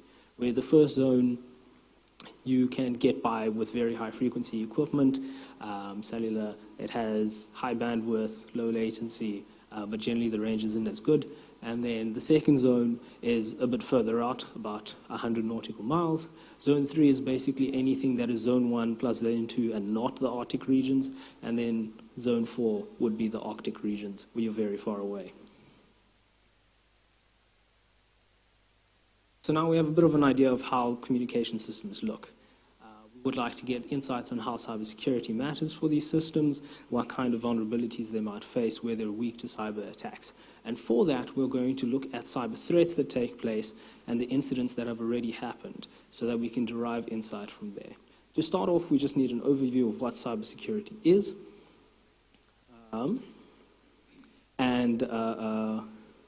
going to look at some general cybersecurity threats before looking at the incidences. There have been many advancements in navigational technology, once again, which is now continuously using GNSS to work. There's more reliable fast transmission, which has made AIS possible in the first place. Satellites have opened reliable communication to much larger portions of the ocean, and these systems are all digital, which is why cybersecurity is so necessary for them.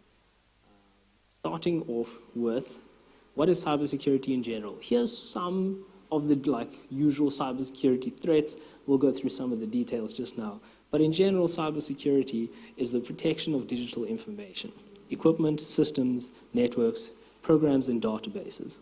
And this is protection from digital attacks that may take place, usually targeted at obtaining sensitive information to either access it, destroy it, manipulate it, or extort businesses or individuals to gain various valuable information, resources, whatever, to try and get that information back. These threats are usually targeted at people or businesses, or at disrupting business flow, the usual business flow, which can be very detrimental to companies and businesses. So, some of the general threats, we have malware. This is short for any malicious software that is uploaded onto a system, sent via an email, whatever process might be to get the software on there, to run a program to harm a device or steal data without the user's consent or knowledge. There's many types of malware. I'm sure you've heard quite a few of them, with viruses, ransomware, bots, Trojans being some of the familiar ones.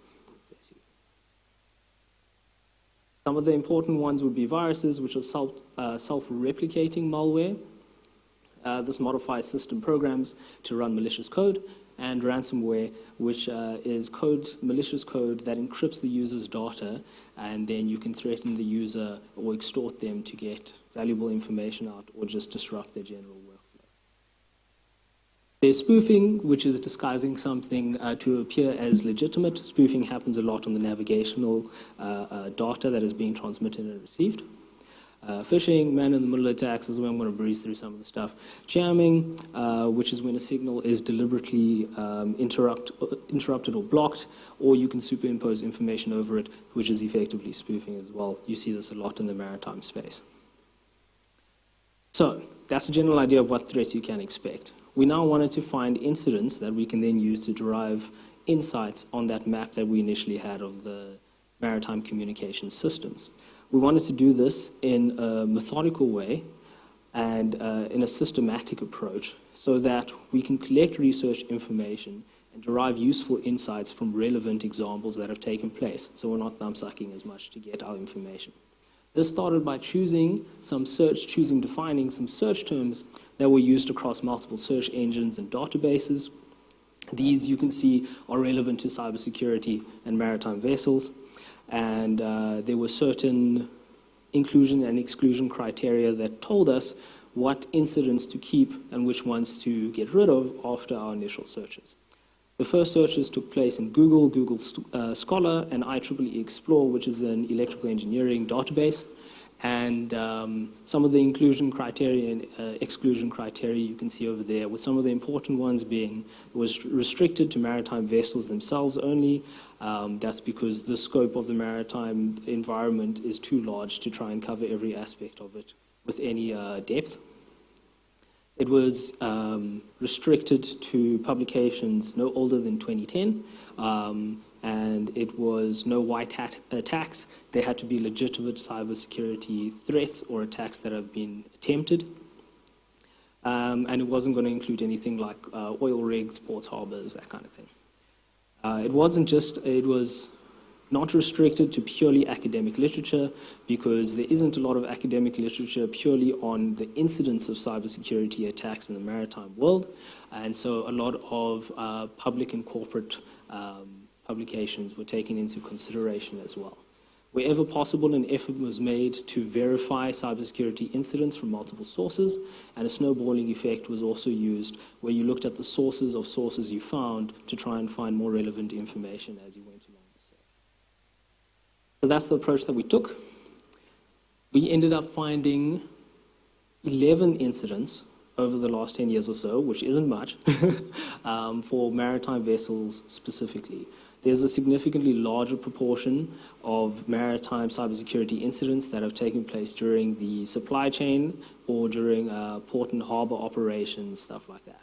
So it was one of the first interesting insights was to find that maritime vessels themselves often aren't attacked outside of a few types of major attacks, which we'll get into now. But there's several examples here. I'm breezing through this as well because when we start going into the discussion of the results, I can touch on a few of the examples. Thinking back to the image that we had earlier, we can now start taking these incidents and placing them on that image as a bit of a red flag of where in the communication chain on these systems have these attacks taken place, i.e. where are these systems more vulnerable. I've highlighted a bit on the internal systems one because it's a bit more cluttered where these flags are grouped together. And as you can see, it's around the GNSS, which is your navigational communication, and the crew and admin systems. This is like emails, that kind of thing. And of course, it's a bit easier to see here. But once again, this is all navigational equipment and safety equipment. So it's similar types of threats. And this helps us to develop, an idea of which systems are more targeted and which are more susceptible to these types of attacks. Starting off, we discovered that there were two main types of culprits in terms of maritime cybersecurity attacks, those being exposed IT systems, which you can see took place in both the internal and external, with several incidents, one being in 2019, a tanker in a Finnish port got infected by ransomware through an email. The next type of culprit would be the manipulation of GPS and navigational data. You can see there are many incidents here of that externally happening. An example being that in 2018, there was GPS spoofing on a vessel 4 times over 3 days in the Black Sea, which, by the way, a lot of these attacks happen in and around the Black Sea, where the GPS data was saying that the ship was on land when they very obviously were not. So the navigational data was being messed with quite thoroughly. Each of those attacks lasted about half an hour. By the way, any equipment that relies on your navigational data, like the ECDIS and the EPIRB, would then be susceptible to these kind of attacks as well. You then have your, I've gone too far, there we go. You have a few unique cases now instead of the general clump of those two major ones. One of them being a unique take on the manipulation of navigational data. This is where vessels misrepresent their navigational position through the AIS, the Automatic Identification System. And this is where they either go dark when sailing about or they give the wrong information about their location and position. This activity is often associated with illegal fishing, smuggling, terrorist maneuverability, military tactics, that kind of thing. Another case is the exposed operational technology, where a New York-bound vessel, in this example, had its control system infected by malware, hampering the functioning of the vessel's propulsion itself. And finally, you have an example of targeted attacks on maritime operations, where after going through AIS data over a few years, 2014 to 2017, the Norwegian Coastal Administration found that there were some Russian commercial vessels that kept making weird stops along their route, along the Norwegian coast, that happened to coincide with a lot of NATO activity, drills, training, whatnot. So naturally, it's not confirmed, but there was some suspicious activity, shall we say, that was facilitated through a maritime vessel. We've reinterpreted the information a bit to try and get a better idea. These are the kind of cybersecurity categories, if you will, misrepresenting information, the navigational information, or having manipulation of that information that you're receiving, targeted attack on maritime operations, the operational systems, and the information technology systems, mainly through ransomware. We also found it useful to look at the number of cybersecurity incidents that took place over time, because they coincided with certain categories of cybersecurity threats. Take note as well that the manipulation of navigational equipment and the systems that rely on it is a significant proportion of the attacks that have taken place. It's useful to note that from about 2015 to 2019, there was a sharp increase in cybersecurity attacks, with 2019 being the most. Every type of cybersecurity incident that happened that we found in the study in 2019 was a ransomware attack, except for one, which was an attack on the navigational data, which are the two main culprits in terms of these attacks. So not only these systems as well, but because of the ransomware and whatnot, it's become clear that people that use and monitor this equipment are also susceptible and need a certain level of awareness here as well. So this is just a general overview of what we chatted about, general history of maritime, the communication systems and cybersecurity. And we found that there is an increased reliance on digital data and systems that monitor, store, and control that data, and thus there's more susceptibility to cybersecurity threats, and thus a greater need for cybersecurity measures taken in this field. Steps moving forward was to develop a more technical image of this. We want to get more into the details, see where specific sensors get information, transmit that and whatnot. And increase the database of incidents that we found, especially with more recent incidents. Just as I mentioned, I've stolen the front page of a presentation from my co-supervisor who works here at NMU, who was also speaking about maritime cybersecurity, but he took it from a much more human-based perspective, looking at the actual people operating the equipment and the awareness that's necessary.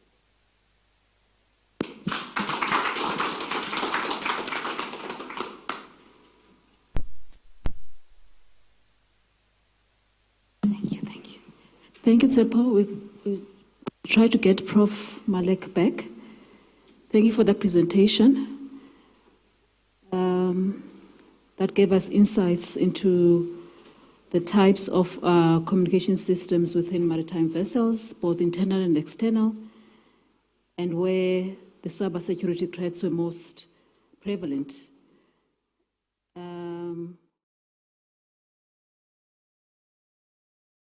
Can you hear it? Can you hear us? Prof, you're muted? Yes. All right. Yes, it's better.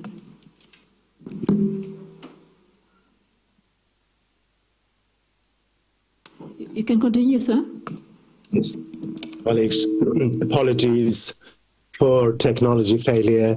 I will try to be very brief and go through these slides as quickly as I can, but the slides are available through SAIMI, and if there were any questions, I'll be happy to take those offline with colleagues who are interested.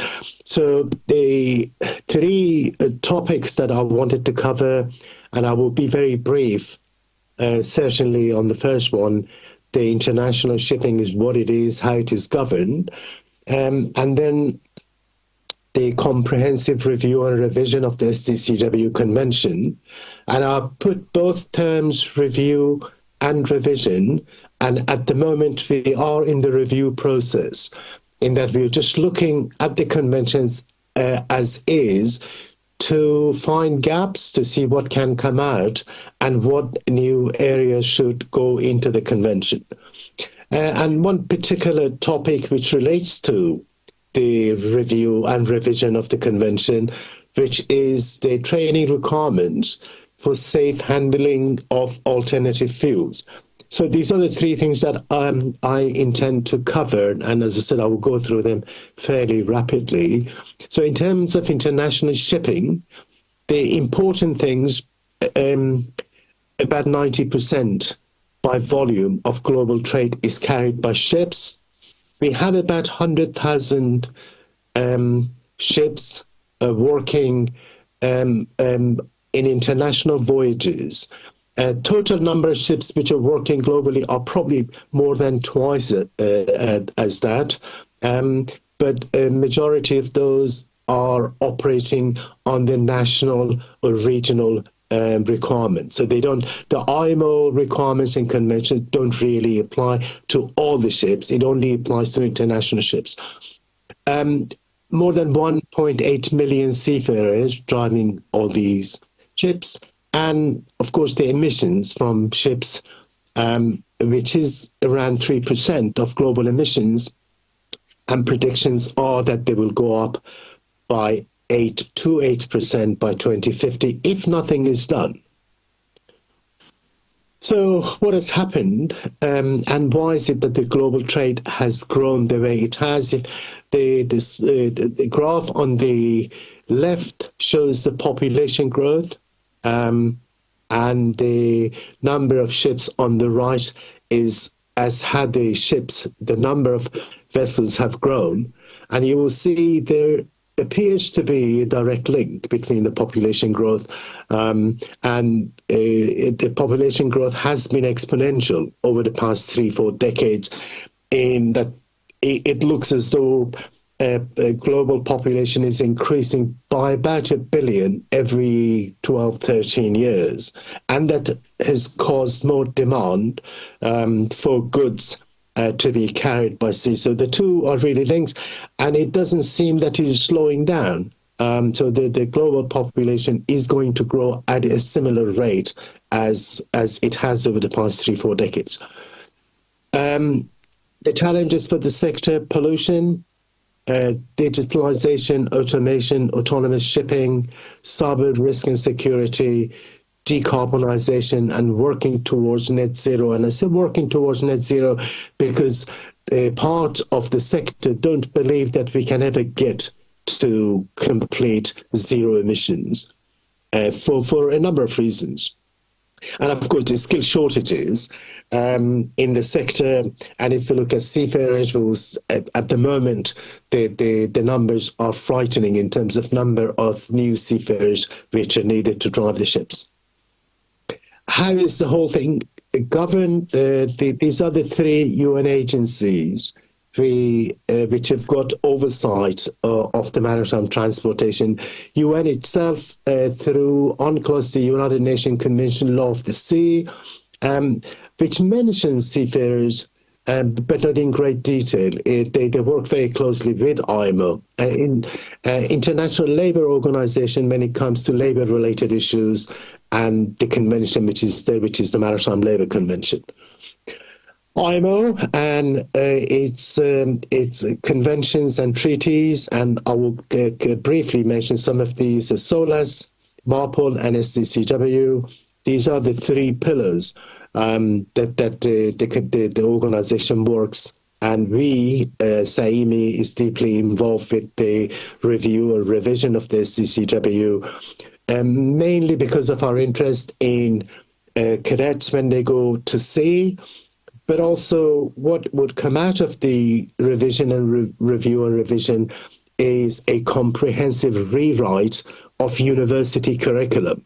So we'll be working with colleagues at Nelson Mandela University, CPUT and DUT when the time is right, because because of the changes to the convention, the curriculum that they are delivering would have to be updated as well. So this is some basic facts about the IMO, and I will just skip through this. This is how big the organization is. Our new Secretary General, Arsenio Dominguez, who started January this year, and the organization, of course, has got its headquarters in London. So this is to do with the review and revision of the convention and the code.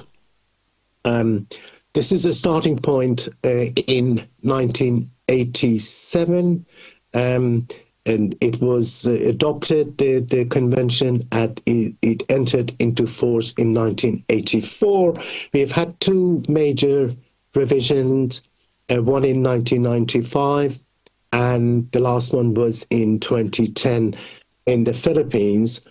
And after the 2010 revision, we had the Polo Code and IGF Code, which have now been included in the convention. So the reason for these periodic revisions is that the organization is very keen to make sure that all of these treaties and conventions are current, up-to-date, relevant, and it has got the support. They've got the support of the industry and member states. This is very quickly the process that we go through. The human training and education a watch-keeping subcommittee, and is a subcommittee of the Maritime Safety Committee. Every year it meets around February time. They report to the Maritime Safety Committee. Maritime Safety Committee reports to the Council. So the program for this year, in terms of review and revision of the convention, the subcommittee met in February. They reported to the Maritime Safety Committee in May 24, and that was reported to the Council in July. And we are having our intersessional working group. So this is an extra meeting of the subcommittee, which will meet in October, the second week of October in London, and we can join in by remotely as well. So a number of us will be joining online, and that will report it to MSC. And this process is the program. So for 2025, you will see a similar program being planned, and hopefully by the end of 2026, we've got all the amendments in place, and all member states have agreed, and there will be a big meeting or a conference to adopt those amendments. And would it not be nice if they could convince IMO to hold this in South Africa? But that is something which is should be done by SAMHSA, and I meet with the colleagues from SAMHSA every time that there are these meetings in London. So hopefully they would pick this up and run with it, and we would have this big convention in South Africa. Now, so far what has been identified is 22 specific areas to be included in the review or revision. And this is a big list of them. Some of them I've highlighted because they're important to me. Sorry, is there a question? Okay, all right. So somebody was laughing. So these 22 areas are included in the list that we will be looking at over the next 18 months. Some of them are of specific interest to SAEME. For example, number 4 talks about flexibility and quality of onboard and shore-based workshop and skills training, including use of simulators. And that has been an issue which has been quite controversial, and I will come to it very briefly after going through the list. So there are, as I said, there are 22 areas. Bullying and harassment, including sexual assault and sexual harassment, is part of it as well. And as you will see, the list goes on. Things like cyber security and alternative certification, and addressing outdated training requirements. Again, there is one example that I will give in a minute that you will see. So these are the 22 areas which have been identified and will be covered during the review or revision. The meeting which is coming up in October is going to look at a number of areas. So far, we've had submissions from only 2 entities. One is Intertanko, and one is the Islamic Republic of Iran. Others, they have made submissions, but the submissions have not actually shown on the IMO website. Of interest is the first one, number 1, which Intertanko is suggesting removal of celestial navigation from deck officers' curriculum. Now, that is a big portion of what deck officers study relates to celestial navigation. And they're saying this is outdated. There is no longer carriage requirement for ships to carry a sextant. So why are we teaching cadets to learn? So it is very likely that will come out. And this is one of those areas that colleges, universities need to be ready to remove that, but at the same time, there will be other stuff which will go in to replace that. So this was just one example of the sort of thing which will happen at international level, which would have local implications for colleges and universities. So this particular topic has been quite controversial, whether simulators could replace some of the sea time which is required. And sea time is important to us because we don't have access to sufficient ships to train our cadets to complete the training. And secondly, it is quite expensive for SAMI. So the question is, can part of the sea time or onboard training or on-the-job training be done in a simulator? So these are the requirements of the convention, quite clearly for deck officers, seagoing service of not less than 12 months, for engineers, and 12 months of a combined workshop skills and sea time. So this is what the convention requires, but at the same time, the convention also has got an article, which is Article 9, which is about equivalency. It talks about equivalency. And this, if you read it carefully, it does provide for administration to use this if they are satisfied with other types of training to replace the seagoing service with this. Many countries have done that. US Coast Guard have been using it for decades. The Netherlands, Denmark, Finland, Norway, and more recently, and when I say more recently, it is only over the past 2 years, that the United Kingdom have been running a pilot scheme to see if the part of the sea time can be carried out in a simulator. And they will be reporting that to the IMO. The length of sea time remission varies between these member states. United Kingdom is talking about 30 days remission. Others have provided for more. So that is what all I wanted to say about the revision and review of the convention. And one of the items which is captured on this review and revision is introduction of alternative fuels and the fact that seafarers are not actually receiving any training and in terms of handling some of the alternative fuels which are potential solutions. So again, this is the big picture. The demand for maritime transport is growing. The greenhouse gas emissions is sitting at 30%. Of note is the fact that the emissions from ships has increased by 20% in the last decade. And so, which means that if nothing is done, the greenhouse gas emissions would reach about 8 to 9% of global emissions by 2050.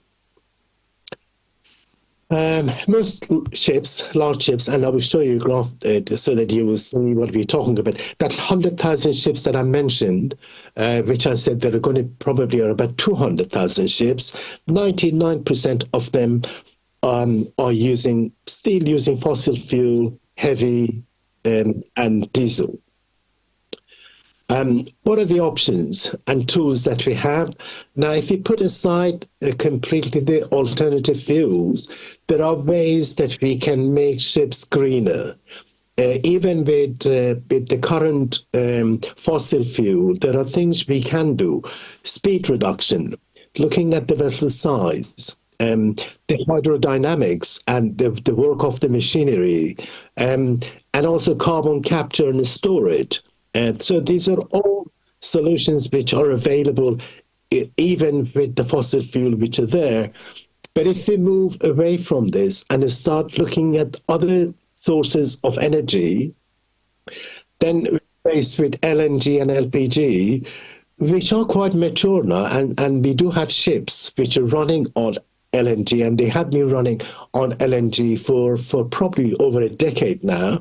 Then we've got biofuels, electrification, or electric ships, similar to electric cars, wind power-assisted ships, nuclear ships, solar-assisted ships.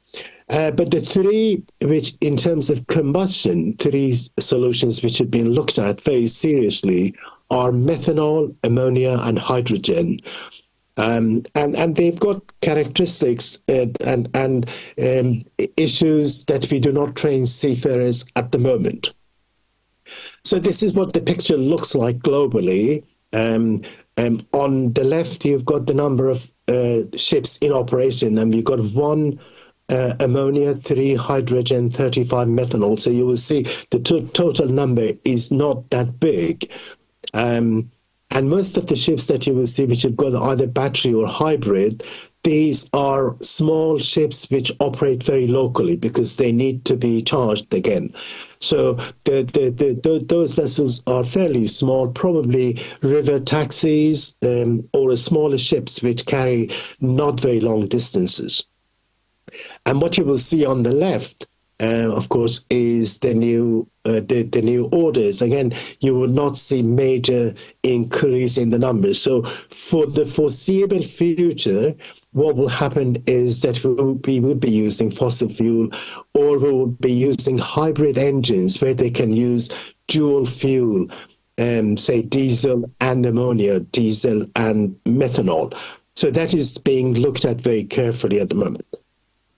And the only solution which is open for us to use is the RGF code. And this code was really introduced over the past 7-8 years to deal with the standards of ships which are using gases or other low flash point fuels for propulsion of the ships. It came into force in January 2017. It's mainly for LNG and LPG ships, and it's got a basic and advanced training, and part of the training can be used using a simulator. It does not fully provide for methanol, ammonia, and hydrogen. So the 3 fuels that we talked about, methanol, ammonia, and hydrogen, they're all cryogenic, so they operate at very, very low temperatures. 2 of them, methanol and ammonia, are highly toxic. They can cause severe burns. So what will come at is what we've been looking at, what is it that we need to include in the STCW convention in terms of basic training as well as advanced training, and how do we capture both routine operations, say bunkering and storage, and also the emergencies, and what type of personal protective equipment, because what we carry on the ships at the moment, they are really suitable for cryogenic substances. So opportunities we can see from what is happening in the industry, that we have got the knowledge, we've got the capability and know-how. We have very little time, and there is so much to do. The cost could be unacceptable to the public, because the new energy sources would mean a much higher transportation rates. Production, distribution, storage of alternative fuels at the moment is not being questioned, but is being looked at. And if you think about 200,000 ships, how long would it take for engine manufacturers to produce the new set of engines, the retrofits? We're probably talking about 3-4 decades. So, colleagues, that is all I wanted to say. These slides are available to you, but I want to leave you with this video, which is produced by BIMCO. It's time for change. Change that we've seen and felt for generations. It's time for the shipping industry to accelerate our work towards a sustainable future. A future that keeps the world supplied with everyday goods and trade still global, but our emissions fewer. It's time for our industry to focus our efforts on cleaner energy, where harmful methods are permanently substituted for greener ones. And while the development of alternative methods has already begun, there's still much more that must be done. We will be defined by our actions, not by our words. Solutions must be our priority instead of just an afterthought. Decarbonizing our industry must come first as second nature, because we have a responsibility to make global trade greener, our industry cleaner. And they say the change starts at home. But the time has come to think about change on a much greater scale. Now is the time to use new technology and increase the use of greener fuels. And we accept it's taken a climate crisis to make us realize how important the ice is and understand the scale of what is needed. There is no turning back, and small steps are no longer enough. Our industry's transformation cannot happen overnight. And as consumers, we need to learn that cheaper isn't always right, that greener comes at a price. So it's time to see industries working closer together and recognize that the scale of the challenge is of mind-blowing proportions if we are to succeed. As we explore the science, we need to triumph for the good of our planet and its people. It's a case of when, not if. Now is the time to pool our resources, understand that this won't just be sorted, and act on the unprecedented shift to decarbonize, and realize that we cannot turn our backs because there is no turning back.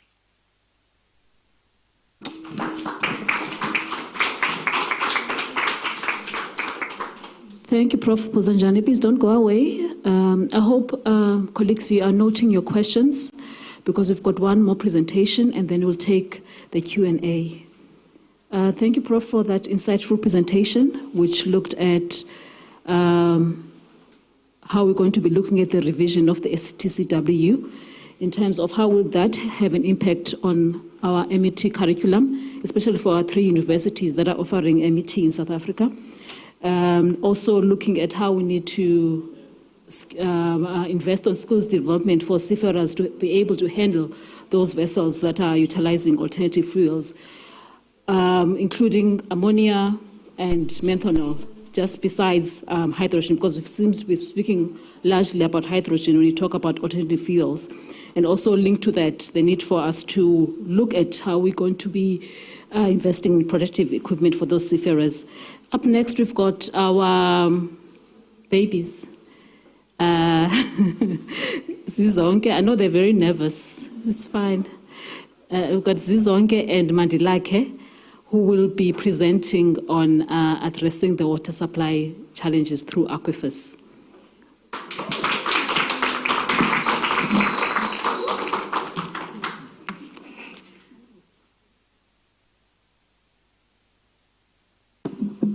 Good afternoon, everyone. Thank you for joining us today at the SAIMI Research Symposium. And today we are here to present the final presentation of the day, which is addressing water supply challenges in South Africa through aquifers. This is an ongoing research and not yet finalized. So let's get started.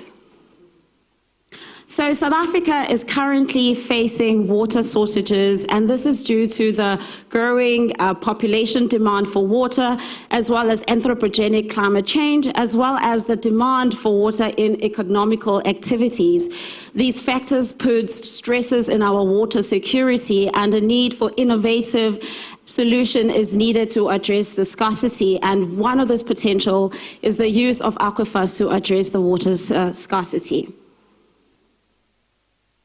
So what is anthropogenic climate change? The word anthropogenic just means made by humans. So the things that we are doing that are affecting our climate. So one of the things that are anthropogenic drivers are excessive irrigations, growing population, which affects our water security, as well as the emission of greenhouse gases, which have an impact on our climate change.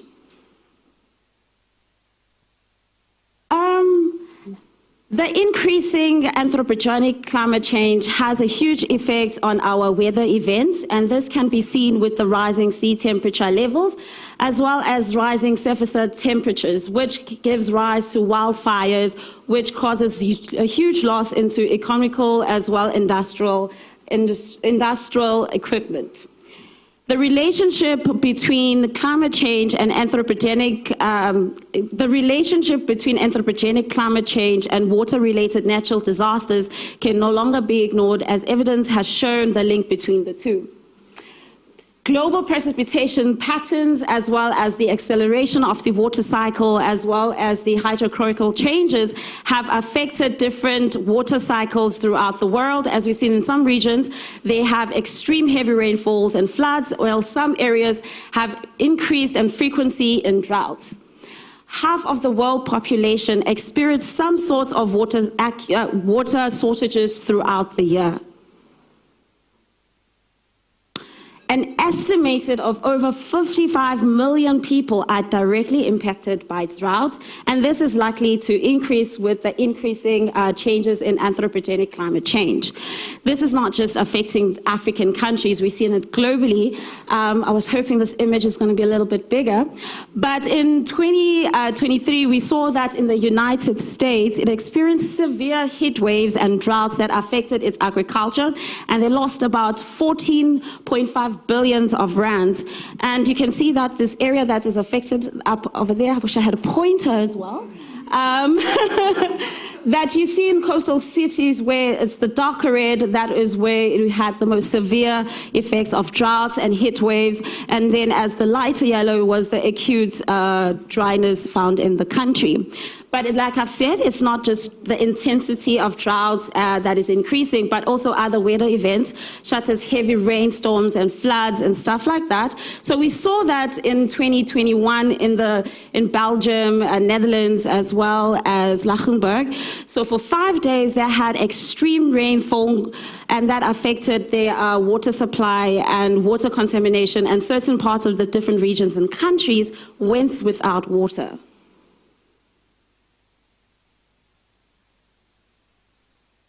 It's not good. South Africa has not been immune to the clutches of anthropogenic climate change. South Africa is known as a drought-stricken country, and we've seen how the changes in climate change has affected and exacerbated water securities, such as we have seen in the Western Cape water crisis, which lasted 3 years. And again, I thought this picture was going to be bigger, but you can see with the Cape Town, they for the 3 years experienced extreme water shortages, as well as surrounding towns had also had to have limitations on their water usage during those 3 years. They came out of this crisis through innovative solutions, as well as communication with their communities. But another massive drought that South Africa went through was the Millennium Drought, which lasted from 2000 to 2005, where different regions of the country suffered extreme droughts and affected our agricultural industry. So what are aquifers? And basically what aquifers are, they are underground layers of permeable rocks that has a storage of water. The water is fresh water, some of it is brackish. Brackish is low saline water. You can have unconfined and confined aquifers. So the picture here sort of shows the difference between the two. Unconfined aquifers are shallower, and they lie above more than one aquifer, and they get their recharge from subsurface surface material as well as permeable soil.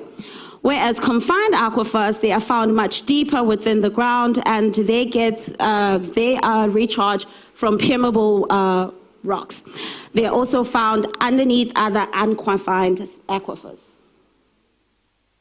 So they are primary and offshore aquifers. Basically, they are groundwater systems that are found underneath the continental shelf or the seabed of fresh and brackish water that can be utilized and extracted. They were first discovered in the 1970s, but gained popularities around the 21st century, and still early ongoing research about their utilization and extraction of water. The interest of using primary and offshore aquifers has gained momentum throughout the world. This has been seen and noticed in the United States.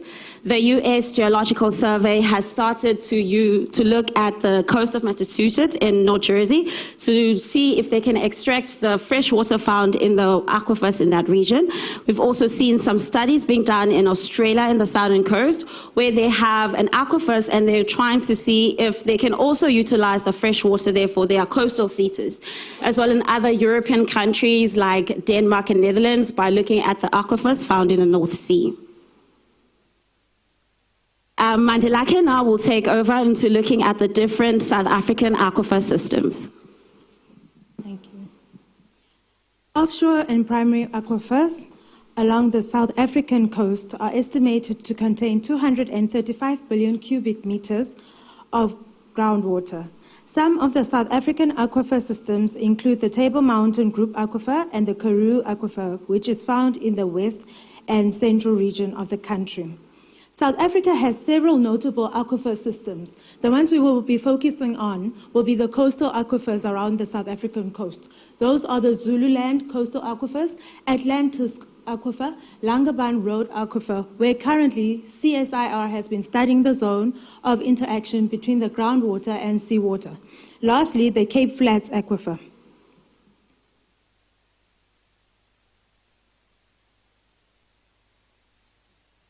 Nelson Mandela Bay Metropolitan Municipality is a large coastal area in the Eastern Cape, covering 1,959 kilometers squared, including the cities of Gqeberha, Kariga, and Dispatch. The area within the Nelson Mandela Bay Municipality, extending from the Port Elizabeth Central Business to the coast of the Kuche ITZ, has been recognized as a valuable source of groundwater.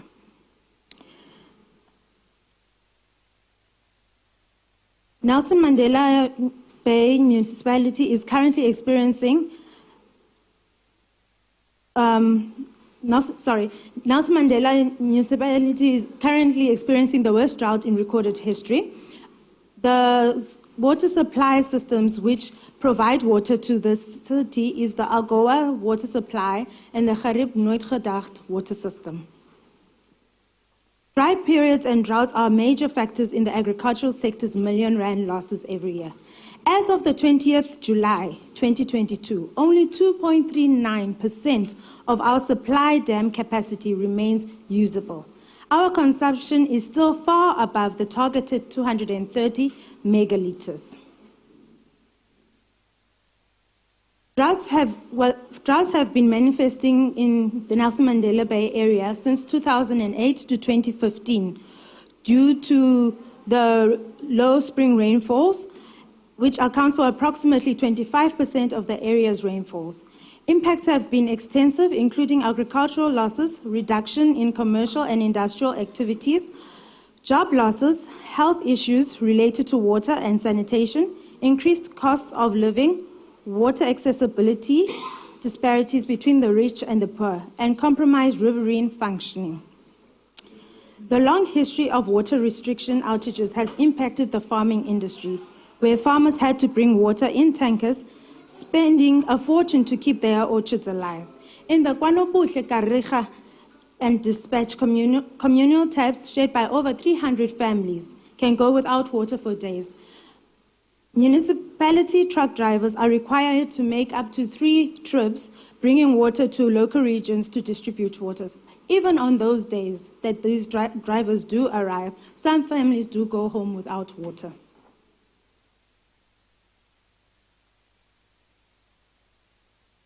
Such issues still consume the Nelson Mandela Bay, even as today. Even though there was a year-long Section 63 of the Water Service Act, 108 of 1997 intervention, which was imposed by the Water and Sanitation Minister Senzo Mchunu back in August 2023.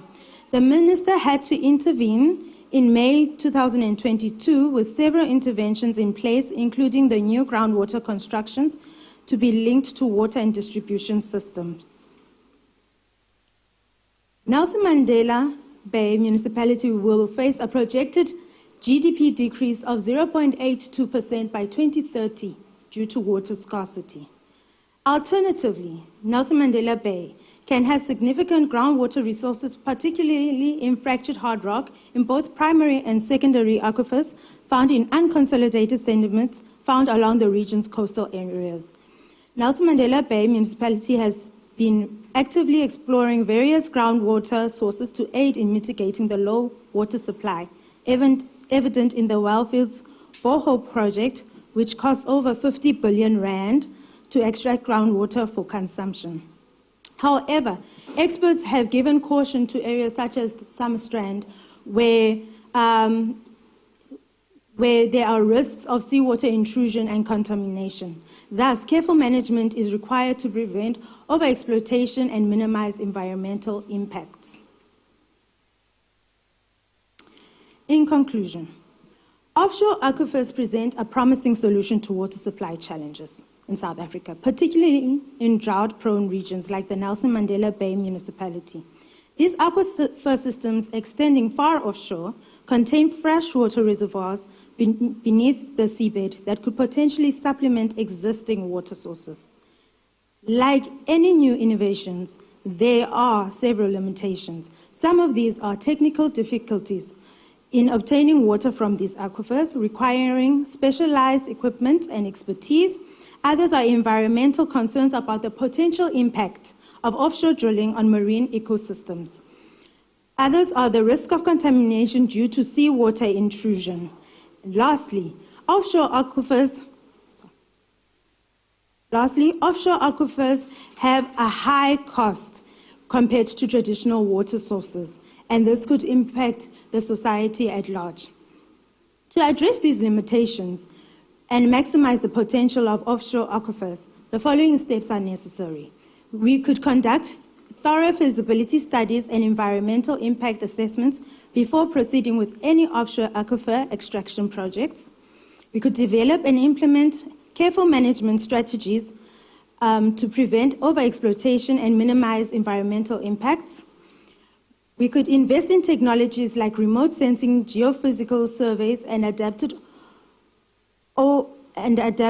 offshore drilling techniques to better characterize the aquifers and assess their potential for sustainable water extraction. Lastly, we could integrate maritime manufacturing skills.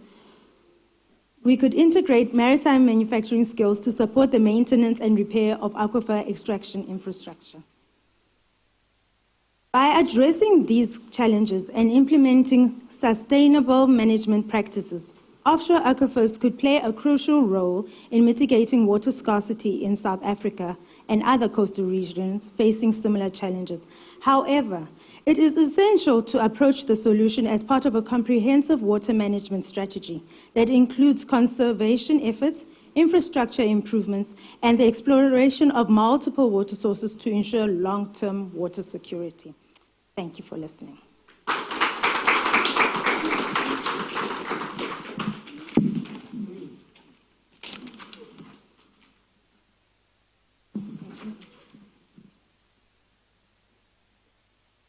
Thank you, Mandela, and thank you, Z.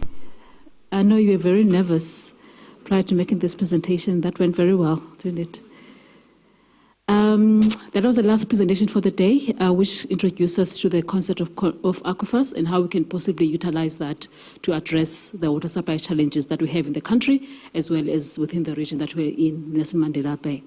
So with that, see we're pressed for time. We'll open the floor for questions and comments to our 5 presenters that presented during this section. And I'll have the first round with first 3 questions and then have the second round. Do we have any takers? To the 5 speakers. Prof, I see Prof Malek Pozanjani has left, but we will note if there's comments for him, we'll note those down. We've got Dr. Kok.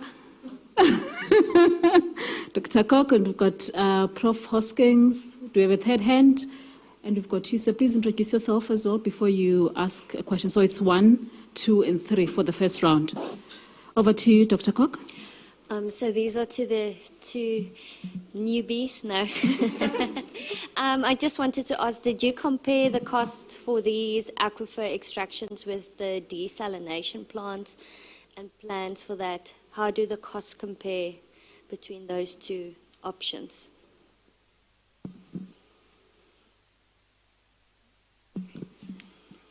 Yeah, I also had a question for the newbies. My background on that is I did a WRC project just recently, and I looked at the economics of the Cape Town and Nelson Mandela Bay supplies.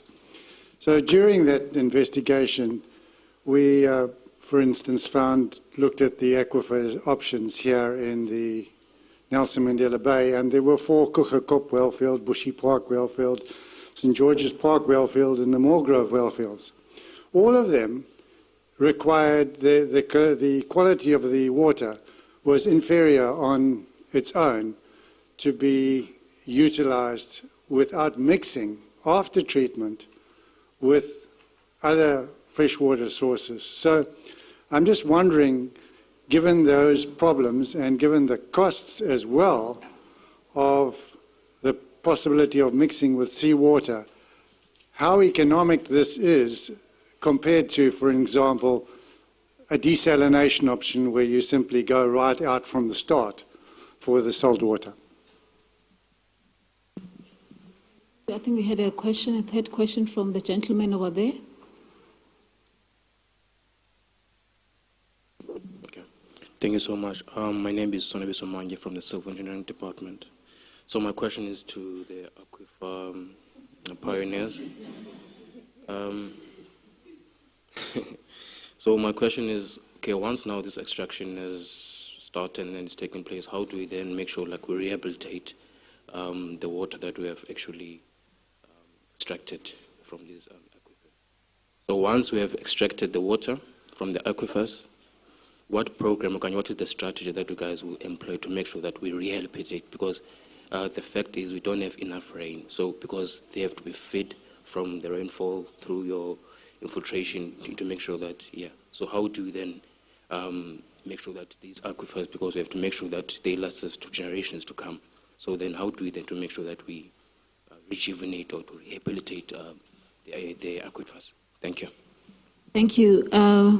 The newbies did have a disclaimer when they started that this is work in progress. So some of the questions maybe just be incorporated into the work that they are doing. So, but I'll open the floor for them to respond.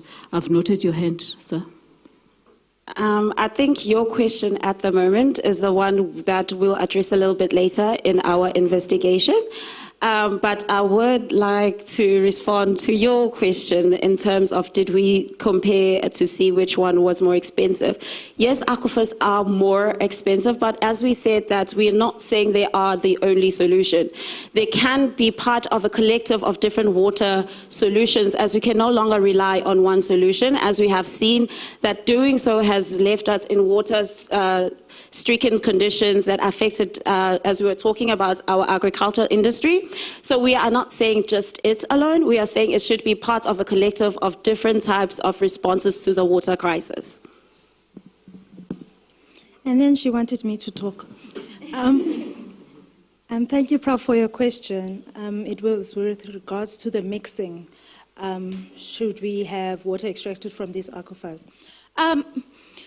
During the extraction process, we are trusting that we will use the correct expertise, the correct people to extract, using correct material, of course. So the whole process in itself is very expensive. Irrespective of what we can say, because of the socio-economy of South Africa and the disparities between the higher class and lower class in South Africa, and where the majority of the people lie on that spectrum, most probably without intervention, most people would not be able to afford water, which is why then we did say it would be better if it came in line with other solutions.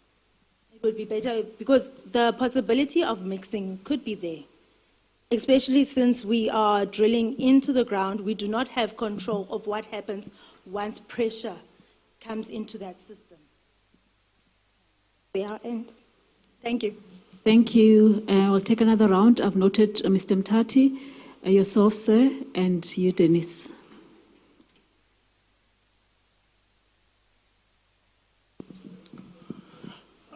You should not have introduced them as newbies. They became open prey. Now, Saimi is not suggesting that aquifers are the solution. We were saying there are coastal cities that are affected by drought. Now, parts of it is a consideration of all possibilities, and aquifers is but one of those. So there is nothing that says we have determined that that's the pathway. But we are saying alongside the normal water systems, consideration for desalination, consideration for aquifers, and many others that may be considered into the future. So that's the thing. So it's work in progress for us at the moment. So that's the one part of it. The second part is that with any new introduction, the costs are always relatively high. You know, with the iPhones, only a rich could afford them. Now everybody can. So the point of it is that, you know, any new technology that is introduced into the equation will always come with a high cost. But the cost usually diminishes over time because either you use a particular system to, you know, take back from what you have invested. So that's, I think, I thought it's important that we give context that we are exploring the use of the ocean to support drought-stricken coastal cities, ironically. So that's the one part. But I think in respect of, so it's a research project that is in its initial stages. So it may come up with a recommendation that says, no, don't go this way. Or please do for the following reasons. For Prof. Malek, I think we are quite keen for the outcomes of the process that is referring to, because, you know, we want to retain the recognition in the white list for the country. It's very important for our seafarer training institutions. So whatever it is that is required for us to bring the country, you know, to be on par with the rest of the world, I think would be quite critical. So the use of technology instead of, you know, the training in vessels would be quite a key consideration, especially that South Africa battles with the placement of seafarers, and it is quite a costly exercise for the country. Thanks very much. Thank you, Mr. Mtate. And the gentleman over there. Hello, everyone. To you, Dr. Sparks. My name is Bamanye from Aeon. Thank you for that, sir. I'm also here to defend the ladies. So I have just a few comments and then possible answers to a few questions. As you know, like we are in South Africa and we have issues like energy issues, load shedding and all that. So what I would say is that desalination is energy intensive and it's also costly. But maybe a comparison needs to be made between the cost of having the well fields or the desalination. But it's very energy intensive. So it might work in other countries, but we need to take that into consideration here in South Africa. And then with your questions, you know, South Africa is one of the leading countries in a scheme called artificial recharge. So that's managed aquifer recharge. So that's ensuring that we're using the aquifers sustainably. So unfortunately here in the Eastern Cape, we don't have any schemes that are currently ongoing. But my project is looking into that, and the municipality is also looking into that. So just making sure that we're using the resource sustainably to ensure that even for future generations. Thank you. And then Dennis for the current round. I've noted your hands, Dr. Sparks. Dr. Mobiwa. Hi. Sorry, but I'm just giving you ideas. Actually, there are several, and they kind of tie together. So in terms of the aquifer, as the gentleman back there said, we don't actually have a good handle on recharge, which is what you were also alluding to, is that the rate of, so the Table Mountain aquifer that stretches all the way, we still don't know what the rate of recharge is, and so we do need to be careful. And the amount of boreholes that have been drilled just in Summerstrand in the recent droughts is concerning. because we are worried about saltwater intrusion. So that is an important issue to take into consideration, as well as the overall water quality. How potable is it, and what do we have to do? So it's just in support and something to think about. In terms of desalination, which people always bring up, as the gentleman said, it's incredibly energy intensive, and that sort of dovetails into what Prof. Mokhtar said in terms of the different green energies that aren't always as green as we hope. But there has been work done looking at wave energy by Eckhart Schumann, an emeritus prof here, that could be looked into as part of that. But then there's also the things that you have to keep in mind in terms of the entire cycle. So it's the energy cycle, the production cycle, the distribution, that I just want you to keep in your mind. And with desalination, it's the byproducts. And everyone's like, oh, well, then we have salt. But it's not just salt. It's microplastics, it's biocontamination, etc. So that's all I would sort of want to give you food for thought on that. But it is something to look into, and it's important.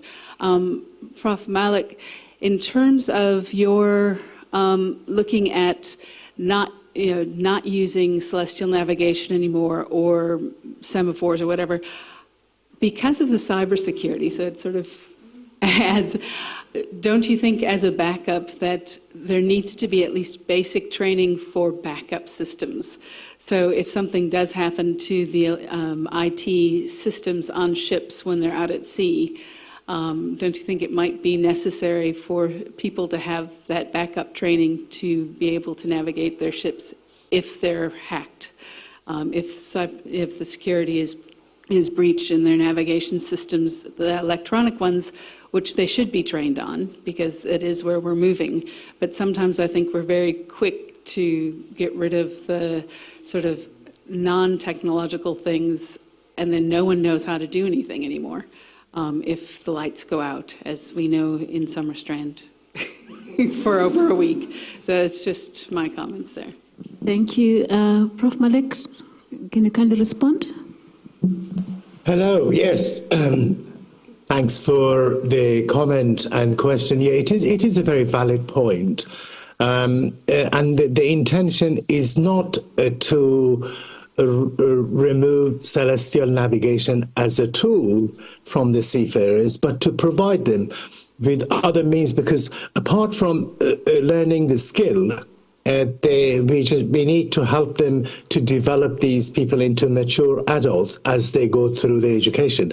So the intention is that there will be a lot more information technology material which to go in. But I think the big question is that unless we agree to remove part of the curriculum, there really is no space. The worry that most people have in terms of removing celestial navigation is that the global positioning systems could be affected by different factors and reasons.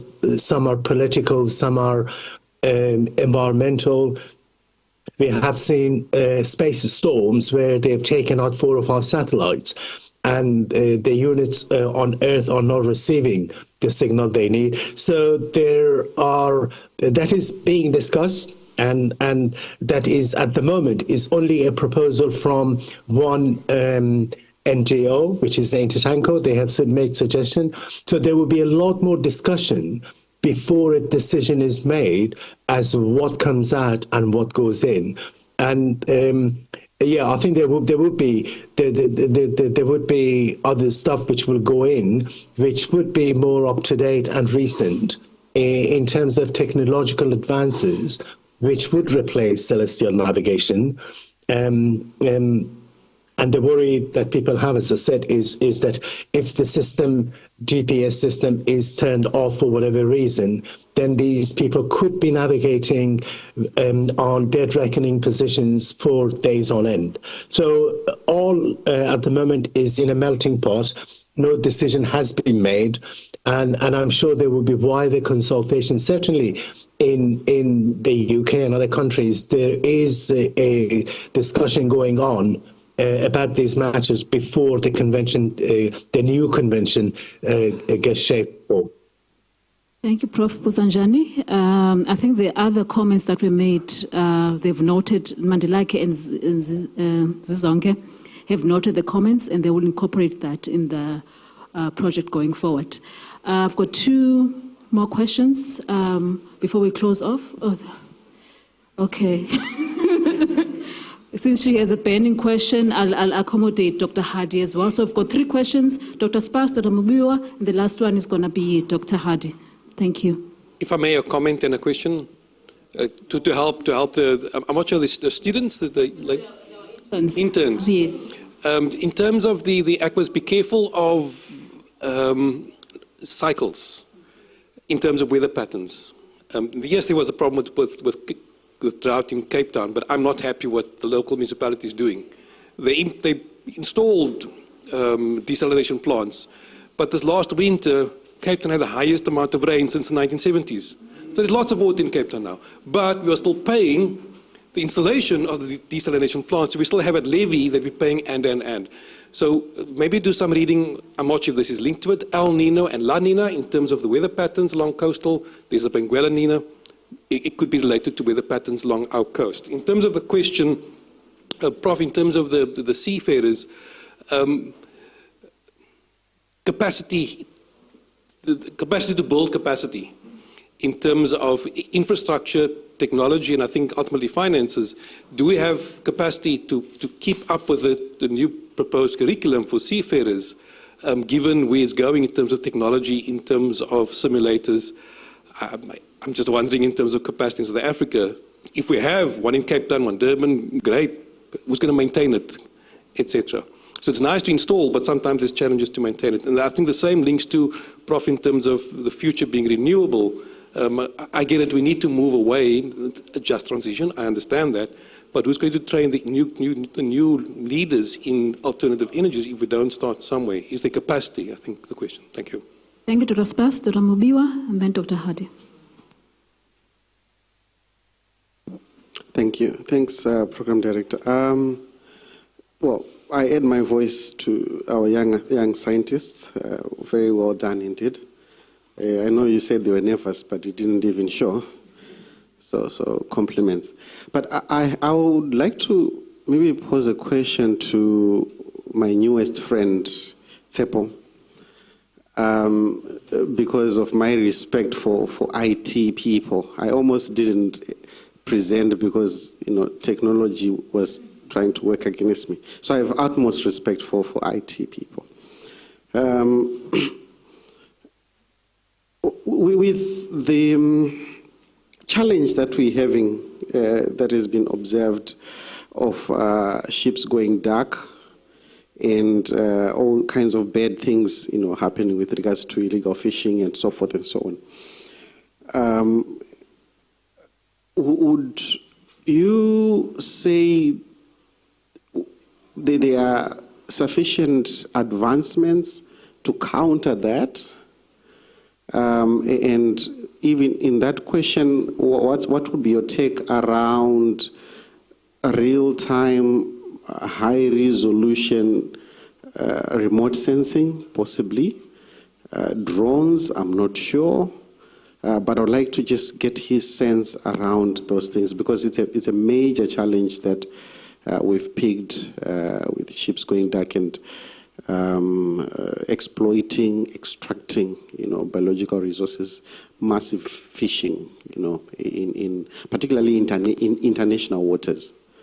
So I'm interested to get his views around that. Thanks. Thank you, Dr. Mubiwa. The last question will be from Dr. Hardy.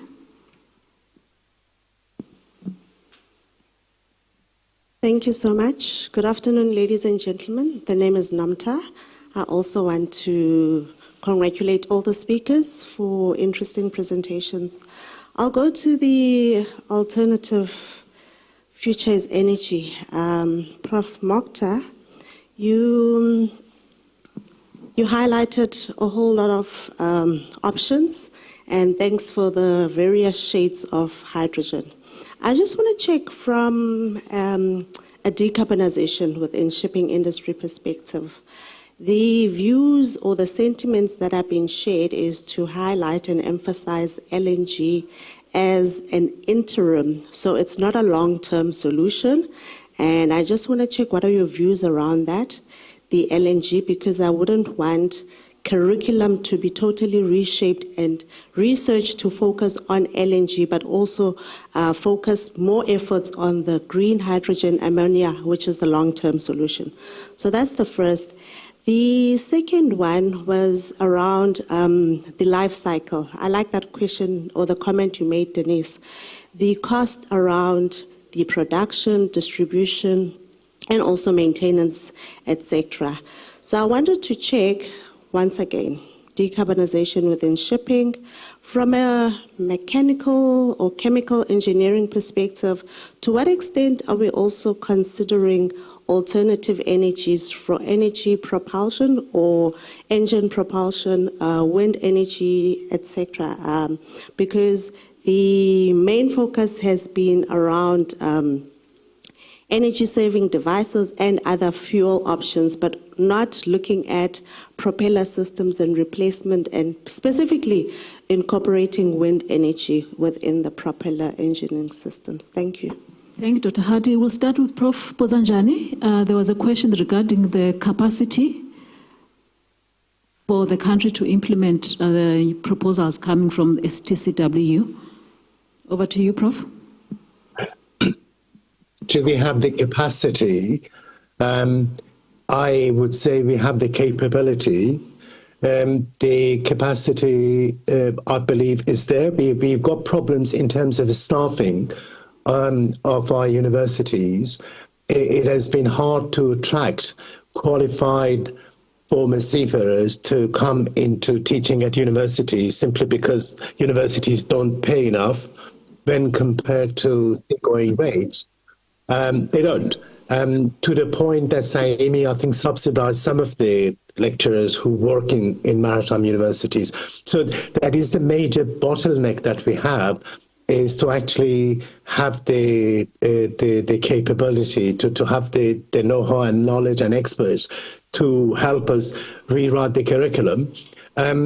But having said that, SAEMI has developed links with the International Association of Maritime Universities, and through that link, we do have the capacity and capability to reform our curriculum at national level. Does that answer the question? Thank you, Prof. And I'll move over to Prof. Tukore, because there was a question also about capacity for alternative fuels, and the other question from Dr. Hardy. Yes, I'll start with the capacity. What is interesting is that we have a capacity issue with many of the topics, areas of development. So if I go back already to what Malek mentioned, seafarer training, there is an issue there. He made it very clear. If you extend that to renewable, the issue remains. So how do we go about that? From my perspective, there are a mixed pack of solutions. You need to basically get together the limited pool of expertise locally. And bearing in mind that, for instance, for alternative energy, the expertise is very broad, the expertise that is required. It's very broad. So you have seen that the skills, set goes from, all kind of fields associated with the value chain. So we'll need to look at that very clearly. That's why I also mentioned the need for an energy institute. So existing disciplinary expertise would feed into it, but at the end of a process, you will need experimental expertise, and that can be sourced internationally. But in terms of the teaching part, we'll have to resort to models like virtual mentoring systems. So, and of course, that will be linked to your virtual simulation models. They are being used very successfully in the Northern Hemisphere. There's no reason why. I myself took a petroleum course, just as part of what we had as oil and gas community of practice, together with students, masters and PhDs. Very stimulating, and they come across with real case studies that you work on. And you have experts talking to you hands-on from different parts of the world. So we need to create a mixed pack of solutions to all that. So in terms of the use of renewables in shipping, I'm not an expert in shipping engines, but we had a short paper written about exactly the decarbonization in shipping. And I think Prof. Malek made the point. It is a no-return kind of trend that we are on. And in terms of shipping, and you have named it, so for instance, ammonia is one of the ready new fuel type that is a byproduct of hydrogen production that could be used with minimum disturbance or minimum change of existing engine configurations. It's the only one that is known today.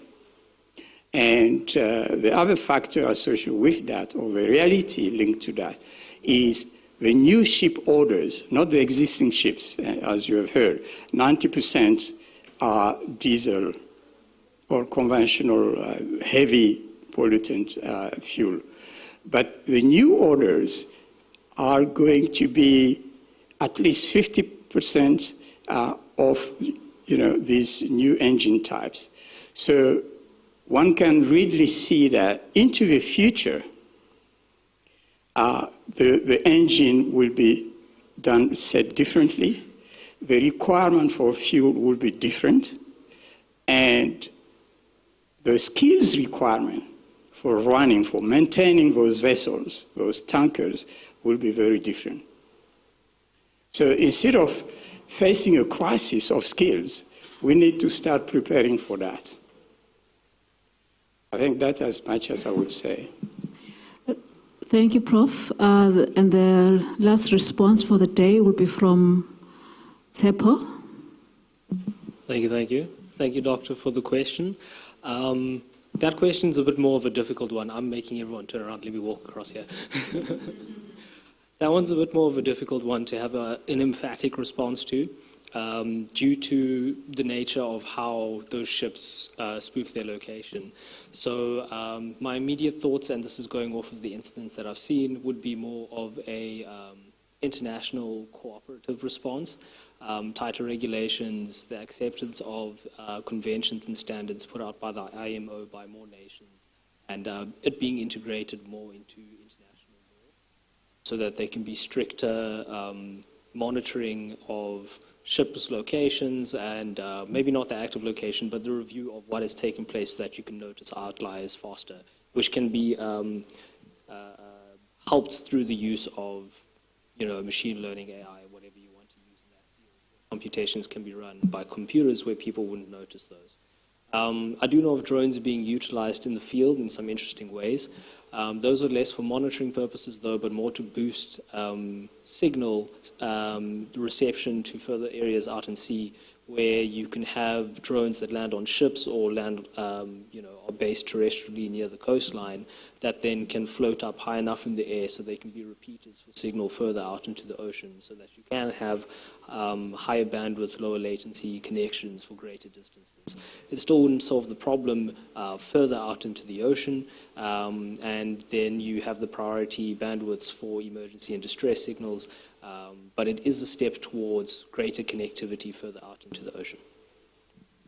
Thank you, Tsepo. With that, we've come to the end of our program, and it's time for me to step down and ask our CEO to come over. Thank you to our speakers. We have traveled from afar, some of them, and participants for the interactive discussions, and I'm so proud of you. Well done.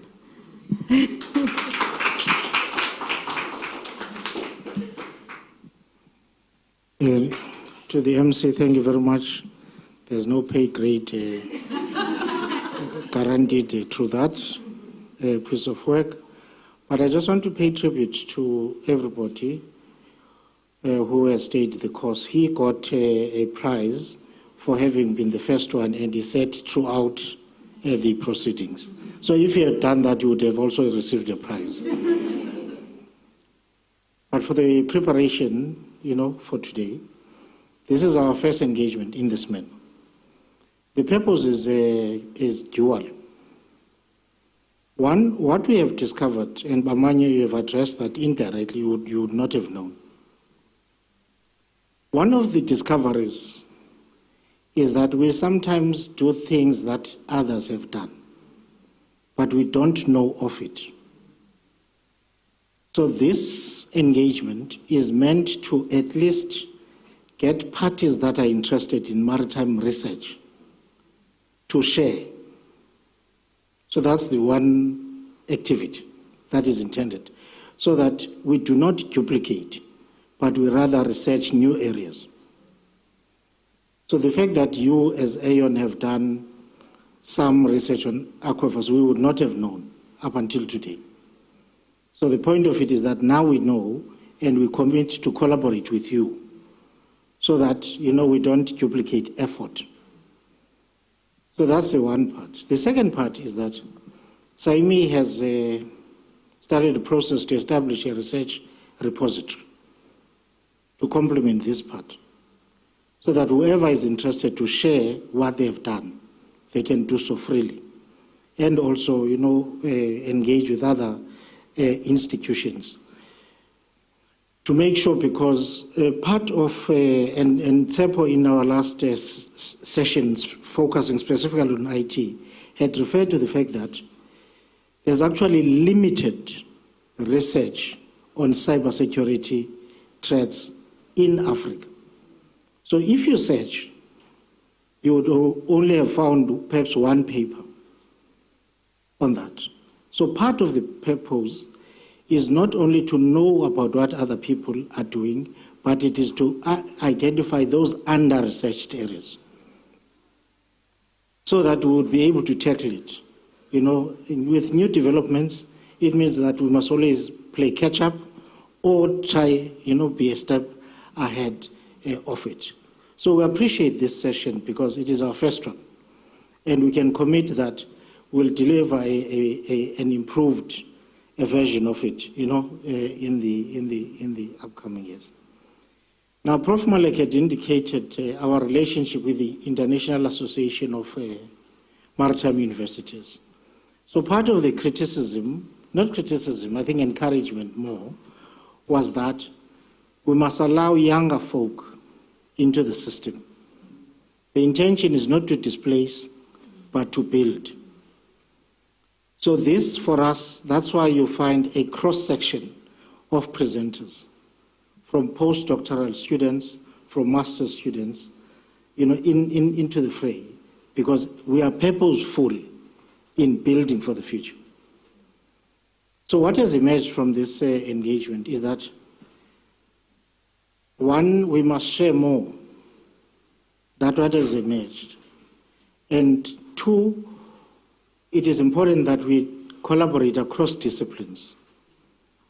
So that yours, is a little corner, doesn't mean that you can't reach out, to the next, because there's things, So I was saying, Annemar, in your presentation, if anybody had walked in with your first slide and had seen your first slide that says TB, they would have thought TB and maritime. They would not have been able to understand the connection between maritime indigenous knowledge systems and the work that we're trying to do.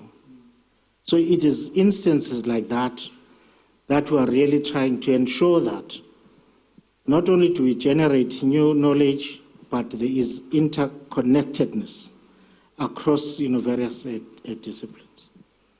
Brian, the question that you asked from TEPO, as SAIMI, we had put out a call to anyone in the country, especially universities, to help us to deal with illegal fishing. Because we understand that it's an over-exploitation of a finite resource. And therefore, we are of the view that at the moment, the system that supports it is not adequate. So we need to investigate more in terms of the technology that can be utilized in order to try and deal with illegal fishing and work at its reduction. So there is a successful applicant at the moment, one of the universities in the country, that will be working on that. We're also trying to get the fish stock assessment, because some of the questions raised here was that, for an example, I think there was only one lecturer in the country to teach fish stock assessment, and he left a tertiary institution and was only coming in as a consultant. And we're saying that, that provides a weakness in the system. So it is important that we invest in that by making sure that, so we also have an award to a private consultant on the development of the capacity to be able to use fish stocks assessment models, going into the future. So there are other pieces of work that perhaps we might not have referred to earlier. So we pay tribute to the presenters. Thank you for your hard work. If you didn't sleep, we are very happy about that part. But to the audience as well, thank you for staying with us. As we're saying, we had ventured into a territory that we had not been before. So it was a first opportunity, first bite at it. So now we know what we know, and we'll certainly, try and do it a tidbit different. Saimi is housed here. It's one of the engagement, and it is at Mandela University, serving the country. It's not for the exclusive use of Mandela University. And therefore, this is an open invitation for everyone that is interested to work with us, not on tenders, but to work on, growing the discipline within maritime. So, ladies and gentlemen, thank you very much for staying the course. We much appreciate it. Thank you.